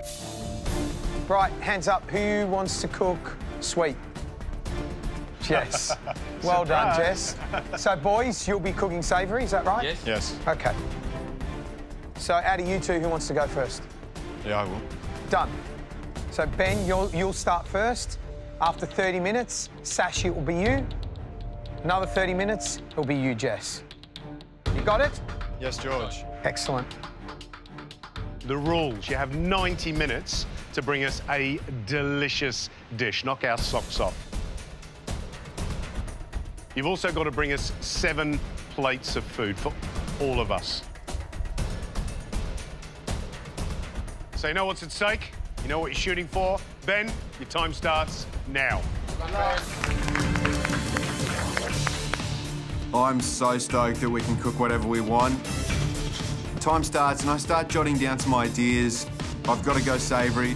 I know I've got beautiful seafood in the pantry and I want to play to my strengths. I would love to do another crab bisque. I did one last week and it went down really well. It's bony and intense. One of your best dishes. Being in so many eliminations and pressure tests throughout the competition has really defined me as a cook. I learn something new every time. What else have we got? In the last few weeks, I've really gained a lot of confidence. It's taught me whatever they throw at me in this competition, I'll give it a go and I'll smash it. Fish. I get over to the pantry, I notice this beautiful snapper and some blue swimmer crabs. There's no fish stock in the pantry. I've also got some vegetables to start my stock for the bisque. I really want to do sort of a play on a seafood platter. I want to use a number of different seafoods and different techniques, give it a bit of MasterChef flair. This is the most amazing spot to be cooking at the moment. With all this fantastic scenery around, it'd be lovely just to be sitting down having a beer and enjoying it all, but there's a lot on the line. I've got to stay focused. Pretty close to my food dream, cooking on a boat. There's no fishing involved, which is a bit disappointing, but yeah, this is as good as it gets. Before MasterChef, I was just a tradie who loved cooking for my friends and family. I suppose that's why I never expected to make it this far. I've got my fish stock on, and I'm just going to fry off the bones, get a bit of colour before I add any water. I really want to get this bisque started, really letting those flavours develop. Look at you running. I've got to. What's the dish? I'm going to sort of play on a bit of a seafood platter. 2 different types of fish with a sous vide puree Yum. and a bisque. Done a couple of bisques before. Safe is always good, but safe and delicious is great. Just push it, Yes. yeah? This is the time to go for it. Definitely. Yeah, don't want to go home? No, I do not. Thanks, guys. I cook seafood a lot in this competition, and it's really my thing. I want to do that as a career. I've really got to make sure that I get the flavours right. I'm just getting the bisque going. My mirepoix veggies, I add in some prawn heads and crab bodies. I grabbed some lemon thyme and a couple of leaves of bay. To boost the flavour, I add some vermouth, let that reduce down, and then add some white wine, letting that reduce down again. It's pretty intimidating cooking for some of the best chefs in Australia, so I really want to impress today.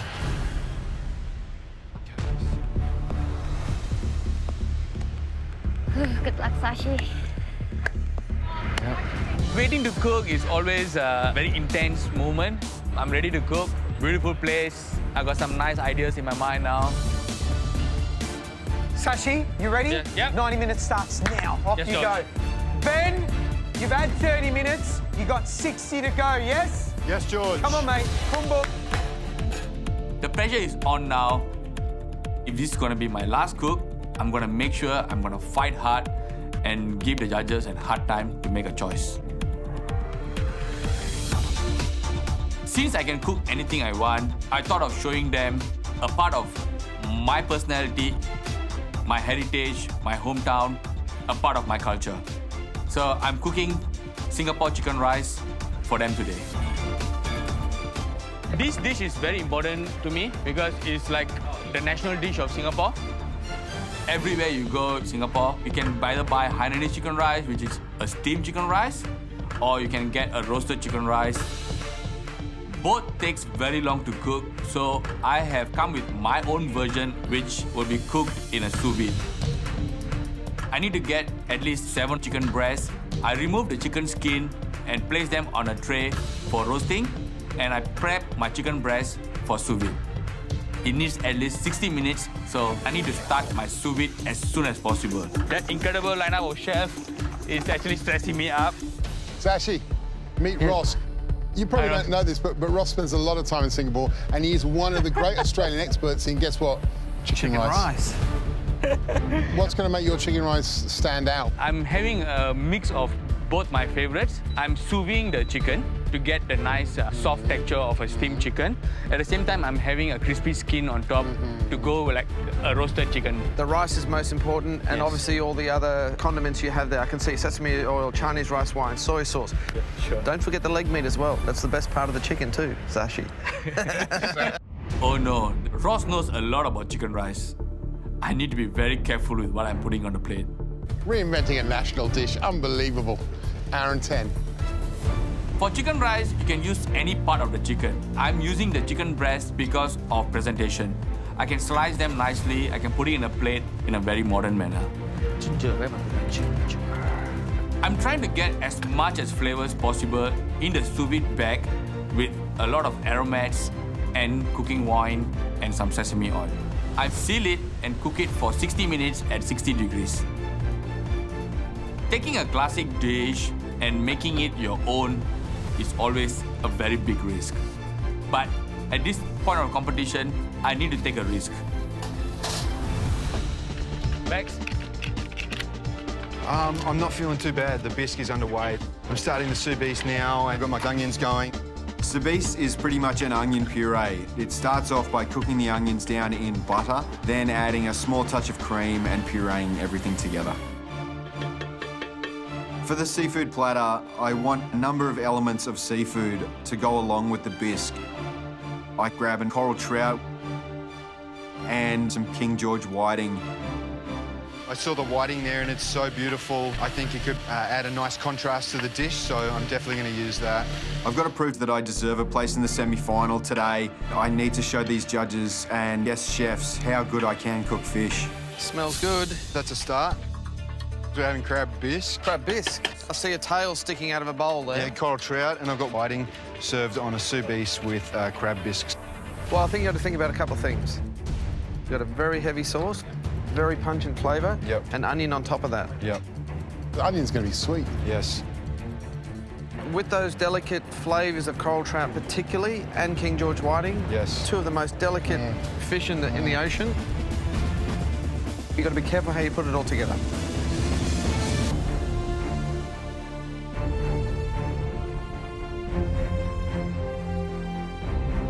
Today is the most important cook for the three of us because it's that one step closer to becoming, you know, top 3, and I really don't want to go home today. I'm just going to give it my all. Jess, are you ready? Yeah. You have 90 minutes. And Sashi, you have 60 minutes to go. Ben, 30 minutes. Yes, yes, Gary. Come on, let's go. Why does everything have to be so heavy? Oh my gosh. I've got so much ideas in my mind, and it's just full of elements, full of flavor combinations. Okay, I'm running again.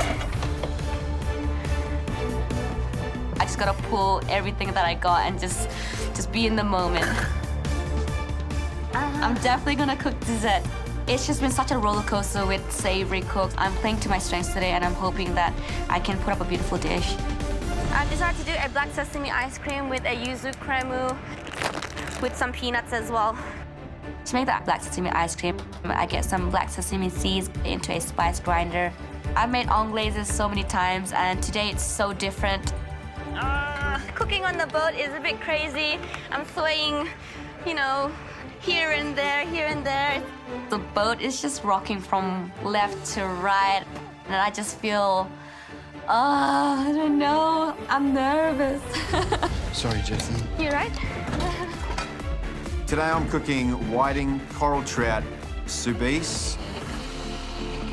and bisque. Okay, so I've really got to get on with filleting both of the fish. There's under 30 minutes to go, but I'm really trying to take my time. If I don't get that right, I could be stuffed.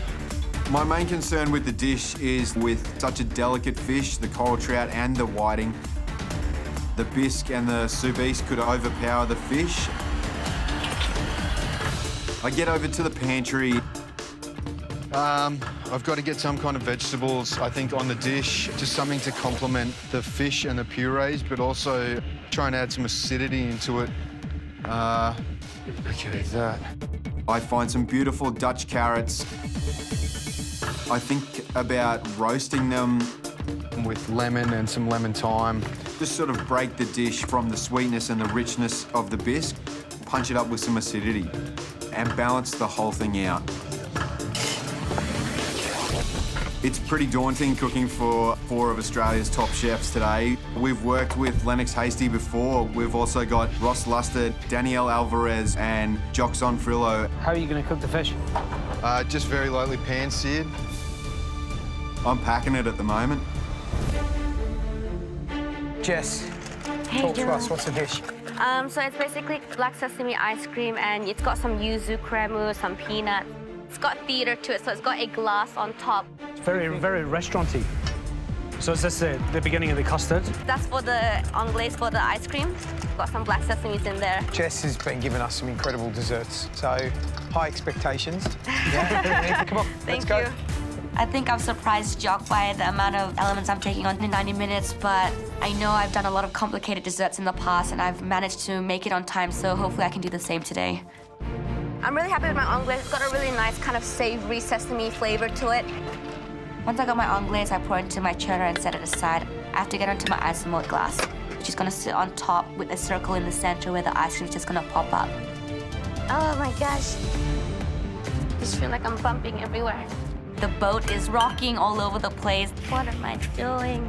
but I need to get the ratio right for this isomalt because it's the chemical reactions you get from the right quantity of sugar to glucose to water. If I have too much of each element, then it's just not going to bind up together. I bring it up to about 158 degrees, take it off the heat and pour it out onto a mat. I'm hoping that once it's set and when I blitz it up, it's just going to come up beautifully. What's your bag? Sorry. Today I'm making Singapore chicken rice. A quick chicken rice? I think that should be in everyone's repertoire. Good luck. Thank you. There's a big pressure here. The judges know a lot about this kind of food. It's my national dish, so there's a lot of things at stake. I'm putting my own spin by combining two versions, getting the steamed chicken from the sous vide and a crispy chicken skin to get the roasted chicken taste. For me to take a classic dish and turn it into my own version, I'm really taking a big risk today. Now I need to start prepping for my chicken rice. So I need to render the chicken fat. Rice is very important in this dish. It needs to be full of flavor. If I don't get my rice correctly, I should pack my bag and go home today. I'm adding chicken fat, chicken stock, lemongrass, ginger and garlic. And I'm also adding some crispy chicken skin to get more flavors into the chicken rice. Chicken rice is a very rustic, hearty meal. I'm trying to put my spin by making it a bit refined and serving it to the judges. I'm in control. Ben, you got 15 minutes for 7 plates of food, yes? Yes, George. Come on, let's go. Yes, George. Come on, Ben. I'm under a bit of pressure at the moment. I've still got to cook the fish, strain the bisque, and plate up. At this point, I'm just thinking about pan frying the coral trout and the whiting, but to get them cooked perfectly is going to take a lot of time balance, and I don't think I've got time to do that. Timing, timing, timing. I think about cooking whiting in a different way, rolling it up and steaming it in a tray. Steaming the whiting, there's less of a chance to overcook it, and it could really take this dish to the next level. We'll just see how we go for time. I season the coral trout with olive oil and salt and get it into a hot pan. It's going to be in the pan for about 2 minutes before I have to flip it. So I've got to get my carrots out of the oven and start plating up. Plating up 7 plates of food, you've really got to make sure they're all perfect.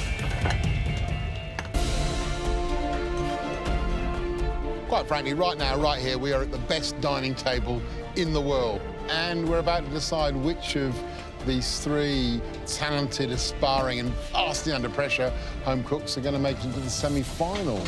I'm not sure if any one of them are quite themselves today. Number one, they're cooking for you guys. What about Sashi's chicken rice dish? Chicken rice is a very simple dish. Has it done enough? Are the flavours there? The Jess at the end there. I love black sesame in a dessert. I, of course, would probably put something fresh. They still have time to change, though. Poor old Ben is just about to serve up the dish. You've got different fish, different cooking times. It's hard to bring all that together. It's not an easy thing to do in a restaurant environment, let alone a boat in the water. Ben, you have 5 minutes, mate.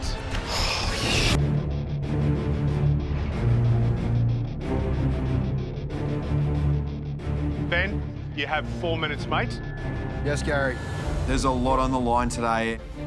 I'd be really devastated going home, especially on a dish that really speaks to me, seafood and bisque. Khan's already in the semi-final and there are 2 positions still left and I desperately want one of those. I'm really happy with the taste of the sous vide, so I get it on the plate. Plating up 7 plates of food. You've got to make sure I've got enough quantity of all my elements and make sure they're all perfect. I'm really happy with how the carrots look. The colours are really vibrant. I take the coral trout off the heat.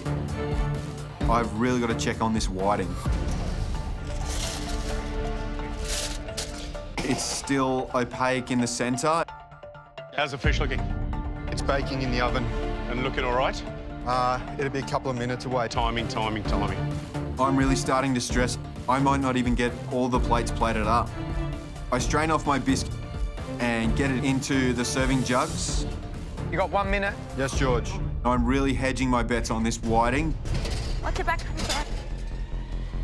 I need to elevate what I'm doing today. It's perfect. Having the fish rolled up, you can see the thickest part of the fillet. I'm really happy with how it looks. 30 seconds, mate. I get the whiting onto the plate. Come on, mate, you can do it. It's definitely been playing on my mind that this could be my last cook in the MasterChef competition. I really don't want that to be today. I've put everything I've got into this cook. Ben, time for service. Sashi, 30 minutes to go. Yes, George. Jess, 1 hour. Yes, George! Service, please. I feel really relieved. Getting 7 plates of food up was a lot harder than I thought it was going to be. My main concern with the dish is the flavours tying all together. Thank you, man. Dish, what's it called?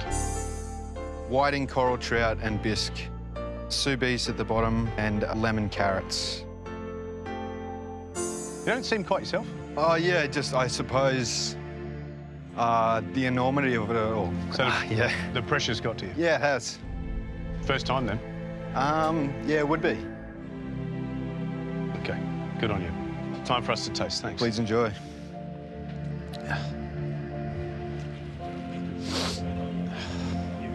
A little bit emotional. Yeah, it could be the last time I cook in the competition. This is it. If that dish can't get me into the semis, the journey's over.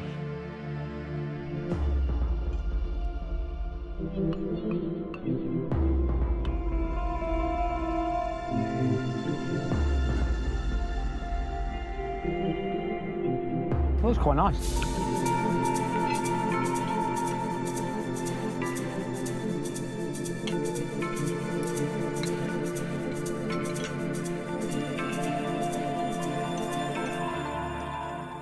Tell you what, he's nailed the cooking on the whiting. I like that he decided to steam one of them instead of pan frying it. Beautiful. The coral trout, the whiting, I mean, really moist, delicious, and I think he's nailed that down to the last second. 2 very, very delicate fish. I think he's done a good job. I think the seasoning's good. I think the sous beef's nice and creamy, certainly oniony. What do you think of the 1 carrot? Well, the nice little hit of lemon, I think, is quite nice to really elevate everything. This plate of food I was really enjoying. He's an amateur cook cooking fish that well. He's very, very good. So, great start.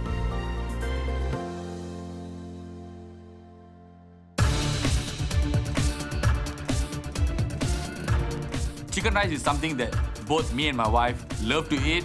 I can't say whether my version is the best, but I'm definite that my version is loved by my family. So far, I'm happy with the flavors. The chicken skin is roasting in the oven. My rice is in the pot cooking. Now I need to start with the condiments and garnish. Chili sauce is the most important condiment. For the chili sauce, I have vinegar, chili, garlic, ginger, sugar, and salt. Beautiful. Sashi, good luck, man. Sounds delicious.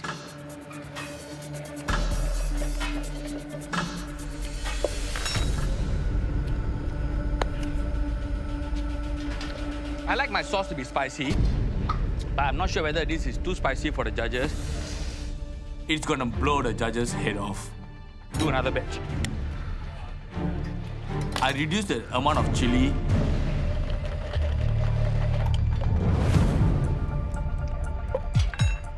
This time the chili sauce is not spicy enough, but I think I have an idea. That is what I wanted. This was too spicy, this was less spicy, so I mixed them up together. Perfect. That was awesome. I better put this away before I get confused. I'm cooking for, very top-end chefs, so I'm pretty nervous about cooking up this dish. Today I'm cooking a black sesame ice cream with a yuzu cremu and a peanut praline paste. I've only got my ice cream done and my ice melt twirl is on the way. I am concerned because we'll have about 4 or 5 more elements to do. I'm making the black sesame sablé, which is going to be the crumb on the bottom. I put raw sugar, plain flour, black sesame that I've grounded up, and a bit of butter. Lift that up until a paste is formed and bake it in the oven as long as possible. I'm hoping to give that really nice sesame, nutty flavor. And then after move on to my nut praline paste. To make the peanut praline paste, I get my peanuts nice and toasty so the shells can fall apart.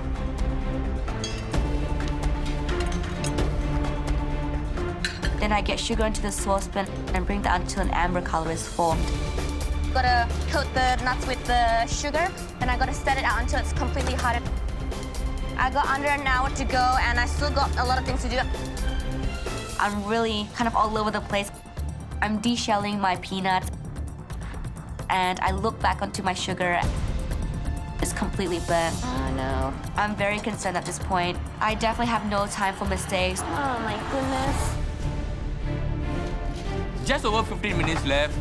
I'm gonna be the next one.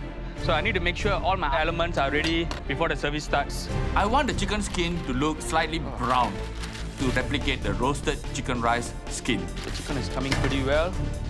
I put it back in the oven 1 to 2 minutes to remove the excess moisture. For chicken rice, my rice is the most important element. I have a taste of it. Oh, it tastes amazing. I can taste the chicken fat. It's oily, it's nice, it's good. The chicken is ready. Now I need to take out my chicken from the sous vide machine. The pressure is building. It needs to be moist and soft. It should not be dry. I'm fighting for a place in semi-finals. Sashi, how are you going with your dish? The rice is done. The chicken just came out from the sous vide. I'm cooking for 4 of the best chefs in Australia. It needs to be cooked perfectly.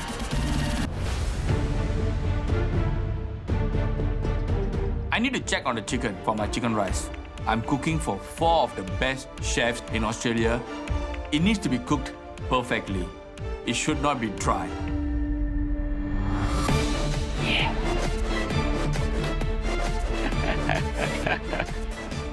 Yes, it's cooked perfectly. That is beautiful. Feeling confident, Chef? Yep, confident with the dish. Hopefully the flavors have come through well. And so how are you going to plate it up? A spoon of rice at the base, then 3 slices of chicken will be going on top, some fresh cucumbers, bok choy, and the chili comes on the side. You now have 10 minutes, pressure's on. Jess, 40 minutes to go, yeah? Thank you. Let's move it. I need to start plating as soon as possible. Good luck. Thank you. I'm taking a risk today. My dessert has just got so many elements. I know it's probably not the best time to take a risk, but this possibly might be my last cook, so I want to make the most out of it. The second batch of caramel for the peanut praline paste is looking absolutely beautiful. After I add my peanuts to that, put it onto a tray and let it cool in the blast chiller. And just focus on my other elements. I've got my sesame sable in the oven. I've got my ice cream in the churner, and I still have to get onto my yuzu cream. To make my yuzu cremu, I get egg yolk, some sugar into a separate bowl, and I put some yuzu juice into a saucepan. Once my yuzu juice has come to a simmer, I whisk that into the egg mixture. Bring it back on the heat until it's nice and thickened. Add some gelatin, blitz it up with some butter, and cool it down. Jess, how's everything looking?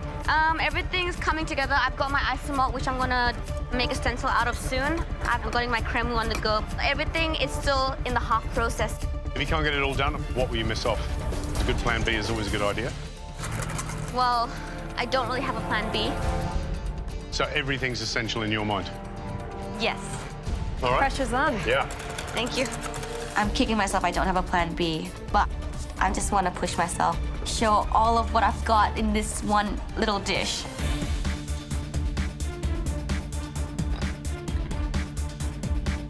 I lay out all the plates, prepare all my condiments, prepare all my chicken, make sure my rice is ready,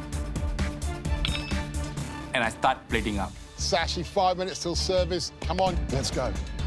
The pressure is very high because these are not ordinary people I'm serving. I'm serving the judges and professional chefs.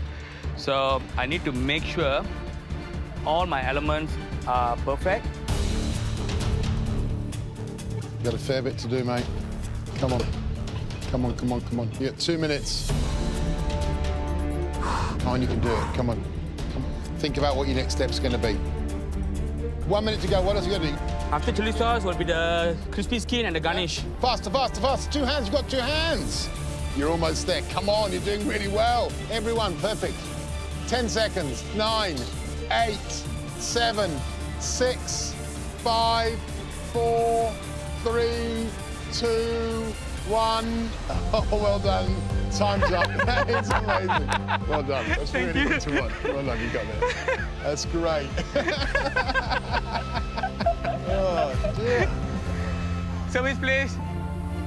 Doing a dish that everyone knows and likes is a big risk because they have tasted it before. So they are able to compare. I'm pretty happy with what I've put up. Hopefully, the judges like it. Thank you, man.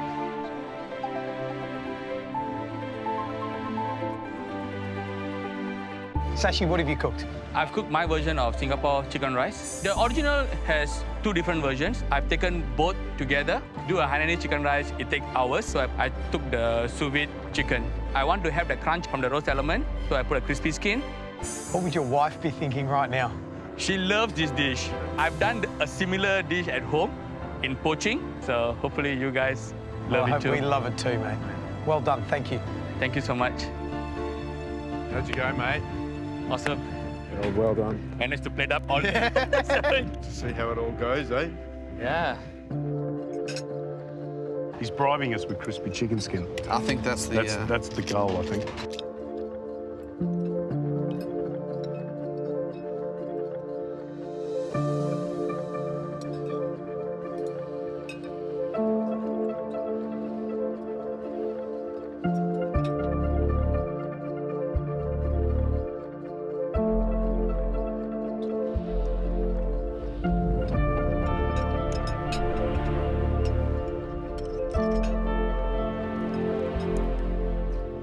What's the verdict, Ross? Chicken rice is a very homely dish. I love the flavour of it. You know, we're sitting here, it's a little bit cool, chili's great. The chicken's actually cooked very nicely, the texture of it is nice. Where's the brown meat? Best part of the chicken is the brown meat. I think it was a missed opportunity seeing all the bones, all the frames sitting there. The chicken is nicely cooked, but you don't get that same flavour as you do when it's cooked with the rice. I feel like he's tried to give us a version that's a little bit too clean and fancy. There's a bunch of chefs. This is kind of our go-to food after a big day in the kitchen, isn't it? But it's pretty bold to try and do something that we've all had and have our version that we really love. You know, at least the chicken's moist, but the rice is not overcooked. I love the chili sauce. Good punch of flavour. There's some things to applaud. There's definitely some things to take into consideration. After 2 dishes, it's very interesting, that's for sure. It's getting interesting. That's for sure. Dessert, that's what's left.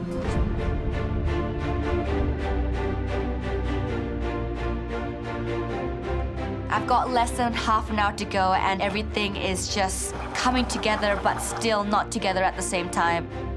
I'm really happy with my yuzu crema. I love the texture, I love the taste of it, so I'd set it aside on a tray and let it cool down. I get my nut praline into a food processor and blitz it up until it forms a paste. It has to be just the right consistency, the right sweetness and nutty flavor. And I get it into a piping bag. My isomalt's cooled down and it's nice and hard. I break it apart, blitz it up until it becomes a nice fine powder. I want my dish to look kind of like outer space where it's got the ice cream in the center and a disc of the isomalt shard. So I make a stencil with a round, perfect circle. Is Jupiter the one with the ring around it, or is it Saturn? Saturn, yes. I sieve in my isomalt mixture, get it to a nice thickness, and get it into the oven. It doesn't need that long. I just have to keep an eye on them. I got less and less time, but I feel like I really want to add more and more. Because I'm using yuzu, I think that raspberries, which I marinate in some white wine vinegar, is going to give that extra zest. Jess, 12 minutes to go, yes? Yes, George. Come on, let's go. Time is running out. I have to check on my isomalt. I'm not going to get that theater if I don't get this isomalt right.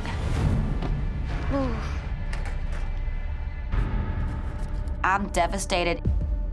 It's not even a disc, it's just combined into one little bubble everywhere.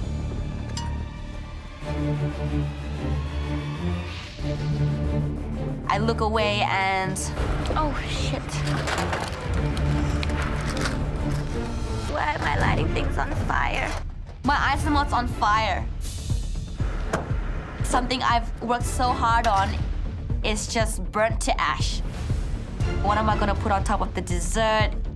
I'm pretty flustered. It gives that theater to the dish, so without it, it's just basically just a normal dessert. Ah! And that's when it hits me, why don't I just make a tuile? I'm just gonna whip up a normal, basic tuile. And hopefully that will work out. I'm cooking for a place in the semi-finals. What are you doing? I've got a lot of people to impress today. It's definitely the day for me to fight my hardest. You got under 7 minutes. You need to like get cleared down and lay your plates out. Yes, George. Come on, Jess. I get my sablé out of the oven and I'm really happy. It's got that really nice dark color. It's got that really nice fragrant smell as well. I put my yuzu crema in a piping bag. I want to get my dish up, hopefully. I'm kind of under the pump right now, but I gotta get everything up. To plate up my dessert, I get my sablé into the center of the plate, dollops of the nut praline paste in 4 sections, raspberries, my yuzu crema. 5 minutes, Jess. Yes, George. Start like a mouse, finish. Like a lion. Come on. I'm feeling really good. Everything's coming together. But I still haven't got my tuile. How are they? Not so good. I gotta leave it in there for a second. It's still a blonde color. Oh my goodness. I get my ice cream out of the churner. You got 2 minutes, Jess. Oh. I've got a couple of minutes to go. I've already got my ice cream on the plate. I check on my tuile. It's not even rounding up. I think just take it out now. I'm done. You want to go? Yeah. Send it. Service, please.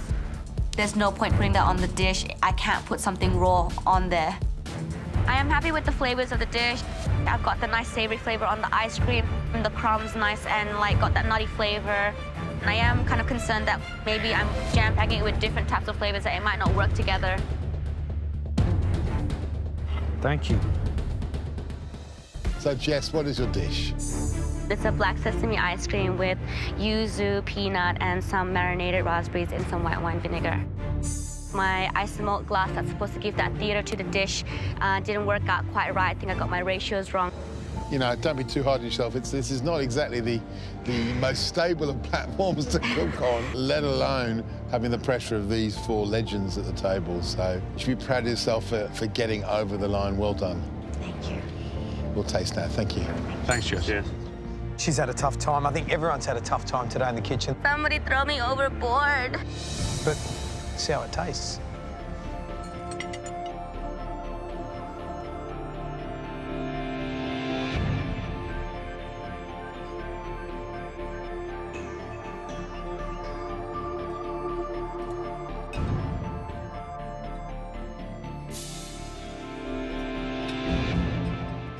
For me, the yuzu custard's like nice. And with this crunchy black sesame sablé, that's really nice. The curd, I think, has some really lovely flavor. Looks colourful. The yuzu, you know, it kind of works. But then I got really fatty peanut butter.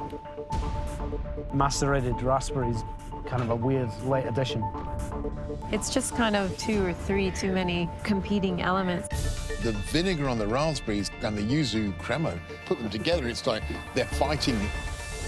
There's just too many ambitious flavours on there that don't go together. But she definitely demonstrates that she's got some technique, which is great at the age of 19.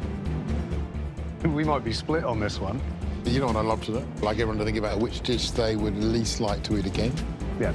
So, Sash. Jess. Sash. Jess. Oh, let's split There on you the go. table. Do you know what that means? It's up to the 3 of us. It's a tough one. Ben, Sashi, Jess, 2 of you are about to join Khan in the semi-final. But for one of you, this wonderful adventure is coming to an end. Before we reveal our decision, I'm sure that you would love to join us in thanking Lennox, Danielle, Ross and Jock for sharing their wisdom. It's been invaluable. Thank you so much, guys. Thank you.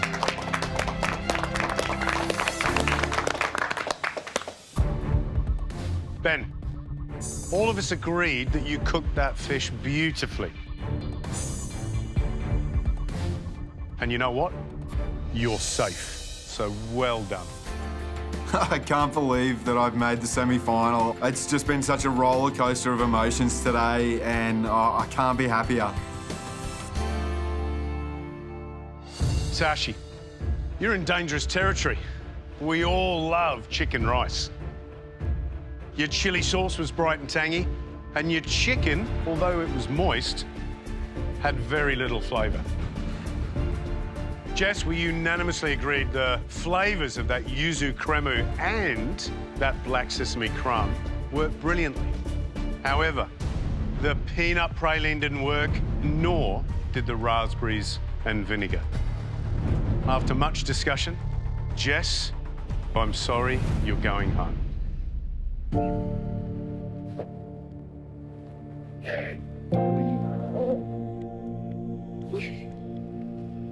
You did so well. Yeah. Jess, you okay? Just started rocking. Oh, let me just tell you, you've made it so far in this competition. I mean, we've tallied up. You've cooked over 50 dishes while you've been on the show. Who cooked the orange chocolate mousse?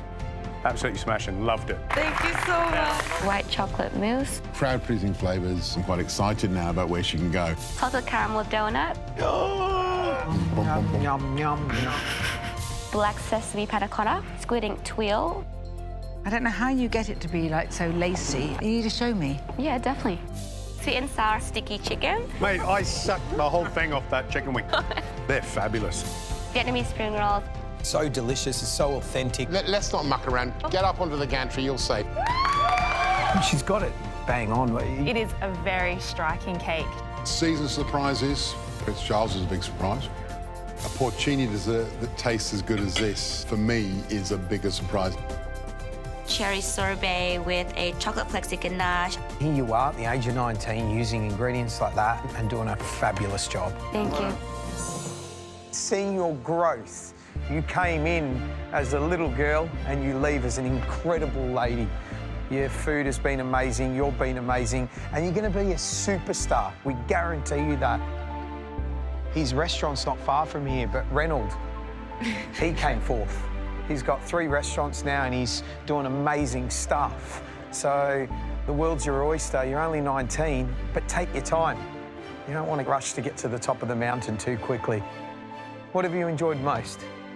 Having you guys as my mentor as much as, you know, I've been such a nuisance in this show. Not a nuisance, messy, but not a nuisance. And the family that I've built in this competition is just nothing I would ever change, and I'm just so grateful. Well done, Jess. Now it's time to say goodbye. I don't know how you're going to get off the boat. Come and give us a hug. Well done, Jess. You did brilliantly. Good stuff. Making it to the exact same spot as Reynold has been my inspiration. I'm just so excited to see what I can do in the future and hopefully one day be like Reynold. You guys keep fighting. It's really exciting. There's a future in the food industry out there and I'm hoping to give it my all, get all the experience I can get, and maybe not kind of think too far ahead because I'm still 19. I need to live a teenage life a little bit.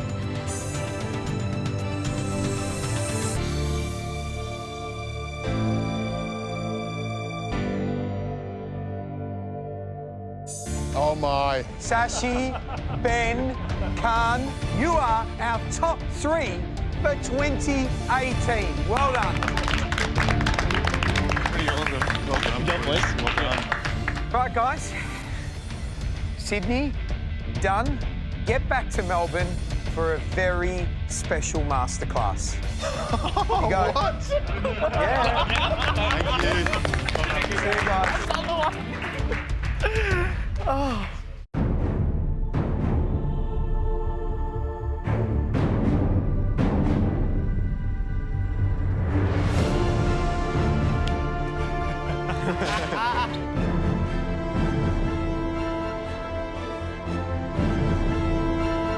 Come on. Good morning, gentlemen. And nice to see you in your casuals and us strangely dressed in our whites. This is going to be a masterclass with a difference. Obviously, Matt can't be with us today. He's not standing at the end, replaced by Mr. Bennett. Good morning. How are you? Good morning. And Shannon's not the only one that's joining us today. Have a look behind you. Oh, no.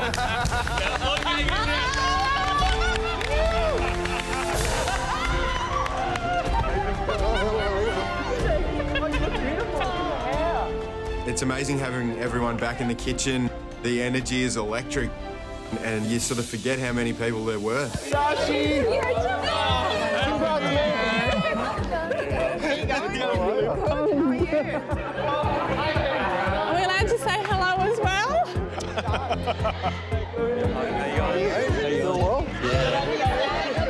Great to have you back in the kitchen. Lots of smiley faces. It's exciting when we get you lot back. It took...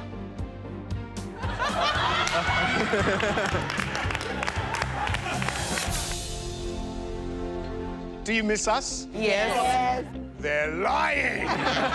You can tell. The question is, what has everybody been up to? Where's Gina? Huh? What you been up to? Well, I've done some work experience at Rick Stein's restaurant. Wow. So Bannisters? At Bannisters, in Mollymook, yes. Yeah. And Denise?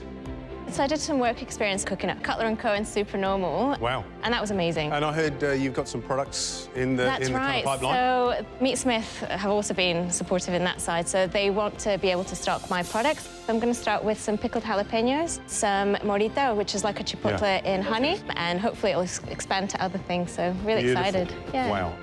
Jenny, what have you been doing? I'm a chef at Wildflower now. What? I've got my own set of tweezers. Oh, my goodness. And apparently Loki can't be here because he's completing his internship at Gagan Anand's place in Thailand, in Bangkok, which is one of the best restaurants in the world. Unbelievable. I've missed so many of these faces, and I'm so happy to see everyone doing so well. Right, boys, let's get the attention back onto you three.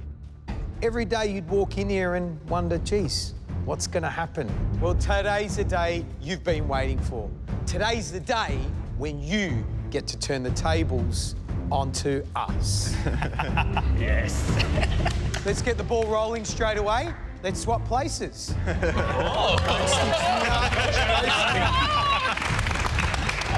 Now the table has turned. Today we are the judges. We're gonna have so much of fun. What's your mindset today when it comes for this kind of competition? Beat George. Look, great competition. Gary's a great chef. I'm just going to try my best. Right, this is how today's going to work. You guys will choose an ingredient which these guys have to hero in their dish. OK, come on, guys, let's go to the pantry. Be nice, boys. I'm so excited. It's our turn. We get to choose the hero ingredient for the judges to cook with. I'm going to be both naughty and nice. What are you guys going for? I'm thinking of fruit. A fruit. What What do you about think? you, Khan? I'm thinking a vegetable. So if I went like a really delicate type of seafood, yeah. Don't want to give him chicken. Don't want to make it easy. I've chosen something that they can cook good food with, and I can't wait to see what they do with it. Oh, three. Oh, here we go. Here we go.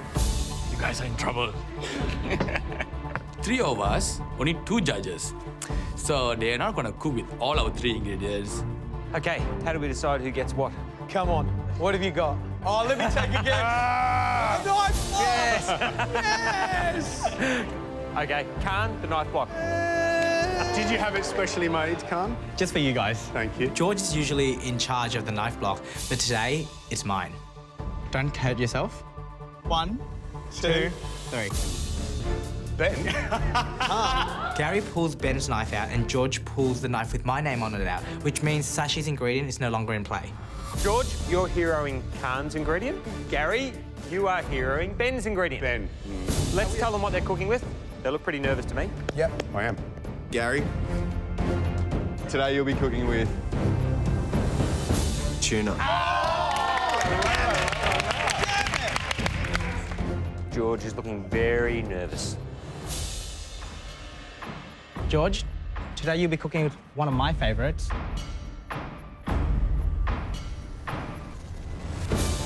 Fennel. George looks so over the moon about my ingredient. Hopefully he puts up a dish that I'm going to be really happy to eat. Guys, you missed out on my Oh, best. my God. Mate, I thought you were a friend. You know? I'm really excited to see the judges cook, but if I'm really honest, I'd kind of like to see a little bit go wrong. Okay, guys, for the rules today, we have 60 minutes, open pantry, and the garden is in play. Yes! The judges have thrown so much at us, they've put us under so much pressure, so now I'm just so happy that it's their turn. All right, are you ready? Yeah. Your time starts now.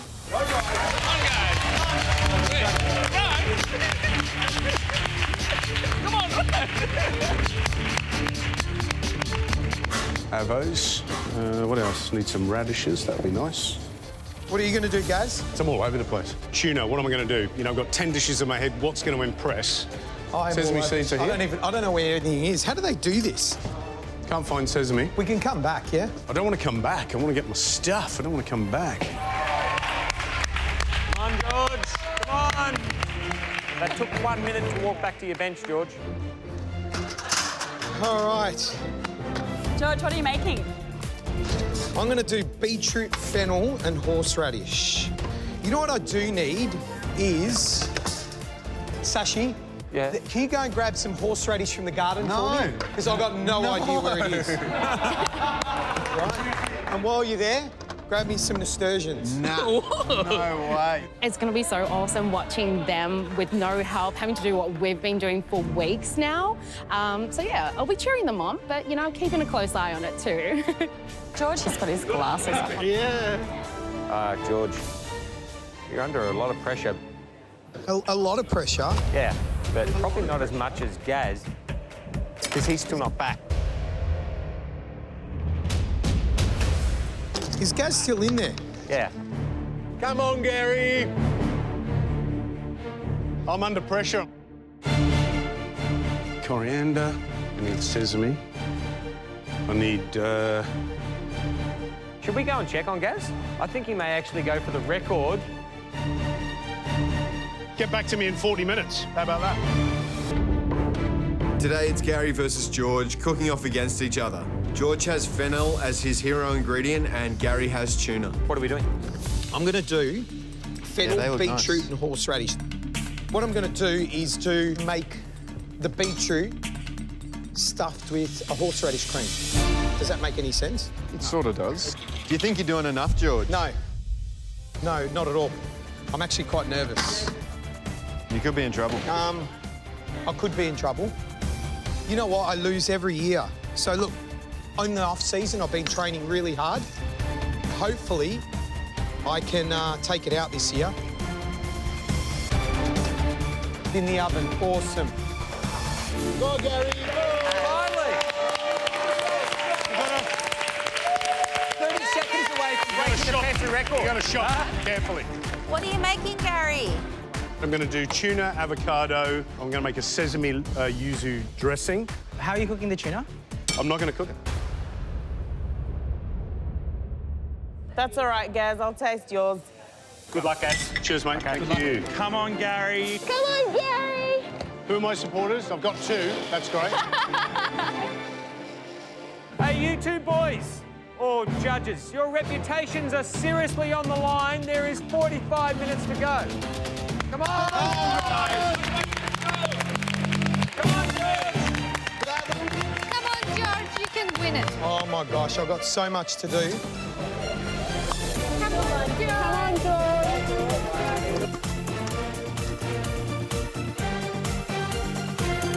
looks like George has pulled some balloons out of his pocket. What are you doing? Where did you get the water balloons? I always have them in my pocket.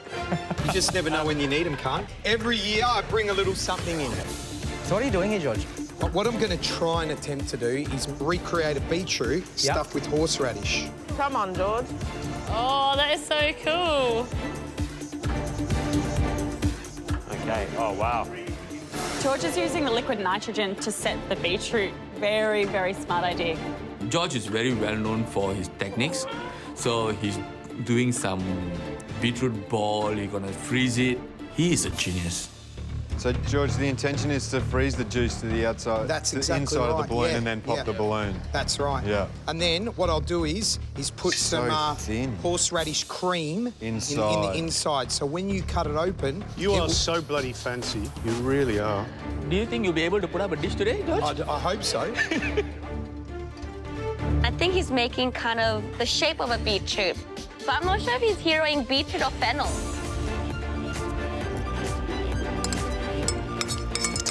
Come on, Gazza! Oh, yum.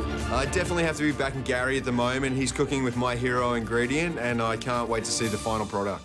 Of course I want to win, you know. And in the end, I've just got to go with what I enjoy eating. Oh, the garlic smells so good. Lots of fried garlic. It smells so good. All those big flavours. It's a flavour bomb. Flavour bomb. And that's what I'm after. If I can just drive a couple of big flavours into it, then maybe I can, because I know George is getting really fancy. Both the judges' styles are so different. George is all about drama and creativity. Gary, he's all about flavour. So it's going to be one heck of a battle. Your reputation's on the line. 10 years of MasterChef. 20 minutes to go. Let's push!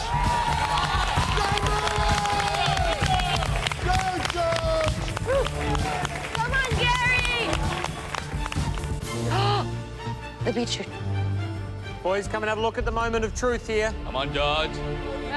Let's go, George. Get a break? I've got one. Oh, fantastic. He's got one. Love your style, George. My heart is on George, so go, George! So what's this, George? Stewed fennel. Interesting. It is a lot of fun being at the judges' bench. I could really get used to this. Gaz is finally cutting the tuna. Oh, the master's at work there. Look at that. Gary's slicing the tuna, and I mean, the technique that he's showing to us right now is pretty incredible. He's kind of rolling underneath it. It's not too thin and it's not too thick either. It's looking perfect. So I just want 2 nice bits. You happy with it? Yeah, I'm happy with that. I don't know, Gaz, have you done enough? Can you bugger off and just leave me? Because you know that little moment where you just want to plate up? Boom, boom, shake the room. 5 minutes to go. Gary, you've got lots to do. Huh? Buja, you're right, I do. George, have you got your plateware yet? No. Can you go and get me some? Don't ask him any questions. Come on, guys. Boom, boom, shake the room. 3 minutes to go. Come on, Gary. You can do it. Wow.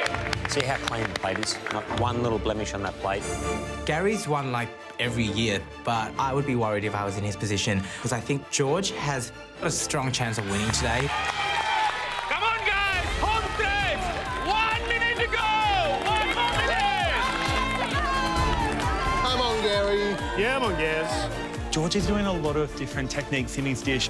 It looks really interesting, but like Gary's flavours smell so delicious, and I definitely want to eat it. 10 seconds.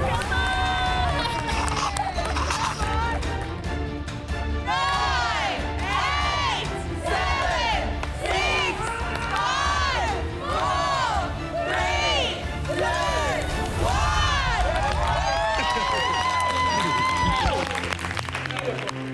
I've featured fennel in there in a couple of different variations. I'm sure they're going to love the flavour of this. Beautiful. I was really happy with the dish. I love it. I love it. Well, that was an amazing 60 minutes, guys. Very, very proud of both of you. Well done. Now it's all in the tasting. Jazz, come on down. You'll be right, man.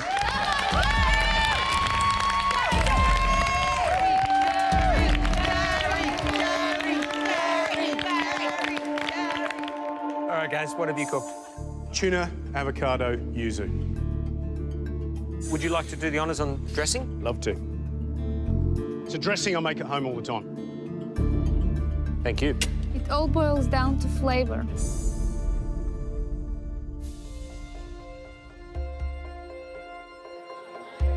They're not smiling.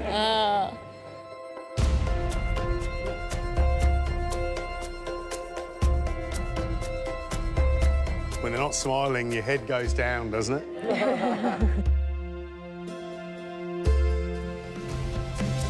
Gary, I think you've taken that beautiful piece of tuna and done complete justice. The yuzu mayo is just popping with flavour. I love the thickness of the tuna. It's perfect. It just melts in your mouth. It's a good umami in there. Absolutely delicious. Great presentation. It's a Gary Megan signature dish.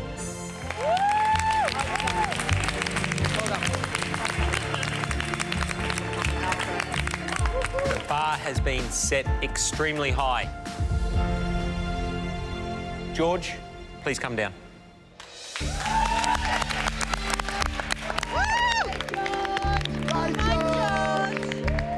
George, what is your dish?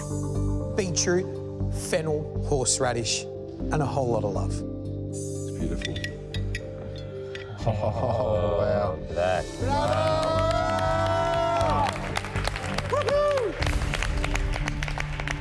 It smells gorgeous.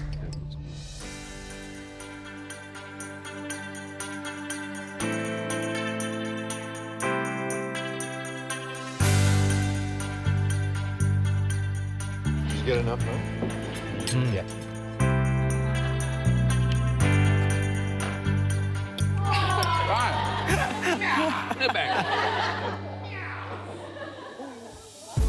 The flavors are amazing. The contrast of heat and cold is really sensational. The beetroot is so refreshing, and then you get this sweetness from the shallots. I'm obsessed. Beetroot, horseradish cream in the middle there, and then the fennel comes through. Just sensational. But will it be good enough to beat Gaz? Oh, gosh, now I'm worried. That 60-minute cook, both of you should be incredibly proud. You guys made it look easy. You've put the MasterChef judges where they should be. Very, very, very tough tasting. It was very hard to split you guys. So what I loved was the different textures and temperatures in George's dish. Gary's, though, every time I went for it, I wanted to go back. I wanted to have more. I wanted the garlic. I wanted the toastiness of those sesame seeds. So we've decided that it's a draw. What? That's weak.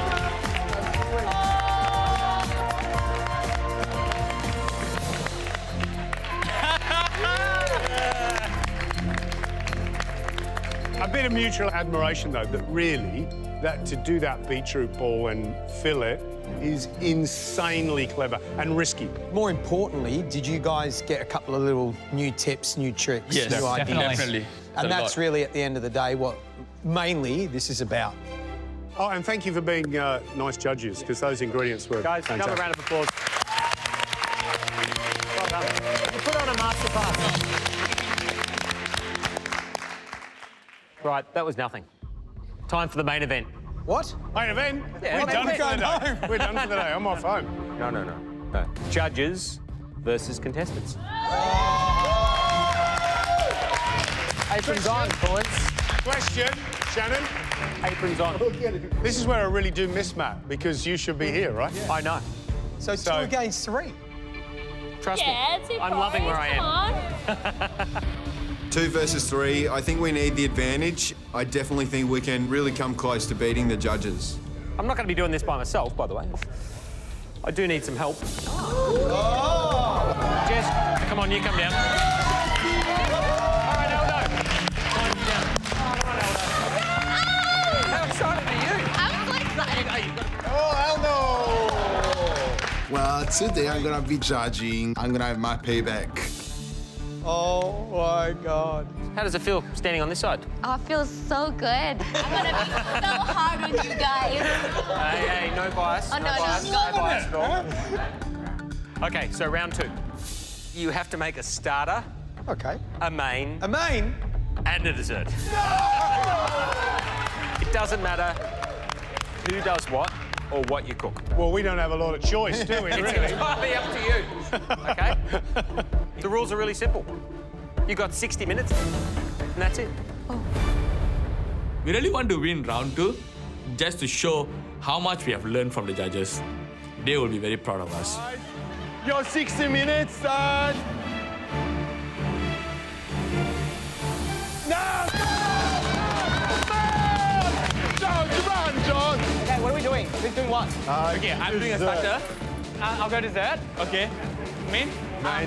Shall we try? So today we think that our menu should be really cohesive, so we all decide we're going to use fennel in our dishes. So Sashi's going to do the starter, Ben's going to do the mains, and I'm going to do the dessert. I'm really excited to be cooking with Ben and Sashi today and not against them. Cafe easy. Yeah, prawns, watermelon. I like that, prawns, watermelon. Duck, let's definitely do duck. Duck, main course, carrots. What are you going to do, Sashi? I'm doing the entree, so I'm doing apple, fennel, scallops, and a burnt butter sauce to go with it. Sounds good. What are you making? So I've got a lamb loin there. Ooh. I'm going to do a jus. Boys want to do fennel, so I'm going to do a smoked fennel puree to go with that. There's a beautiful coordination going on this bench. Khan, what are you making today? So today I'm making a cardamom and pear sorbet. I'm going to do that with a caramel, probably salted, a tuile, and also so either I'm going to braise some fennel or I'm going to bake and candy some fennel. I think it sounds really great. There's a lot of elements. Do you think you'll get it done within 1 hour? Jess, you know how it is with the judges around and you're being exactly like them. If you left me alone for a little bit, I might get it done. Alrighty then. We'll leave you to it. All right, George, what are you doing? So I'm starting the entree, which is scatafia prawns. What about main course? Main course, we're doing duck, confit carrots. For dessert, we're going to do Brittany biscuit, a star anise and green cardamom ice cream, and mandarin syrup. So we'll see how that goes. Bit to do. Oh, a lot to do, isn't it? There's a lot to do. When there's 2 of you, that ain't much time, is it? Okay, guys, you've had 19 minutes, 41 minutes to go.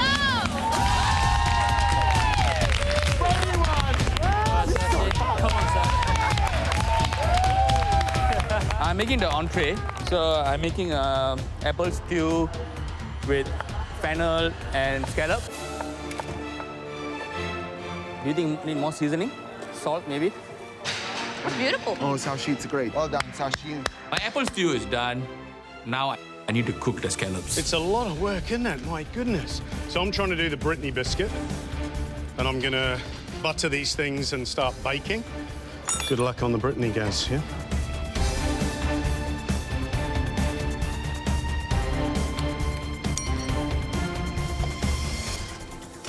Look at us. A lot of work, I tell you what. You reckon it's fair? No, absolutely not. But we'll get there. Look at the time. Your ice cream should be on, Gary. Gary's ice cream is not in the churner. I've got to get this ice cream on. Yeah, we got a lot of work to do. You can't have ice cream that's not set.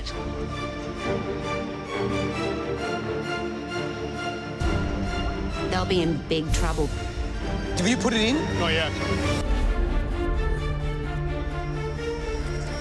I've got to get this ice cream on. Have you put it in the ice cream machine? Not yet, just about to. I'll liquid nitrogen it. Let's hope that ice cream recipe works. I'm sure it will be fine. Oh, yes! Oh, my God! Look at that. Amazing! It's beautiful. Gary's ice cream looks really good. I really want to taste it myself.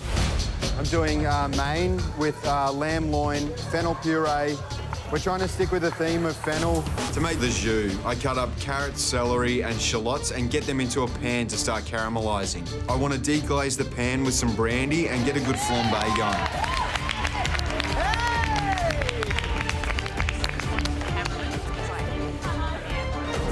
I'm really happy with this jus and I want to cook the lamb to medium rare, pink inside blushing, just like the judges when they go down. Jess, George, what do you need? Show me how to use the cryovac machine. Oh, shivers. I've never used this one before. Oh, no, Jeff. Don't, I got you. Just let me just figure this out. Oh, what am I doing? Wait. We need to plug it in.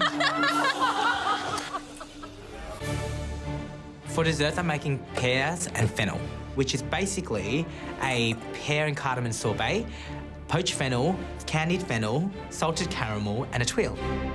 I've got my cider going. I'm poaching my fennel in that with a little bit of sugar, just to tie it back into the pears. I've also got my sorbet going. Do you want to try the sorbet? Oh, come, give me some.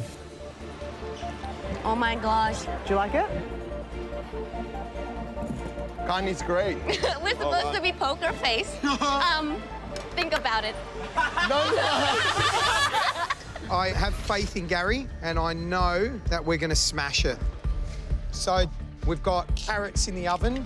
Yep, vinaigrette's great. I think I'm just going to spend the whole time on dessert, George. George is doing like 3 courses, I'm doing 1. Ducks in, OK. George is under control. He's now experimenting with kohlrabi. Gary, I'm going to do these little kohlrabi noodles. You can do what? Kohlrabi noodles to go with the duck. Ooh. The kohlrabi to fettuccine, I think, is genius. Jessie? Yeah? I'm doing the tuile you taught me. So, I should get more points for that. Okay. Yeah? Oh, I see what you're doing. The tuile is kind of a bit of a technical aspect of my dish and a little bit of a crunch. Is it ready? Oh, God. I think he's doing a lot of components, so he looks very stressed. 5 minutes to go, you guys! Come on! Get on the plane! That looks so good.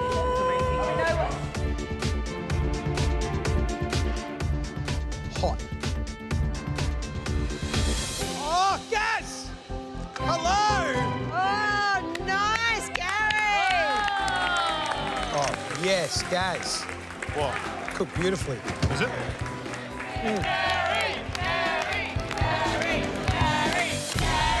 Come on, Ben, come on! Just got under 5 minutes to go, and I've got to get this plated up. I'm really under the pump at the moment. Come on, Benno, let's go, Bob. Ben cuts into his lamb, and it was perfectly cooked. He's getting all his dish together, and it looks fantastic. Ben's come such a long way. 90 seconds! Come on, guys! Come on, Batman! Come on! Come on, keep pushing! All my elements are done. I need to make sure it looks beautiful. We're ready to rock and roll. We're ready to start plating up. Yeah. 30 seconds to go! 30 seconds! Come on, put it in the plate! Come on, guys, get on the plate. Children, 30 seconds! Let's go, Benno. Cut teethy prawns in. Yeah. 10 seconds! 9, 8, 7, 6, 5, 4, 3, 2,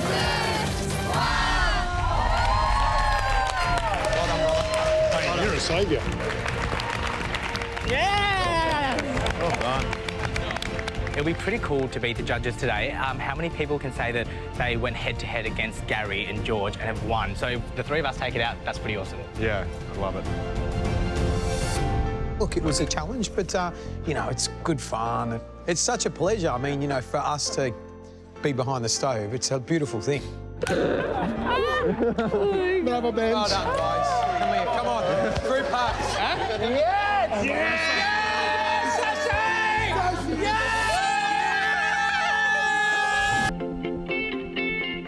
All right, that was great fun. Seriously, you guys pulled it out of the hat. Big time.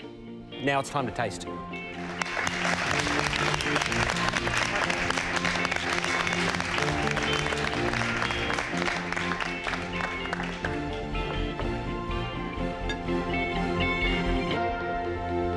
Sashi, what have we got? I've got apple with scallop and some grilled fennel. I want to try it. My mouth is watering, so let's start it.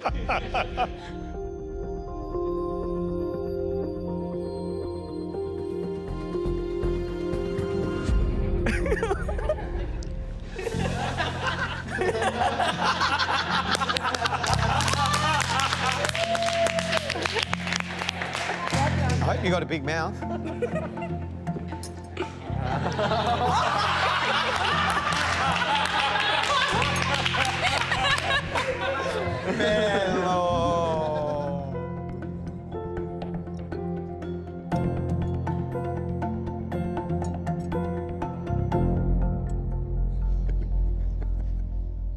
I think it's really, really good. It's beautiful. I think it ties up really well. Sashi done a great job on the scallops. They're cooked absolutely great. Texture of the scallop's perfect. And apple, beautifully cooked. Fantastic dish. Let's try the judges. We cooked kataifi of prawns with watermelon, goat's cheese, and a prawn and mustard oil.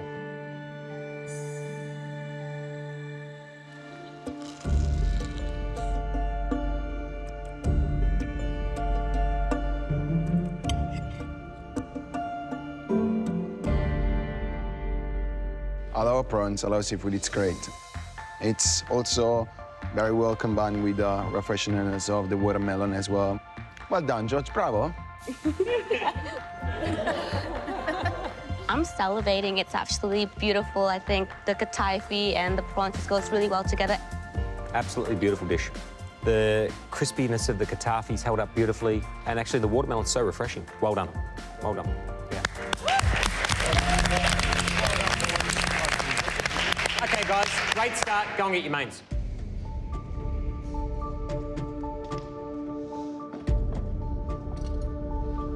Wow.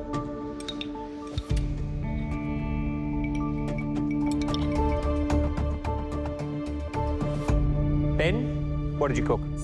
I cooked lamb with fennel puree, parsnip chips, and a lamb jus.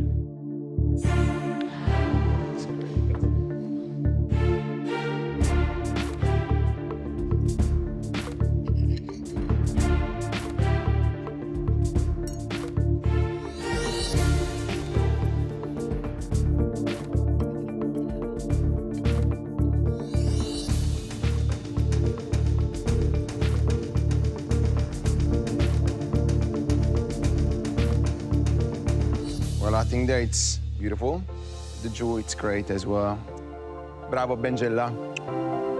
I think everything goes really well together. That jus is just so good, and I think it's just absolutely beautiful together. 10 out of 10. Cutting through that, beautifully cooked. Pink lamb. Wonderful, thank you.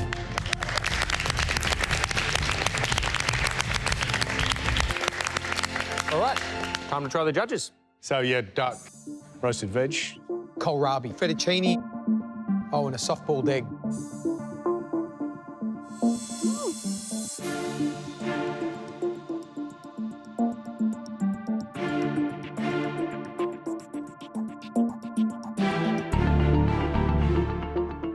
A lot going on. All works beautifully, though. The texture of the kohlrabi is beautiful against the soft texture of the carrots. I really like it. I think that really does taste like pasta. It's gorgeous. I love the combination of the duck and the dates and the mushroom puree. Well done, boys. Time to go and get desserts.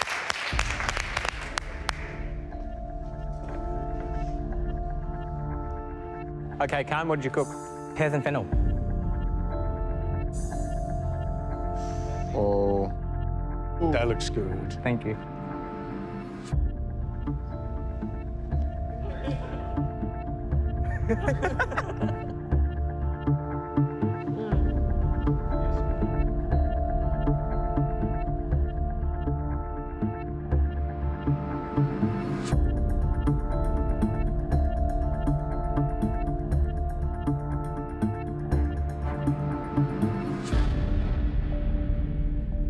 The caramel, I think you've taken it like to a really nice level.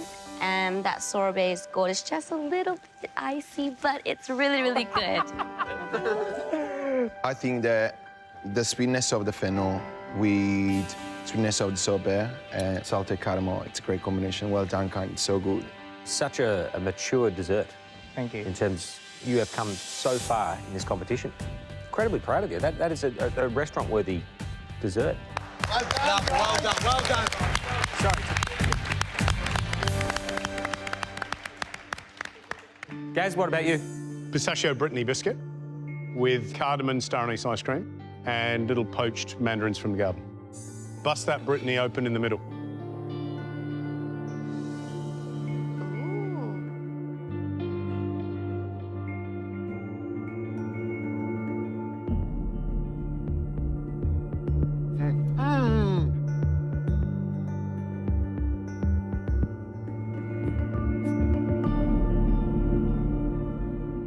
I'm so speechless. It's so good. That biscuit is like a sponge cake, but not. And that syrup's beautiful. You get that punchy sourness from the mandarins that you've poached as well. And I think it's just a beautiful dish altogether. It's an harmony on the plate, like the Brittany biscuits as well, the ice cream, the poached mandarin. It's great. It's French on the plate. I love it. Love it. Gaz, it speaks all about the history of great cooking. And well done. Beautiful.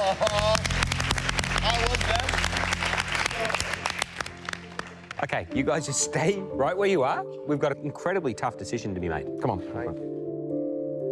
Today was so fun. Yeah, both 9 out of 10. There was no pressure. It was just enjoying and watching the guys cook some absolutely stunning dishes. Let's go back and tell them. Come on.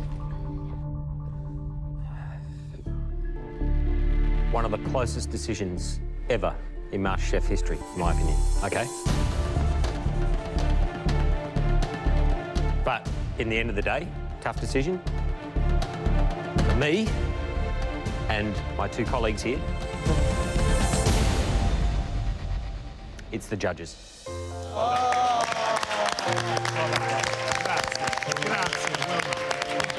Well done, fellas. Well done, fellas. I had so much of fun today in the kitchen. I cooked with Ben and Khan. The best time I had in the kitchen today. It's come to an end, your judging career for the moment. You'll have to head up to the gantry. Thank you so much. Thank you. Thank you both. Great to have you guys back. Great to have you back. Oh, that's better. First of all, thank you for being very supportive to our remaining contestants. Since it was about learning, having some fun today, you've now got to go home and practice your hearts out. Boys, are you ready? Yes. Good stuff. Off you go. See you in the semi-final. See you guys.